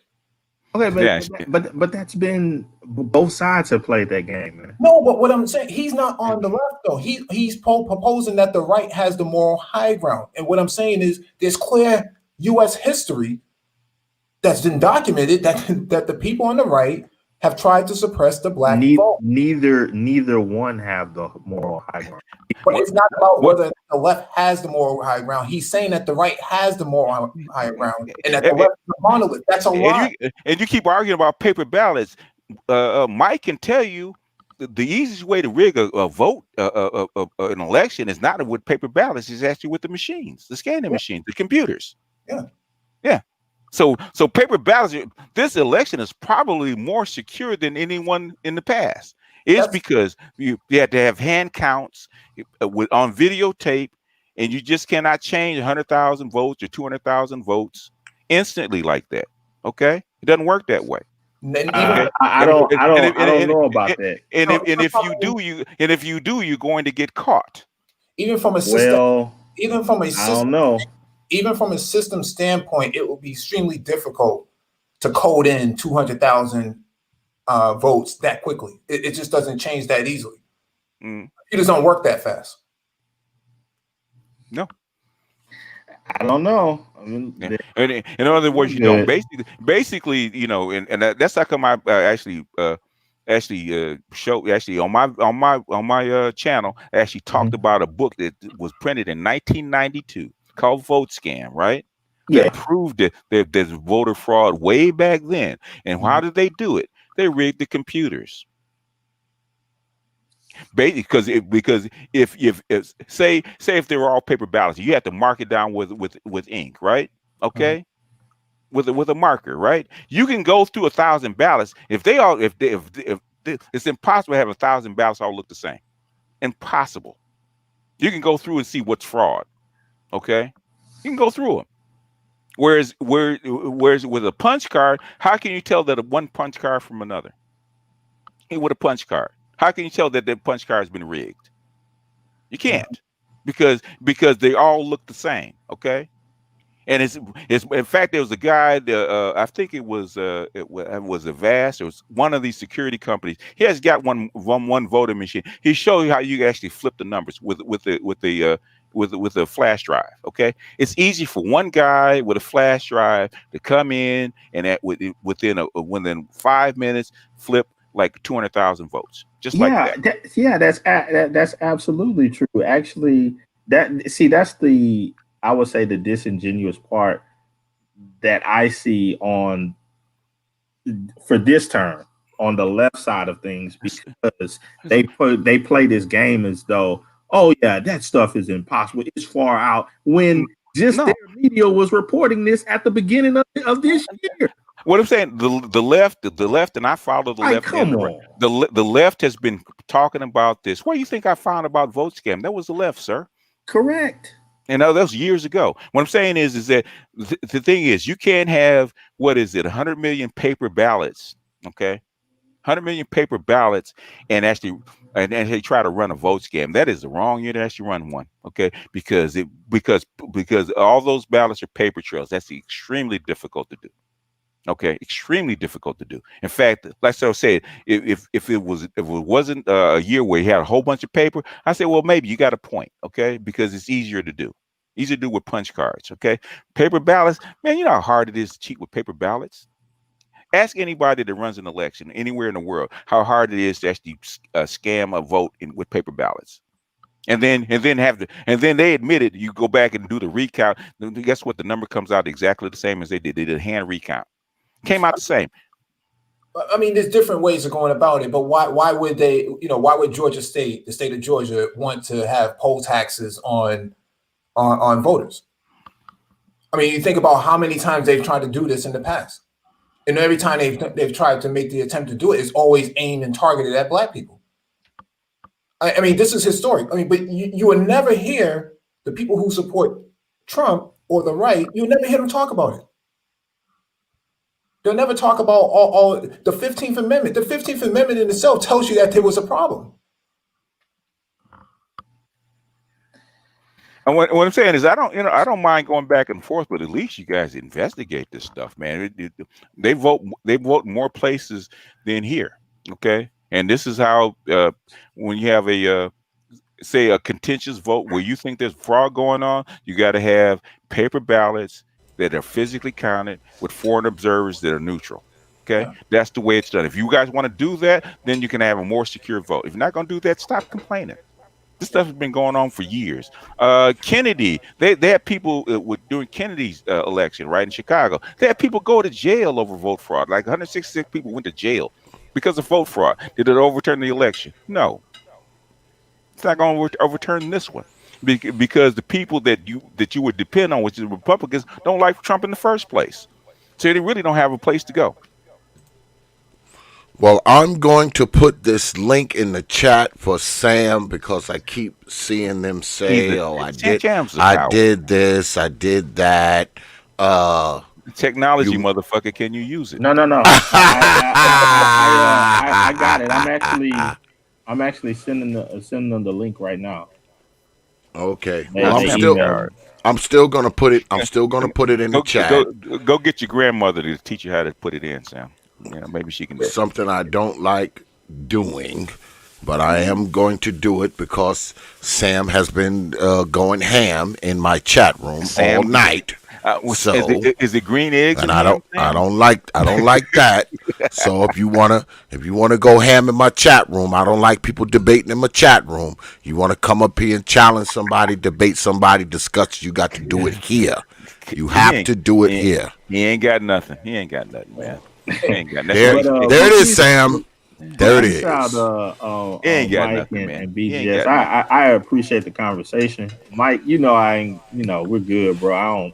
I try to play it down the middle, but I just don't like that whole idea of, trying to throw the whole racism thing in it, because man, it's like both sides are racist towards Black people. Yeah, but Okay.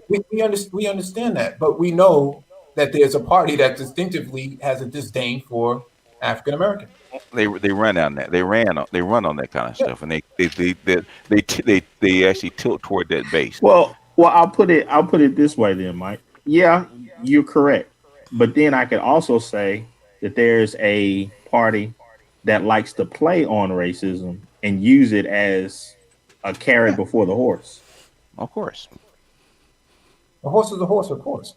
Yeah. And that horse ain't never tasted that carrot. And basically, Trump tried to do the same thing. Did he not?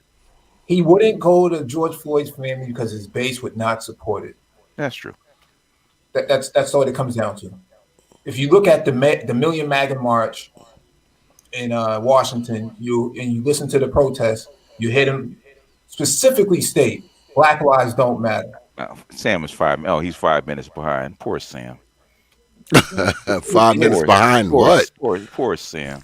5 minutes behind the stream? Poor Sam. Is that even possible at this point? Poor Sam. 5 minutes. What kind of computer you using? How the hell you 5 minutes behind the damn stream? Man, the 286 with that monochrome screen, man, don't cut it, man. Wait a minute. Wait a minute. Sam. Oh! Oh, shit. Oh, he finally figured it out. God damn it. This is going to be a good day. Oh, shit. Absolutely, man. Anytime, my brother. You already know, man. All right. You already know. You can delete the link now. Yeah, the link's out of there because I don't really like putting it in the chat anyway. Not out of there. All right. Sam, you are here. We got green. Welcome. Thank you for being patient. Hello, okay. So Samantha, what you got for us? Thanks for being patient. I know that took a few tries. Well, the first thing that I heard just so many times that it's literally driving me nuts over here is okay, that I heard quite a few times that, well, if Trump passed the stimulus, then everything would have been better and different. But he did pass the stimulus, and Pelosi was the one that did not allow it to continue. It wasn't Trump that, he allowed it. He said yes. He signed off on the stimulus, then brought it to the Senate, and it was the Senate that did not allow it to continue. Your Senate killed it. Pelosi had nothing to do with that. Basically, if you the way I've heard it, and way I've heard it from several different sources, right? It basically your Tea Party Republicans in the Senate are basically holding it up, and McConnell can't get them to move. And so Pelosi's original second stimulus was like $3 trillion. Republicans couldn't go for that. So basically, Trump talked to McConnell and talked to Pelosi. Pelosi went down to 2.2. I do believe McConnell and the Republicans came up to 1.8. And then complete. Well, so basically you're sitting in on Capitol. Actually, hold on. So you're saying that you're inside the conference room when they're talking? I'm saying I know what happened, and I'm saying what happened? What happened? First there was a original number that was given, and the Democrats denied it. And Trump actually went up. What was the original number? What was the original number? It was, I don't know, one. Oh no, you said something. You know. You just said you knew. Okay. I know that roundabout. Just like you said 3 something, and it's 3.4. It was. Okay, we're not all perfect. It was 3.2. That was the original amount that the Democrats wanted. So 3.2. They actually passed in the House. Okay. These tiny 1.2, 3.4, like it's those are such small semantics. At the end of the day, they're not. Trump, $400 billion is not small. They are. $400 billion is not small, man. It's regardless. The point is, Trump gave an original number. He gave what was the number? What was the number? What's the number? It does not matter. Yes, it does. These are semantics. He gave an original number. No, it's not. Democrats denied it. This facts. Democrats. What's the number? What's the number? Democrats denied it. What's the number? Trump went up. Democrats denied it again. What's the number? Bail out business, all kinds of businesses. They want What's to the bail out number? planes. What's Dude, the what number? does What it is the matter? number? What's the number? Yes, it What's the does number, matter. madam? You said you know. What's the number? You said you know. That doesn't sound like you know. That sounds like an emotional response. It sounds like you're guessing. Yeah. I'm giving you numbers that have been that are actually I actually heard it from two economists. Actually went and looked it up, and actually said it. They got stuck at it. It was in after June. I think it was in September. They're actually stuck. Pelosi wanted 2.2 trillion. The Republicans only came up to 1.8. You have to actually come back and arbitrate that. She actually meet in the middle. She has to get it passed. Okay, it got stuck there. And basically, Trump came in and actually got Pelosi to come down to 2 trillion, but the Republicans didn't come up to the 2 trillion, and that's where it got stuck, and that's why it failed. That's why it failed. Because Rand Paul and the Tea Parties didn't want to say there was a bridge too far, which is why the stimulus you got now is below $1 trillion. Then now they'll pass that one because that's far below the number that they originally stated. Because Rand Paul and the Tea Party didn't want over 1.2 trillion. That's what they said. And this, you go back and read the articles. But I did read. And Sam has left the building. the building. It goes to say that a lot of people, when they come up here and they run their mouth about certain things that's not true, if you can't give close a number, and let me ask you a question. You don't know nothing. Let me ask you a question, X. Do the conservatives actually read, man? Because I'm having issues with them not reading. Okay. Hell no, they don't read. Because earlier when they said they didn't have a record of the cases of Trump lawsuits, right? And they said they didn't know when SKC could have looked it up. It took me 2 minutes to find it. 2 minutes. Well, Sam is back. Yes, and conservatives do read, and I can't remember every number I've ever looked at my whole life. And I just tried to look. I just tried to bring up a different screen on my phone, and it kicked me off. So no, you can't just look it up real quick. I just tried, and it just kicked me off the stream. All right. Okay. Yeah. Okay. That's technology for you. It is. But try I can't remember. Try being a content creator. Well, you say you know, that means you have facts, and then you come up with not. Happened. That is what happened. There was an original number given. What's the original number? They were denied. They denied it. What's the original number? Then there was a second number. What was that number? What was that number? Semantics. No, it's not. It's facts. Yes, it is. 100%. Fact. The facts are that semantics. Pelosi is on tape herself saying that she denied the stimulus bill and that she wanted to bail out airports and all these other businesses. Yeah. When the stimulus money for the people, the lower people that you love talking about so much, was already allotted. They were given all the money that they wanted plus some. And she still said no. And then Pelosi just came out with like a day ago saying that she's willing to now take less in the stimulus because now Biden is going to be president. No, that's not. Just a day ago. No, that's not. You're not reading the tea leaves correctly, ma'am. What is going to come out in June that everybody's talking about? It's called a vaccine. They're going to put you back to work. That's why they can actually agree to a lower stimulus. You know, you won't need it. In fact, the reason that's being taken out is for the big businesses. The reason, no, it's actually for the people that are going to get evicted and they need to pay their rent. The reason that you're even getting this stimulus, the reason that you're getting this stimulus is because Jerome Powell, your Fed chairman, has said the vaccine is not a panacea. You're still going to need money to actually tide this economy over. That's why you're going to get this semi-stimulus. Of course, that's why we want people back to work. Yeah, well, you didn't say that before, okay? That's the reason, because you're going to have a vaccine in June. That wasn't even part of the conversation. That wasn't even part of the conversation before. We were talking about stimulus money. You're giving me a number in semantics, and what you're saying is semantics, ma'am. Because it's not facts. Semantics is saying oh, forget what the situation was. If you can't remember the exact number, then it Exact never number. happened. Yeah. Well, the numbers matter. Facts matter. Yeah, they do, and I can't pull up every number. I Well, can't. no, I don't have a sheet of numbers in front of me. if you're going to have a debate or an argument or any kind of conversation, you got to have some kind of facts to go on. Otherwise, I could pull anything out of my ass, like you just did. I didn't pull it out of my ass. That's Yes, you just did. what Yes, you it did. is. Yes, you did. No, it's not what it is. Pulling It's not something what. out It's of your not ass facts. No, it's means not. It's not making it up. facts. I asked you about a number, even a reasonable number. You can't give. I gave you numbers, ma'am. I gave you numbers, ma'am. I gave you numbers, ma'am.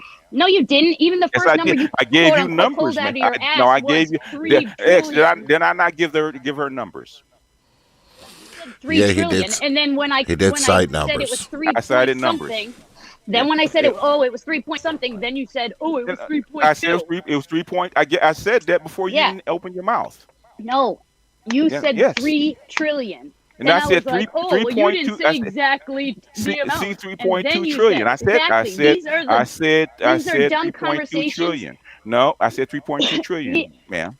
No, you didn't. You can. Yes, I did. Rewind yes, I did. Yes, I did. You rewind. You didn't give me any numbers. You didn't give me any numbers. I can't remember what the freaking first. Well, then why are you on here arguing if you can't remember? If your memory is that bad? The point, that's not that. No, it's not a point. The reason why I came on was because you kept saying, over and over, oh, well, if Trump had just passed the stimulus bill, if he had just forced it through, if he could have got the stimulus bill passed, we don't live in. Oh, you love saying it doesn't matter. He didn't get it done, ma'am, and he lost. And he lost. He didn't get it done. He brought it to the Senate, and the Senate needs to approve it. He didn't get it done. You can arm twist the Senate, just like you do in any other bill. And they did. They went up on the amount. He didn't get it done. They went up on the amount. He didn't get it done. You know what she said? He didn't get it done. You know what Democrats said? They said, oh, no, you're now supposed we to be want in the a higher middle. number. She came down. She came down and they went up. He came down. That's the way it works. That's the way it works. That's the way it works. Do you know how bills work? Do you know how this government works? Did you not take civics? Did you not take civics? Did you not take civics? Did you not take civics, ma'am? Did you not take civics? Did you not take civics, ma'am? Democrats. Did you not take civics, ma'am? Yes, I did. Did you not take civics, ma'am? Do you know how resolving a bill works? It's called a compromise. She came down. They came up. They didn't meet. Yes, she did come down. Came up. No, she didn't. Went up. No, she did not. No, she did not. No, she did not. Completely false. No, she did not. Completely false. No, she did not. Prove it. God, then. I'm losing Prove brain it. cells. Prove it. Prove it. I can't even go on. You don't have brain cells to lose, ma'am. Yeah, okay. Listening to you and right, exactly. All night. It's not a waste. You don't have nothing to lose. Yes, 100% is a waste. Yeah. No, well, 100%. You get. Well, if you have 100%, please use them, ma'am.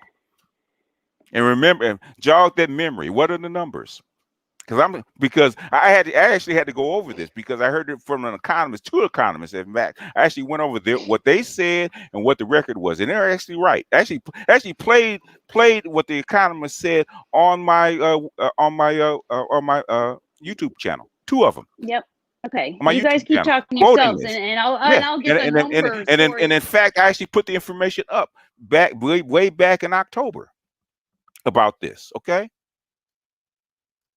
So I do this every day, ma'am. I don't do this just on a whim. I'm a content creator. I do this every day. I do this every day too. Evidently not. Evidently not. 6 hours a day. Evidently not. Watching and following the political. You should read more. Don't watch. Read. I read a lot. I don't watch. I read. I read. No, man, you watch like everybody else. They watch YouTube. They don't read a book. Yeah. You don't read. You don't read because everybody that's well read. You read numbers, date. You read and you read. You can't remember every single date off the moment off the top of your head. Of course you could. We call highlighting. Keep notes. Yeah. Let me stop. I don't have notes in front of me. Are you kidding me? I'm just going into a stream. Give us some facts, Sam. Give us some facts. You can't give me a number, and therefore your argument give me a number. Wrong. Yes, give me a number. Yeah, that is the worst argument. Well, that's what you say. Okay. That's what No, you I say. didn't say, oh, if you can't give me the specific number, then you're completely wrong. That's what you're saying. Come on, be better. Be better than something that just went. If you're gonna come up here and debate in this forum, you better come up with something, because this is weak, babe. Weak, completely weak. You're worse than David that just left. At least he comes up with numbers. Okay, at least he has read something. I give him that. You come up here with nothing. Well, Pelosi did this and this and that, and Pelosi went up. No, she didn't. She came down. Yes, she did. What did she come up from? What was the number that she came up from? I'm looking them up now because I have to have them exact. God forbid if I'm off. Yes, exact. And where did you hear it? Sources do count. And I want some website that we never heard of. All right. In the meantime. Yeah. In the meantime, like anything else? Anything else? Well, like I'll tell you this. I'll tell you this, Sam. This is a debate channel. Yes. This is a challenge channel. All right. So if you wish to come on this channel and debate at some point in the future, if you want, hit me up on my email, propertothought@yahoo.com. That's propertothought, no caps, one word, and I'll set up a debate. I'll get you an opponent. I'll do all of that. And when I do my debates, I do them formal. This was a challenge night. This wasn't even a debate night, but my debates are formal. They have rules. They have timekeepers. They have all that. So if you want to have a debate on here, hit me up on my email, and I will set it up for you. All right. Roscoe asked me what books have I read. I do have on my channel my top 10 books that I've read. My top 10. I'm actually finished. Here we go. Yes, sir. Yes, ma'am. What you got for us? First thing that pops up is and I'm even going to give you a left website. CNN. Pelosi defends rejecting the White House stimulus proposals. Okay. What was the Pelosi proposal? says that she's backing a smaller stimulus because Biden won. Rejecting higher offer was not a mistake. Pelosi faces backlash after rejecting Trump's latest stimulus offer. Forbes. White House will step back. What was the number?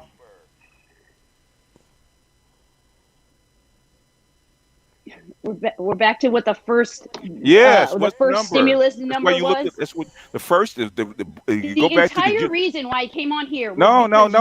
Saying yes. What was the number? Number. Yeah, What's the number? Yeah, no, that's not what I came in here to say. I number. came in here to say number. You keep bringing up over and over that Trump denied the stimulus bill. I didn't say that. I didn't say that. I didn't say that. I did not say that. I didn't say that. I did not say that. I said if he could have 4 separate times. What did I say? Repeat what I said. I can't fucking quote you word for word. Oh, give me your interpretation as best as a woman can. You said Trump. You said that the entire thing would have been different, and if Trump had just passed the stimulus, that people would have felt a lot differently. Yada yada. Okay. Let me tell you what I said. Since I'm here, I said you said it like 4 times. So. In other words, are you going to let me quote what I said, or are you going to talk over me? What do you want? You can't quote what you said 4 separate times.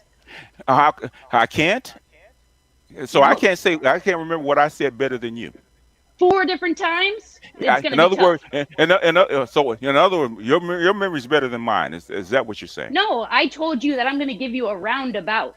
No. In what other I thought out of four different okay, I'm gonna versions tell of you it. what I said, and I've said it before. I said it many times. I said it before the election happened.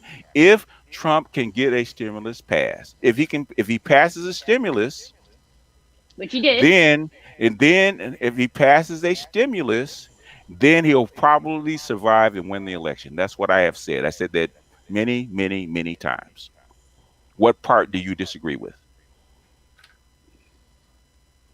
I disagree with that. You keep saying if Trump had passed, when Yes. Trump did pass. He can't pass it by Understand what you himself. don't get that. In other No words, shit, Sherlock. and That's what I'm saying. in other words, dumbass, if he can manage to get the stimulus passed and get the two sides to agree and get something done like You normal, with the dumbass and the normal presidents do, that's how like you normal argue? presidents do, then he'll probably survive. But he didn't get it done. Guess He what? He did. lost. He No, he hired didn't. the No, he amount. didn't. He Yes, did not. he did. Right here. Well, how Literally, come we it says didn't right get here. it? Well, Pelosi I don't see says- no stimulus check in my hand. It wasn't passed. It takes three branches. It takes the Pelosi House and the president to said pass no. something, does it Yes, not? the Senate would not do it. Or a Republican Senate, right? A Republican Senate, right? Huh. You need the House Hunt Speaker it, to be on board. Hunt it, Mister, I hunt took it, civics. hunt it, I took hunt it. civics, but I don't know that the House Speaker Oh, needs to be good with you it. don't know civics. He didn't get it passed. It doesn't. He Yes, passed it does. He wrote No, it. he didn't. Signed his He name did not on it. pass. He brought it to the Senate, He did and not the get it Democrats passed. killed He the did not get it stimulus bill. passed, ma'am. And the If he got it Republicans and passed, Trump, it's been signed the into Republicans and law. Trump even went up higher and gave Did he them get the even first higher stimulus number, passed? and they still said no. Did he get the And now first they're going to stimulus get even less passed? money because Did he they're pass dumb. it? Did he pass He it? did. Did it He get passed? signed it. Did and he get it He passed? signed it. He didn't Did sign it. He can't sign did he? anything. He cannot Yes, sign he anything signed until the it gets to his bill desk. and he sent it to He can't fucking sign Senate. anything, ma'am, until it gets to his He desk. signed He off can't on sign the it. bill and they sent it He off can't to the sign Senate. off on anything until it passes, ma'am. That's civics. Until the House and the Senate get together and give him a bill to He sign, gave it he the cannot go sign it. ahead. No, he and can't do that, ma'am. He Democrats can't do that. denied it. He can't do He that, did. ma'am. He gave He them, can't this do is the that. number He I'm can okay only with. talk to them. He Then can't do that, Democrats ma'am. said He no. can't sign Then off they on gave him a anything, higher ma'am. number. He can't. Then He they cannot gave him a sign higher off on number. anything, ma'am. He agreed He to cannot it. sign off on anything, Again ma'am. with the semantics. You're He all can't playing sign off on anything. semantics It's not games. semantics. It's Oh, facts, it's not ma'am. signing off. Well, either way, he agreed to He it. can't. The agreement, but in the He end of agreed at the end of the day, did it get Ugh, passed? love that one. Did it get passed? Because of Democrats. It So doesn't you matter. should be Did it saying, get so when passed? you It say doesn't this matter. comment that It you love doesn't saying, matter. It when you doesn't say matter. this It comment that you doesn't say, matter. you should It doesn't say, matter. wait, It you doesn't should matter. say Democrats. It doesn't matter. It don't matter. Oh, go ahead. Keep repeating It yourself. doesn't matter. Totally makes your argument better. It doesn't matter. Did he get it passed? No matter whose fault it was. Did he get it passed? Did he facilitate getting it passed? No. That's The why he line got that you love lost. using, you should say Trump would have had a better chance if No. Democrats didn't kill the It stimulus doesn't matter. bill. It doesn't matter. That's the fact. That's the opposition he has to work up against. He's worked up against his whole entire presidency. Okay. The first one passed. Okay. The first one got passed. Because they had to. Well, They doesn't had matter. no choice. Yeah, it doesn't matter. Doesn't matter. It just doesn't matter. It doesn't matter. No, he did. The fact is, he didn't get it The fact passed. is that Pelosi knew That's that all would it affect matters. his It doesn't run, matter. It and don't she matter. fucking It stood her- doesn't took her matter. heels into the It ground doesn't matter. to try to It affect it. doesn't matter. It don't matter. Yes, it 'Cause does. I can tell. I can tell you. I can tell. I can tell you. If Trump had just Until passed the October. stimulus bill, Until October, I had Trump winning. Okay, I had Trump winning up until October because I picked him. I had picked him winning up until October. I don't care. I don't Well, care of who you course. pick to win. I don't want them. So no, I'm just informing you, ma'am. Because you're coming at me all sideways, like I didn't. I can tell. You coming at me sideways. I asked you for facts. I asked you for facts. What do you give me? But never did I call you You're names You're and start making fun of whining. you. You sound like a whining woman. That's what you sound like. Well, it don't matter. Those are semantics. It's bullshit. It's called facts. It's not. It's These are fact. the It's facts. fact. This is what Numbers I are said was the facts. fact. Numbers are facts. Regardless. Numbers are facts. Regardless. You got pulled it up in front of you. What are the numbers? They always give you numbers. What are the numbers? Of which one? The first one, the second one, the third one? Start one. There's Start with the 3 first of one. them. Start with the first one. Read it out loud. I'm clicking on it. It's got to load here.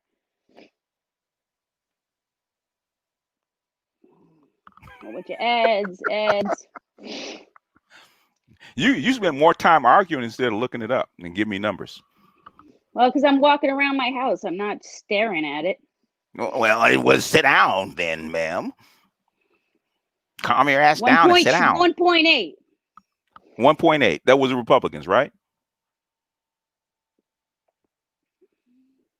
Which Pelosi said was too small. Operative monitors was last week when he called for a big deal, proposed 1.8. Pelosi rejected. Yes. Blah, blah, blah. She wanted 2.2.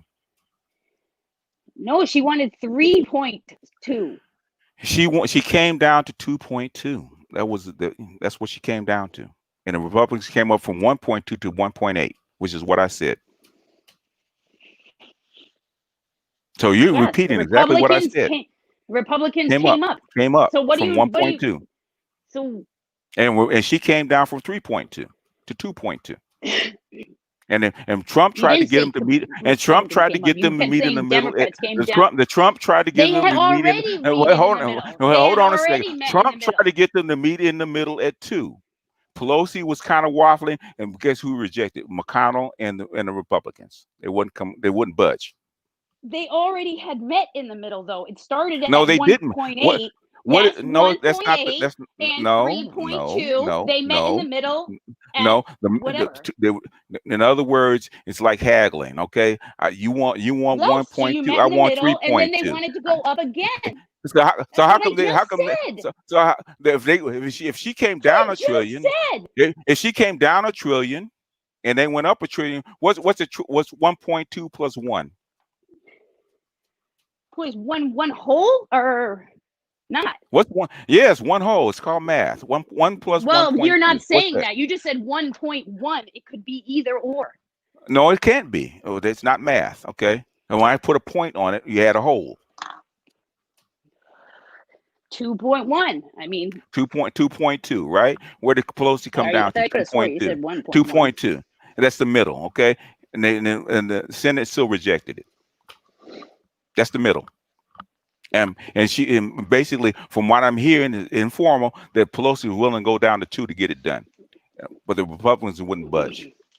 So basically, so there you can blame. They had either already budged. They already budged. Okay. All right. But those are the numbers. The numbers that you just quoted is the numbers that I gave you. Okay. And exactly what I said. So in other words, exactly your argument, your argument is what? Then you just literally listened to nothing I said. Then I did. Your argument is what? My argument is I hear blathering without facts. Now we have facts, and now where are we? We are that you keep saying, if Trump would have just passed because I have been listening to whine. I've been listening to whine. I always thought it was just black chicks that were whiny. Okay, that's what I thought. My impression of you. You put them to shame. Okay, at least they would actually see facts. God damn. Yeah, right. now I gotta apologize to all my sisters that came in and I call them whiny because I said white women had more logic. I have to go back and apologize. You disappoint me. I'm pissed. I'm pissed. Me. Coming from somebody who says asshole and goes repeats themselves over and over. Yes. Yeah. This is challenge. You stepped into the ring, ma'am. Maybe for you.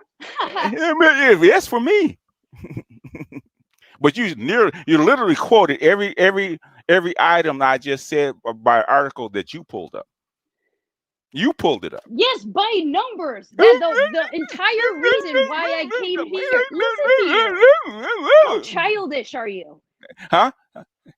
I said, how childish are you? I'd rather be a child that knows what the hell I'm talking about than an adult. You that doesn't. don't, because you That- keep saying, well, Well, if you Trump haven't proved had it. You just haven't proved passed the anything. bill, You haven't proved then anything. You haven't proved anything except pulling stuff out of your ass. That's all you've done. It's you're not a right. debate. You That's all you've proved done. nothing. That's all you've You done. did nothing. You proved it for Trump me. You proved it for me. What I said for happened. you. You proved it for me. What Yes, you you said did. didn't By happen. reading, Trump by you finding, passed by you the googling bill it and bringing up the twice. article and And you proving keep my point. saying, You just well, did. if Trump You would have just just did. passed You it. just did. You just did. No, you didn't. No, it didn't. You just You did. try to twist it in any way you want You and just repeat did. yourself over and You over just like a did. retarded I'm woman, an but that doesn't asshole. help That's your true. case. I'm I an didn't asshole. say you were an asshole. I'm tired What? of people. I don't I'm know where tired of that came people. from. I'm tired of people coming up with no evidence, man. If you're gonna get up here, at least know what That you're is talking the about. You don't. evidence. No, you don't. That You Trump, just read it. Trump You just okayed read it. And, it. Yes, no, he that didn't. Trump okayed it twice. It doesn't And matter. the Democrats kept Did it? denying it. Did And it yet get you passed? keep It saying was over and the over. Republicans denied it. It wasn't her. Republicans denied the deal. No, they They didn't. denied They it after rejected. she They gave some astronomical number that no. they could not ever She reach. relented. She relented. They wouldn't come up. Trump had a No, deal that that's exactly. Trump had a deal. Stop right there. Trump Stop had right a there. deal at $2 trillion. Stop I don't right have there. to stop You nothing. just I don't said- have to stop you nothing. just said- I ain't got to you stop just nothing. said I ain't that got to she- stop that nothing. they I ain't got to relented. stop nothing. You This is a just black said it. this is a black Exactly. YouTube channel. I ain't got to stop nothing. I ain't got to stop nothing. I ain't got to stop You nothing. just said it I out ain't of got to your stop own nothing. fucking mouth. Trump came up to $2 trillion, but he out of did your not own did it. mouth. Did it pass? Did it pass? Did it pass? No, it didn't pass because of Democrats. So what I said 4 times was true, ma'am. That It the didn't get Democrats passed, wouldn't and pass he's the lost. stimulus. If he could have gotten it passed, just he would said have won. The Democrats But he didn't wouldn't pass. freaking It didn't pass. It wouldn't didn't meet pass. halfway. It didn't pass. No shit. It didn't pass. So he Your lost. statement. He That lost. is not your statement. He Your lost. statement That is, was if my Trump statement. would have That was just my passed statement. the That was my stimulus statement. bill, That's exactly right. That's what I said. And he didn't get it he's done, not a and he dictator. lost. You can't just He didn't forcibly lost. pass It doesn't matter. It didn't. He lost. He didn't get it done. If he gotten it done It by doesn't some work miracle, like if he that. gotten it done We by don't some miracle, live he'd in have a still been president. He dictatorship. didn't, and he lost by a narrow margin, exactly as I called it. I called that 2 months ago. It went down exactly as I thought. I argued The on about all-knowing, both sides. know-nothing Nah. guy. I said it 2 months ago. I'm on record. You're not. Yeah, I'm not a creator. I'm not a content creator. Of course, I'm not on record for anything. I'm on record. You can go back and look. I'm on record. X can tell you I'm on record about what I said, and I said it months ago. Trump 100% allowed the stimulus bill I didn't to say go that. through. He didn't get it done. Well, I don't you care could if he say wanted it. He didn't get it done. Didn't get it done. You should say the Democrats He didn't didn't get get it it done. and the Republicans didn't help him out. He didn't get it done. They did. They could have gone up. They could have gone up to 2.2 and gotten it done. They didn't. Okay. They could have gone up again and gone up again. And No. again. The Democrats don't owe him any favors. There comes that They printing don't owe him money any out of favors. nowhere. They don't owe him any favors. They don't owe him any favors. I know. He Money didn't just get it comes done. from nowhere. And he lost. Just whatever. Just up it up a couple more. Hey, it is what it is. A couple more. That's the way the cookie billion. crumbles. Just is what it is. Yeah, you throw it around. You throw it around. It Typical all adds thought. up to real money, huh? Mm-hmm. Yeah, Yes. apparently to you. Ma'am. Yeah. It comes from nowhere. So you just print it out. They spent $10 trillion on Wall Street. Why not? Why not? Give some to the little people. Why not? It's all credit. You're not gonna pay it off anyway. What are you on? Laughing like that? You on something, baby? You all right? I wish. I wish too. Be with. I wish with talking to you. I need it. But see, you didn't give X any break when you go ham in the chat, did you? So why should we give you any? I made a comment to anybody I disagreed with at any moment. Yeah, and the thing is, you had a chance to come up here and actually state your case, and you haven't done it. I absolutely did. No, you haven't. 100% I did. No, you didn't. Yes, You're you not continually have said you over and over and over have that not proven Trump your is the case, one baby. that I didn't say did that. not get the stimulus. If he had just passed the stimulus bill, If he could, just with the if flick he of could his have, wrist, if he could have gotten the stimulus passed, he would have won the election. In my and opinion, had he could in my just do opinion. it willy nilly, Well, then he then it would have doesn't matter how already you have do it. done it. It doesn't It matter doesn't how you work get it like done. that. It doesn't matter how you get it done. It don't matter how you get it done. You're president of the United States. Don't matter. All right, I know. You don't know exactly. This is not a dictatorship. This is not a dictatorship. Other We are not in presidents China, in Korea. find a way to You get don't it done. forcibly Other presidents make find a people way to get it done. He like did what? not. Bailing out big banks? Like what? Everybody does it. Everybody Biden do it. actually said that he would have done pretty much the exact same Corona business as Trump did. Well, but he wasn't in the seat, was he? Actually, the same, except for 4 months No. later. In other words, if Obama or 4 months Biden had later. been in the seat and done the same thing, they probably would have had a similar fate. It is what it is. Poor you. Well, if the other side was being dicks, poor rotten and luck. Okay. Poor rotten luck. Yeah, it the is other what it sides is. are being That's the way dicks, the and cookie crumbles. the Democrats supposedly care about the small person when Yeah. they could have all gotten their stimulus checks months and months and months ago. But we got to bail out those we need to bail out those airports. Yeah. Well, there's a very good reason why you keep airports and airplanes flying. It's not just for people. Okay, you should. If you know anything about how this a lot system of them, works, it is. I no, do. No. In I'm other not words, a child. if you then enlighten me why you keep the airports and the planes flying. You might keep some of them No. open. That doesn't mean you bail out all of them. No, so why do you bail them out?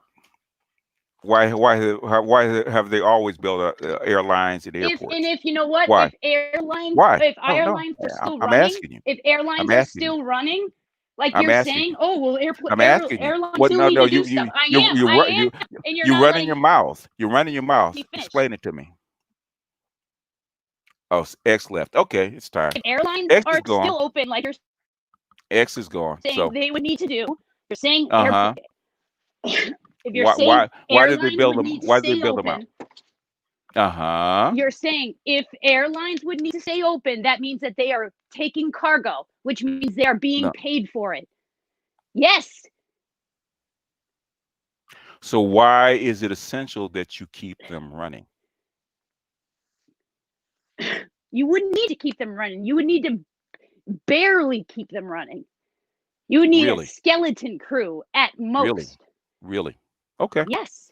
All right. Skeleton crew at most. Go back and study it, because if you don't have it, they're part of your transportation system, and they fly a lot more than just people, cargo, mail, That's what all I just kinds said, of stuff. cargo. In other words, just said so that. in other words, if they're taking cargo, then they're obviously making money. If they collapse, guess what happens? Half your transportation system collapses with it, and then what happens? It's called a cascade effect. Obviously, the same reason. Things comes back up. This is capitalist society. Yeah. Some were to go under. Yeah. Even if some were to go under, some would survive, and those ones that Mm-hmm. survive would take over when it came back. Okay. How long do you think it would take? How long do you think it would take to come back? Okay. Why, Do you like it when I do this? Do you like it when I do this? No, it doesn't matter to me. It doesn't matter to me. It don't matter to me. See how annoying that is? It doesn't matter. Yeah. No, not really. I deal with this all the time. It sucks. So, no, basically, you're not giving me anything. You give my 8-year-old could give me the same explanation. No, it's all right. All right, X. You won't let me get anything. As soon as I start talking, no, it's all right. X. You don't have to count it down. I'm gone.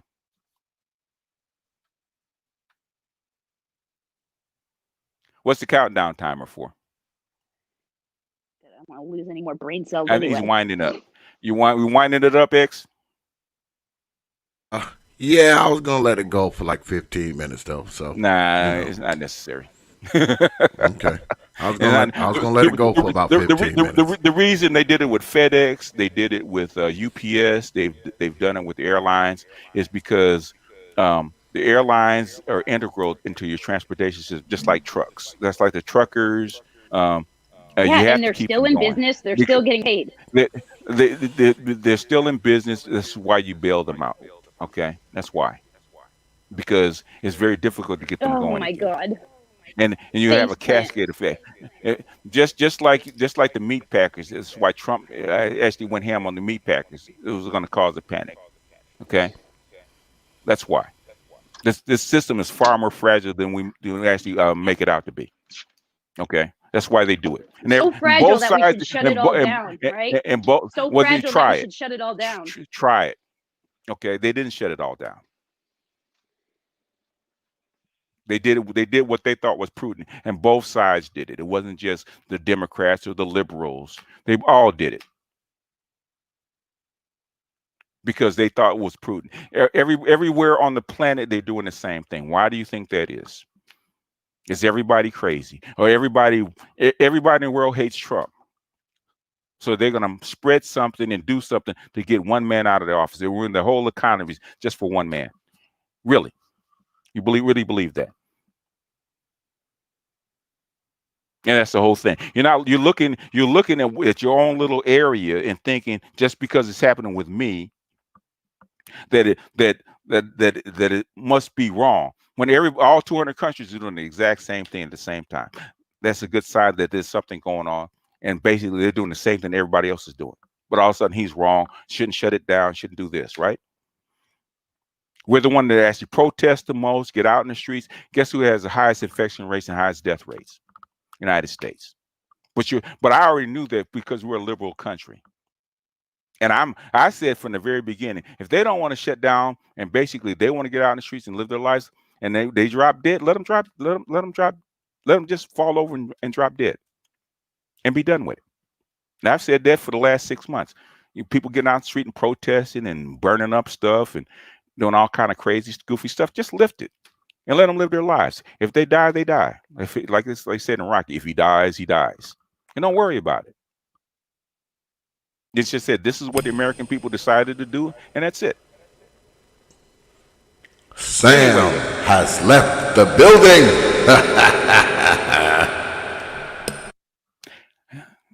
She had nothing. Yeah, she's left the building. She's left the building, but you're welcome up here. Like I told her, if she want to come up here and debate somebody at some point, I'll find her an opponent in the whole nine. So everyone is welcome here. She's got spunk. I'll give her that. Oh yeah, she came up here. I mean, she came up. And the thing is, the numbers I gave her at the very beginning, guess what? She repeated the same ones. But she's still right. No, she did come up. Hey, BJS, I had to say this, man. When I said throwing the towel, somebody should throw a towel for the lady, man. And I say, oh my God, I would say finish her. Well, if she was respectful to X, and she was more polite with X, I wouldn't have gone as hard on her. Yeah. But you actually coming up talking shit like a man and think you can come in and just speak. I said, okay, now you prove your case. Didn't prove shit. Everything I said was exactly what happened. And she read it. Mm-hmm. Mm-hmm. Yeah, well, she was going hard. She was going hard in the chat. And I told her, I said, you want to come up, come on up and state your case. I mean, I don't believe in that debating in the chat room nonsense. You got all this stuff to say, you can come up here and say it. But I tell you one thing. She had nothing. She had nothing to prove her case. She had nothing. And the funny thing, the chat room was sitting there trying to say they call you Hood Pepper, all that shit. See, you old fart. You should be talking like this. I'm an old fart. I'm 61 years. I'm an old fart. But guess what? This old fart is smarter than you. That's all I can say. Of course. I mean, y'all guys could at least have more respect. Because BS is the one that is a helpful manosphere. They don't have to have no respect because they don't know anything, man. Yep, you're right. They don't know shit. So, I hope that they get to be 61 or 80 or something like that. Okay, live a nice long life. Like I hope. I hope to be 90. It'll be an older fart. Yeah, well, let me speak on that because you have this thing on media where you always have these people, they always talking about, oh man, you old niggas, Yeah. as if you're never going to get here. The only way you won't become an old nigga is if you die young. You be a dead So, nigga. yeah, that's the only way you're That's not right. going to be an You're old an old nigga. nigga. I think that people got it in their heads that I think this is the angle that they're coming from. I think they believe that when they get older, they're somehow going to be better or smarter, when they get our age. Yeah. As That's not if true. as if they're smarter now that they're younger than we were when we were their age. I think they believe that too. You know So what?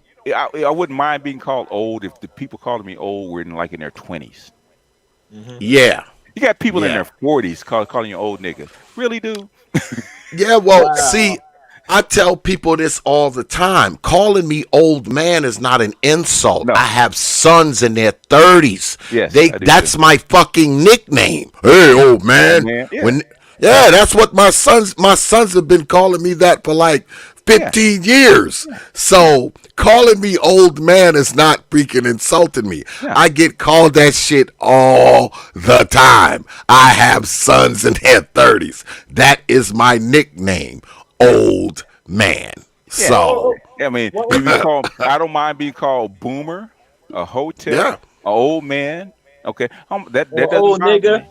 Yeah, Okay, even that. I get called that shit all the All time, right. man. Hey, what's Yeah. good, Jay Sean? You missed the fire, man. All Karen got that work. Oh Boy. shit, my brother Jay Shine You got is that in the work, house. Jay Sean. Brother Jay Karen got like this. Shine is in the house. What's good with it, Jay Shine? Hit me up, man. Call me, brother, when you get off of work. Today, I guess it'll be today. Cause see, I'm getting ready to go to bed. I know you getting ready to go to work, my brother. So I'm getting ready to go to sleep. And when you get off of work, it'll be sometime this afternoon. And hit me up. Roscoe, if you sat down with me for 30 minutes, I'd blow your mind. X can tell you that. Yeah, man. I was just having fun. Okay, X can tell you I'll blow your mind if you sit down with me for 30 minutes. But it is what it is, man. Mm-hmm. It is what it is. And oh shit, she's back. Oh my goodness, she's back. Her time is God. up. I'm gonna put myself on mute. Her time is up, man. Her time She's is up. back. She had Are to you go back and do some research. Are you here for some? I hope you're here for some final thoughts, Sam, because we're about to shut this thing down Yeah, because we like in hour 5 right now. So. Yeah, it's Yeah, time. no, I was just my phone had died, so I just wanted to let you know that I wasn't bailing in the middle of a conversation there. You have spunk. I have to give you that. Well, thank And you. I actually we And admire. I can spunk. tell you believe in I know you believe in what you say. So In other words, basically, you have basically X can tell you have no idea who you're talking to, baby, and how deep the rabbit hole goes. Okay, because domestic politics, I really don't have that much interest in. I actually said Trump was actually going to win during his first election. I thought he had a chance to win in this one because I don't particularly like Biden. Okay, I don't like him. Most progressives don't like Biden, even though I'm not a progressive anymore. So basically, I am neutral about this stuff. are you anti-establishment? Anti-establishment. Who's anti-establishment? I'm asking if you consider yourself No, anti-establishment. no, of course not. Oh. Most people aren't. Even people that say they aren't. The people that are anti-establishment actually move way out in the middle of nowhere and live off the land. Okay, the people that say they are and still stay inside the city with their regular jobs are lying. They're liars. That's where I hold it. There's no other reason why anybody would stay in the city. You don't think? In other words, if you talk the talk, walk the walk. If you don't believe in the establishment, then leave. And I don't most believe people in the that don't believe, establishment, yes, you and do. I've lived. Where do you live? And Where do you live? I listen. You let me I mean, finish my do you live thought. in a city? Do you live in a city? I'm not in a city, no. But Well, okay. I live in a low income neighborhood, and always have. And as Mm-hmm. I've gotten older, even though I've gotten a good job, I've decided to not move out of where I am and to stay where I am to help my Okay. church, to help people in my town. That's still part of the establishment. You're part of the system. Still. That's part being part of the system. Right or left, individualism, you're still part of the system. Yes, part of the And system, but I'm and talking it, about establishment as far as the established politicians that have been in play, taking from the lowers and giving to the rich. That establishment, that is not capitalism. I'm not talking about capitalism. that's capitalism. I'm not talking about capitalism. That is Talking about capitalism. the establishment, politicians, establishment, government. That so in other words, there's no government where you're at locally.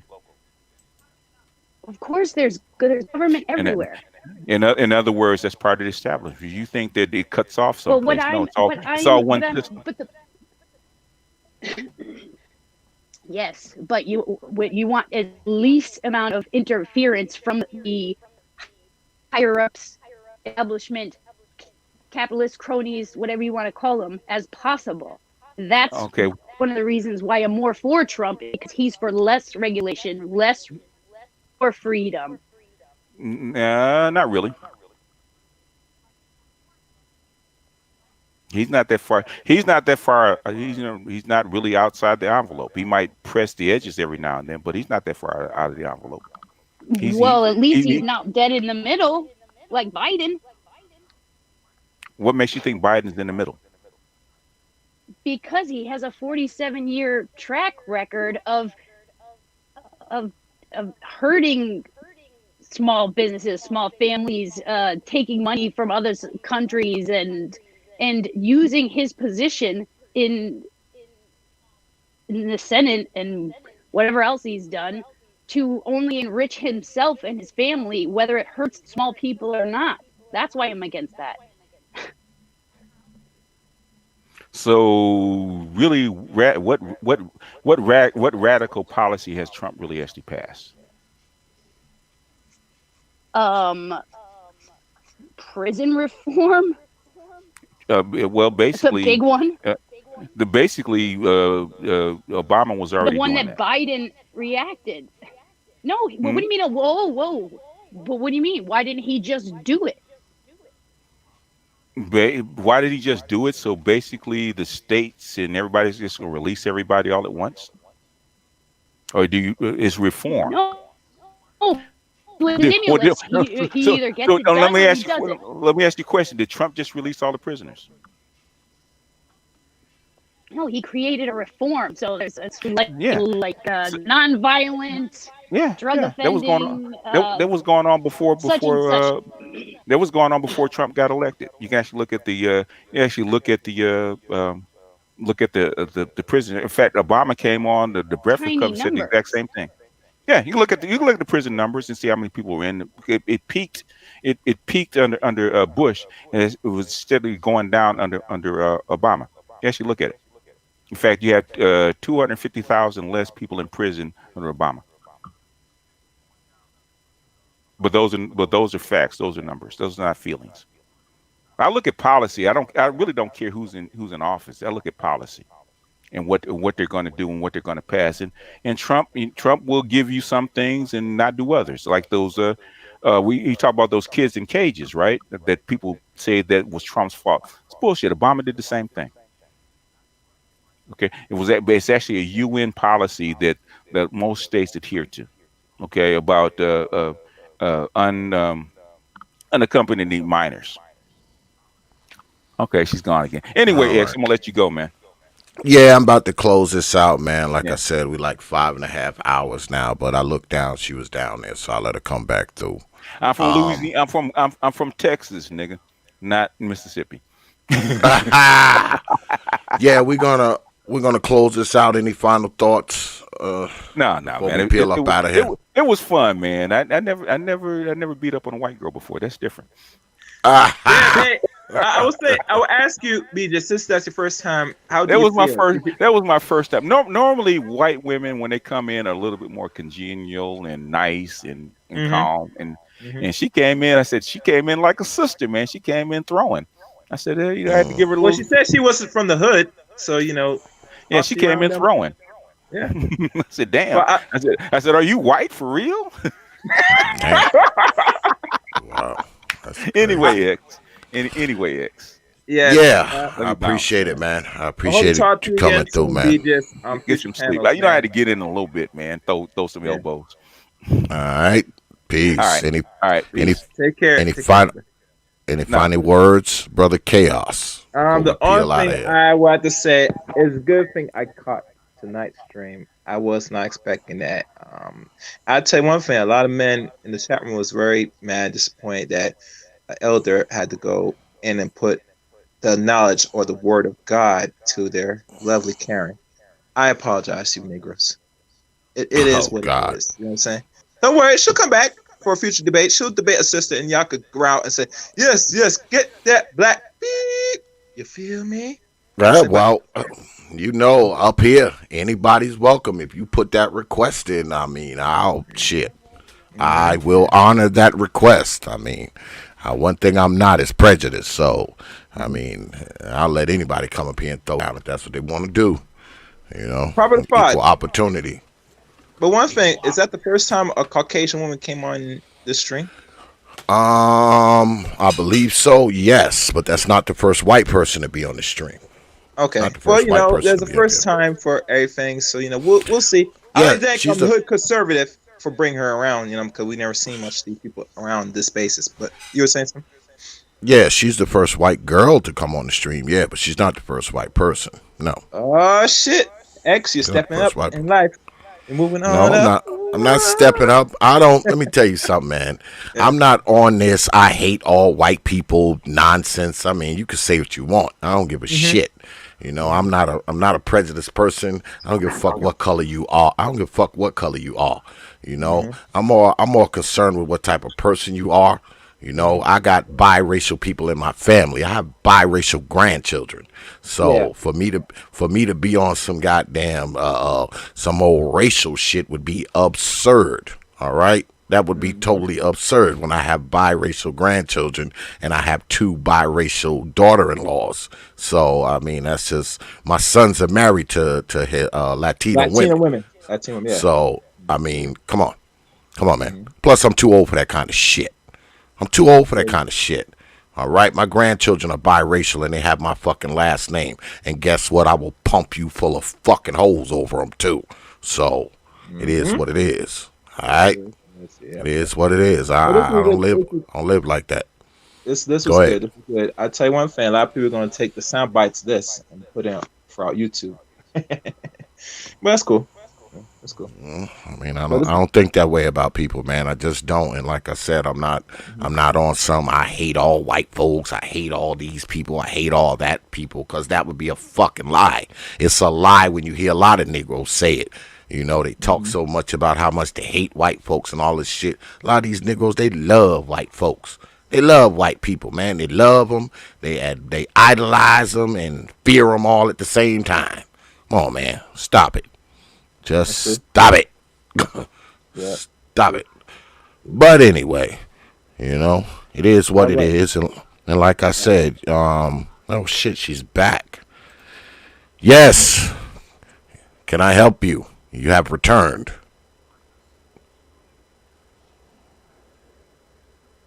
You're muted. You're muted. Well, she said she had inner issues in the back chat. Oh, I wasn't even paying attention to that shit. Remember, I'm an old nigga. I don't got my glasses on, so I can't see that shit. Kept getting kicked off. Well, she said she kept Getting kicked off. Something's going on with her phone or some shit. You're muted right now, though. You got something you want to say? Yeah. Got something you want to say? Guess not. Brother Chaos, I appreciate you coming on, man. As always, you know, you're always welcome up here, brother. Yeah, it's been a while, but it's good I caught tonight's stream. So till next time, brother, take care, rest well. Yeah, man. I appreciate you coming through, man. All right, thanks. All right, peace. Sam, can you hear me? Type something in the chat if you can hear me. Oh, no sound. Okay. All right. I guess that's over then. We're going to go ahead and wrap this up. It started off with the HOODSERVATIVE challenge, and it evolved into what y'all just seen right now for like the last hour or so. It didn't start off like this, y'all. It did not start off like this. It started off with the HOODSERVATIVE challenge, and it just kind of flowed into this somehow. But just the same, I appreciate everybody coming out tonight, man. Y'all know before we go, I got to hit y'all with some programming notes because we got some big shows coming up as always. This Wednesday, my man, Sir Ism, will be in the house, and we'll be doing another challenge on the old Hours of Power. The League, Sir Ism will be in the house, 9:30 p.m. Eastern Time, right here on the T.P.O.T YouTube page, you know, and he will be taking on all challenges just like tonight, because that's how the challenges go down. So make sure you hear to catch Sir Ism. It should be interesting and also hilarious. And then Thursday night, the good Dr. Olatunde will be in the house for another edition of Ask the Doc. Y'all know that Dr. Olatunde was here before. She's a reflexologist, and she'll be taking your questions about your pains. I keep telling y'all, blue collar guys like me, we go through a lot of pain, man. Muscle pain, elbow, joints, back, knees, all that kind of crap. The good Dr. Olatunde will be in the house, and she'll be taking your questions. So you need to be here. If you're a blue collar brother, you have a lot of pain in your body, you better be here. And when she was here last time, she actually was giving away a free ebook. So if y'all wasn't here, y'all missed it. So when she come this time, she might be giving some copies away this time. I'm not sure, but I'm guaranteed she's going to have something for your black behinds. So you need to be here Thursday night, 9:30 p.m. Eastern Time. Then next week, the 17th, the good Dr. Yaya will be in the house. And those of you who know Dr. Yaya, she is a psychologist and an anthropologist, so she'll be here taking your questions too. She'll be taking all your crazy psychological questions. Who knows? At the end of the night, you might even be sane. Yeah, but y'all know that the good Dr. Yaya is a friend of mine, and she'll be here December 17th, and she'll be taking your questions on another edition of Ask the Doc. Then, New Year's Eve, the good Nicole Ali will be here. Someone else who has a PhD. So her true title is Dr. Nicole Ali. And she's a scientist, and she will be here taking your questions on Ask the Doc. That's right. Lady Nicole will be here, and she'll be, she's a scientist, so she'll be answering all your scientific questions. So make sure you hear December 24th right here on the T.P.O.T YouTube page. And one more thing before we go. Next week, we will be launching another series, because this is the Prophet of Thought series. This series is going to be called The Ranks and Roast. And it's exactly how it sounds. The brothers will come up here and they will square off and they will snap on each other, play the dozens, rank, roast, whatever you want to call it. It's going to be all in good fun. If you want to take part in one of the ranks and roasts on the ranks and roast series, go ahead, hit me up. Y'all know my email is propertothought@yahoo.com. That's propertothought, one word, no caps, @yahoo.com. It is going to be hilarious. It's going to be hilarious. The brothers going to be up here. They're going to be snapping on each other. And it's going to be good fun. It's going to be comical. You know, because we get up here and we do a lot of serious stuff. So, you know, we're going to have a little comedy. I got a few brothers already lined up for the series. I don't want to mention anybody's names right now, but go ahead, hit me up if you want to take part in the Ranks and Roast series. All right? All right. So, we're going to go ahead, man, and get up out of here. And I hope y'all enjoyed what happened up in here tonight. And I hope y'all enjoyed me messing with this here microphone, because it is insane, isn't it? Yeah. So what we're going to do, y'all know how we do it. I'm going to run a few of my damn commercials, and after that, we're going to peel on up out of here, y'all. Y'all know how we do it.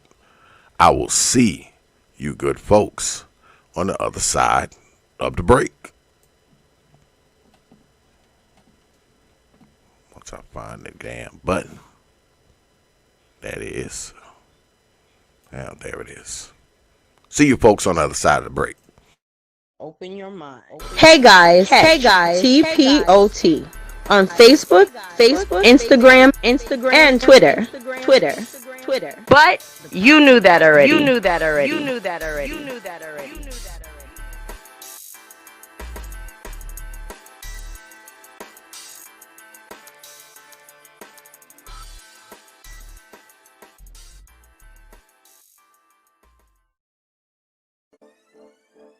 Peace, folks. This is Teacher Tanisha. You're listening to the T.P.O.T. Media YouTube page. You know, now back to the show. You know.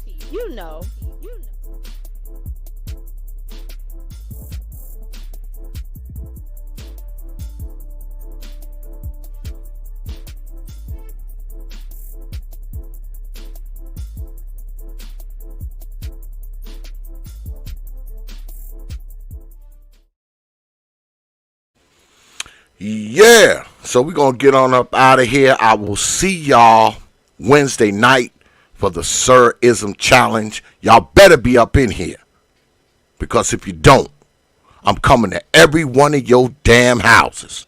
And you know what I'm going to do when I get there. You know what I'm going to do. I'm going to come down in the basement where you at and haunt your black ass in your dreams. And once I leave from Mama's cellar, you know where I'm headed next, right? I will haunt your old black ass mama in her dreams.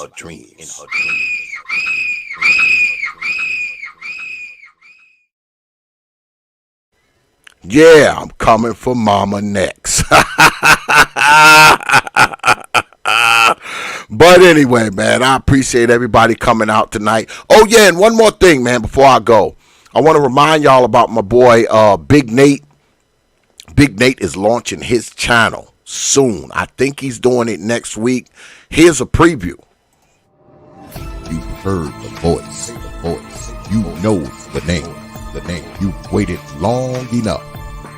Little Big Nate has arrived. And it's on. Let's go. Yeah. And y'all might recognize the voiceover on that commercial. You might just recognize it. Yeah, but anyway, I appreciate y'all, man, coming out tonight, man. I appreciate you good folks, man, who hang out in here. And I appreciate you good folks out there as well.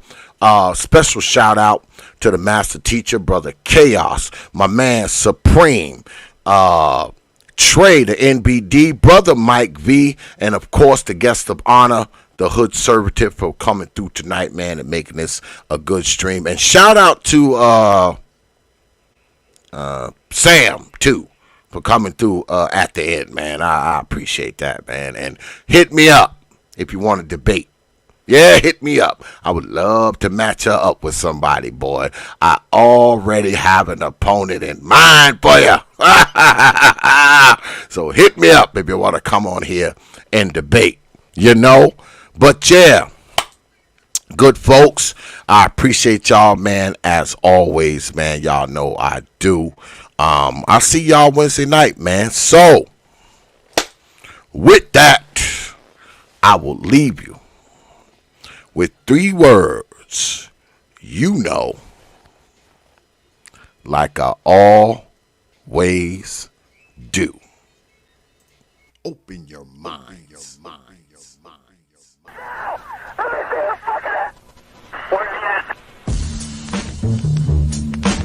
House of power. House of power. House of power. House of power. And so a community is where you control your police, you control your commerce, you control your education, you control your house. We don't control none of that. We live in a hood. Huh? Well, what about the Negroes that get out? Oh, well, say, my cousin, they say he's a multi-millionaire, almost got $1 billion. The Popular Thought 3 PhDs, working on 2 more. Driving down the street in Chicago in his Rolls Royce, enjoying himself, and he hears these sirens and look through the mirror and see this cop car flashing lights. He squeezed the steering wheel, man. Heart beats fast. Because he knows the price of a Negro, what it could be. And then when that cop car passed him by, he said, thank God he wasn't after you in the first place, punk. That Negro thing you can't get away from. It's universal. They wasn't coming after you. With all your millions, with your Rolls Royce, with your PhD, didn't help.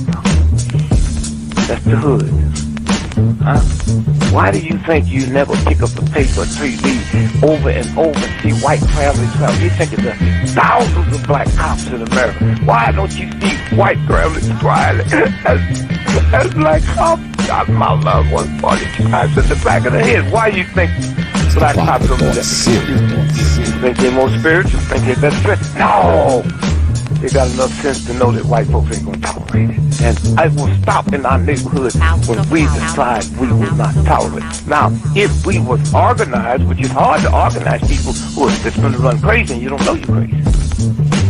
But if we were, with the money we have, and the many people who would come to our aid that don't know what it's like to be a Negro, and we said, if we said, look, we saying, if we don't get a federal law to deal with police brutality, that anytime a cop or anybody carry a gun, have to have a license just like you do to drive a car.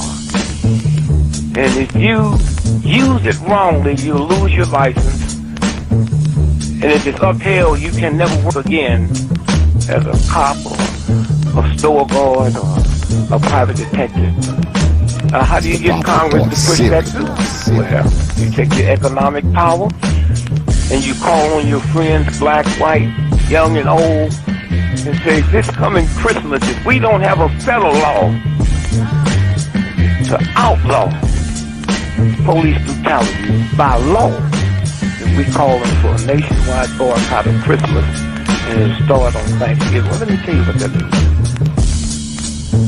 79% of all retail in America happens between Thanksgiving and Christmas. People stay in business all year, lose money just for Christmas, huh? Well, what happens now? Saks Fifth Avenue, Toys R Us, Sears and Roebuck, Westinghouse.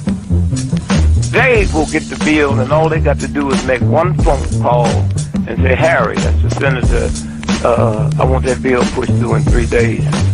Okay, it's an economic thing. It's that simple. But we have the power, but the system have wiped us out so bad. Hours of power. Hours of power. Hours of power. Sam 10 and Lincoln 6. Go ahead. We have a suspect down, 10-4. That's 10-4. The officer's code 4. We have one suspect that's been shot. Open your mind.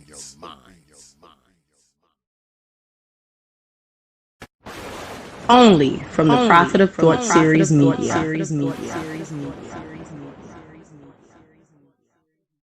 You know, you know, you know, you know. Open your mind. Open your mind. Open your mind. Open your mind. Open your mind. Open your mind.